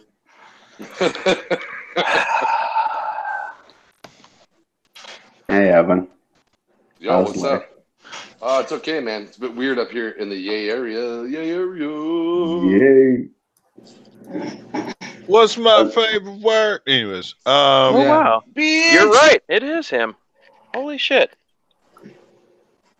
By the way, I made a joke about your picture being one of the gorillas from the Lost City of Zinj, and no one got it. So. Oh, I've never seen it either. No, it's I forget the movie, but it's Congo. Movie Congo, where that creeper dude's like the Lost City of Zinj, where they have diamonds the size of grapefruits. I haven't seen that white so gorillas long. everywhere. You remember that at the beginning of the movie that that little gorilla pencil sharpener thing? I used to have that as a kid. Oh no way! Yeah, I don't know where my mother got it, but I had that same one. I think that's why I like the movie so much. Amy, good gorilla. I just saw a meme that said Honky Kong and a big, huge white gorillas, and I thought it was funny. You know, a movie I thought of today, Ghost Dad. Holy shit! Ghost Dad, indeed, fucking raping people.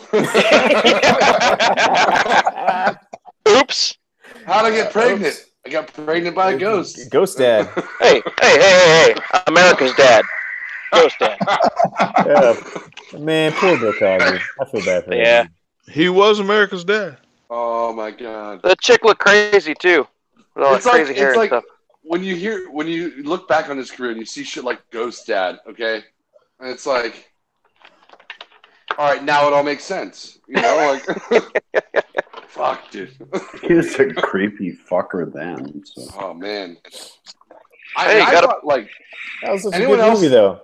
Anyone else like do some weird shit in your life? Like not like bad like him, but I mean like you're like, I'm a bad person, and then you look on the news and you see the shit he did, and you're like, I'm not that bad. I guess I'm okay. Wow. You know?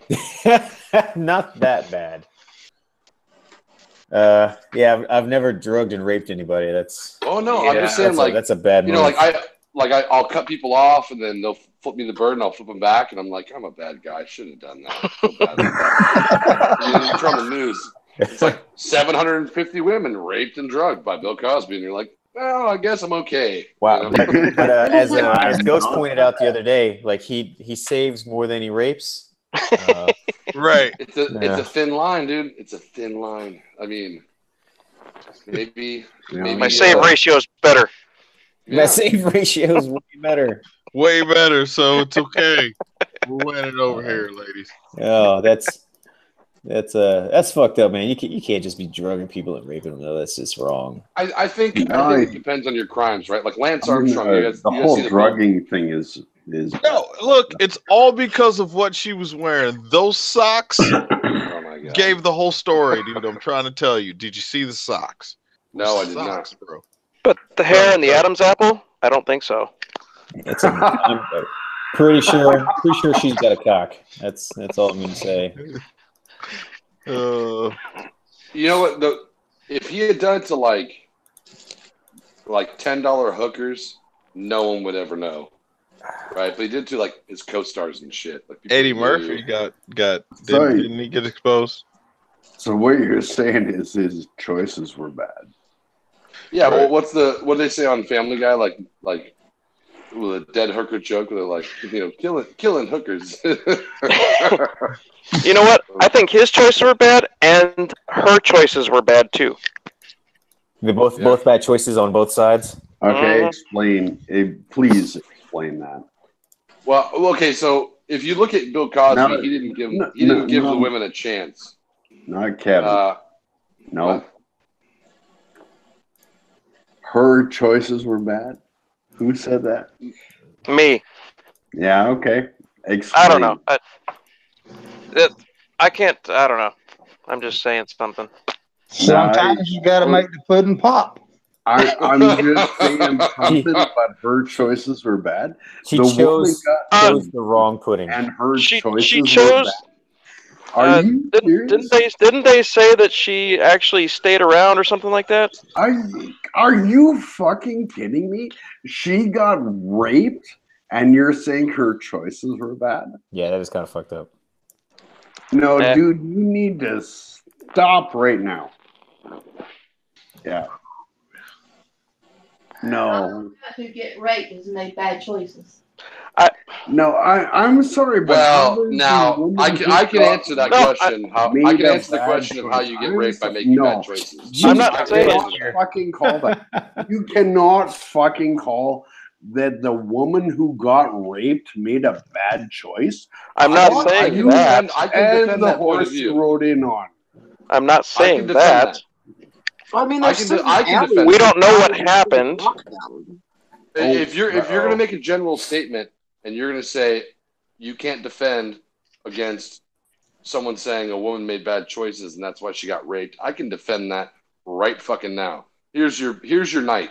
All right, she left. She was dressed in a skirt that her vagina was hanging out of. First of all, not that that's the problem. That's fine. Okay. Then she went to a bar. Hold on. You got to hear me out. Let me lay this out for you. Then she went to a bar. Okay. She had 3 drinks. Okay. She had 3 drinks. Hold on. Let me lay it out for you. Let Evan lay it out. She had 3 drinks. Okay. On her 4th drink, she left it on the bar and she went and danced with her friends. And so some dude dumped something in it. Okay. That's a careless choice. Any bartender I know, if you're a woman and you're at a bar and you say, you know what, I wasn't watching my drink, will you give me another one? They're going to give you another one. Now, 3rd choice, she went for the rapiest guy in the place because he was, tatted up and he had bling on and yada yada. She flirted with him because she was kind of drunk, and now that's a setup. That's a setup. You're not trying to defend a rapist, are you? At this point, no. What I'm saying is that you can't do whatever you want and be like, "Oh, it wasn't my fault." Personal responsibility. It's like what did Dave Chappelle say? Like, okay, you might not be a cop, but you're wearing a cop's uniform. You might not be a whore, but you're wearing a whore's uniform. You know what I mean? Like, oh, you've got to be fucking kidding. No, I'm not kidding. Personal responsibility. Oh, you got to be shit. Wow. Okay. All right. What did I say? Is it wrong? Okay, so because the rape victim dressed in a provocative manner and had several drinks and left her bars on the counter. Are you fucking shitting me? Look, what world do you live in? What world do you live in where because people the aren't evil? Studley motherfucker had like 18 fucking shots and fucking powered the beers down. Look, let me equate this to something that you can understand. Serious? Let me equate this to something you may or may not understand. Okay, I'm 6'3", 250 pounds. All right, I have shoulders like a fucking refrigerator. My entire life since I've been 21. My entire life, when I walk into a bar, every guy in the bar sizes me up. Like, this is how I kick his ass. It's an involuntary response that men do. Okay, that's why I like gay bars. Because when I walk into a gay bars, they buy you drinks. They don't go, I'm gonna kick his ass. They go, hey, who's this guy? Why is he here? Okay? He's sexy. But if you think for a second that your experience on the planet, no matter how you act, should not control the outcome, you're a fool. Okay? If you walk into a place, fucking kidding me? If you walk into a place, it's personal responsibility. If you walk into a place in a bikini on a Friday night at 11:30 a.m. and you're like, why are these guys hitting on me? And you've got big ass D titties, a nice waist, yada yada, shaved legs, you're wearing stilettos. I don't think any girl is that stupid. She's not going to be like, that's what I'm saying, though. That's what I'm saying. What I'm saying is that. Give a fuck what she's wearing. If she says I'm not interested, that means you're a fucking rapist. And that's you, Brap, and that's me. But that is not the dude that's fucking high on cocaine that's been there all night to try and fucking take some girl into the bathroom and rape her.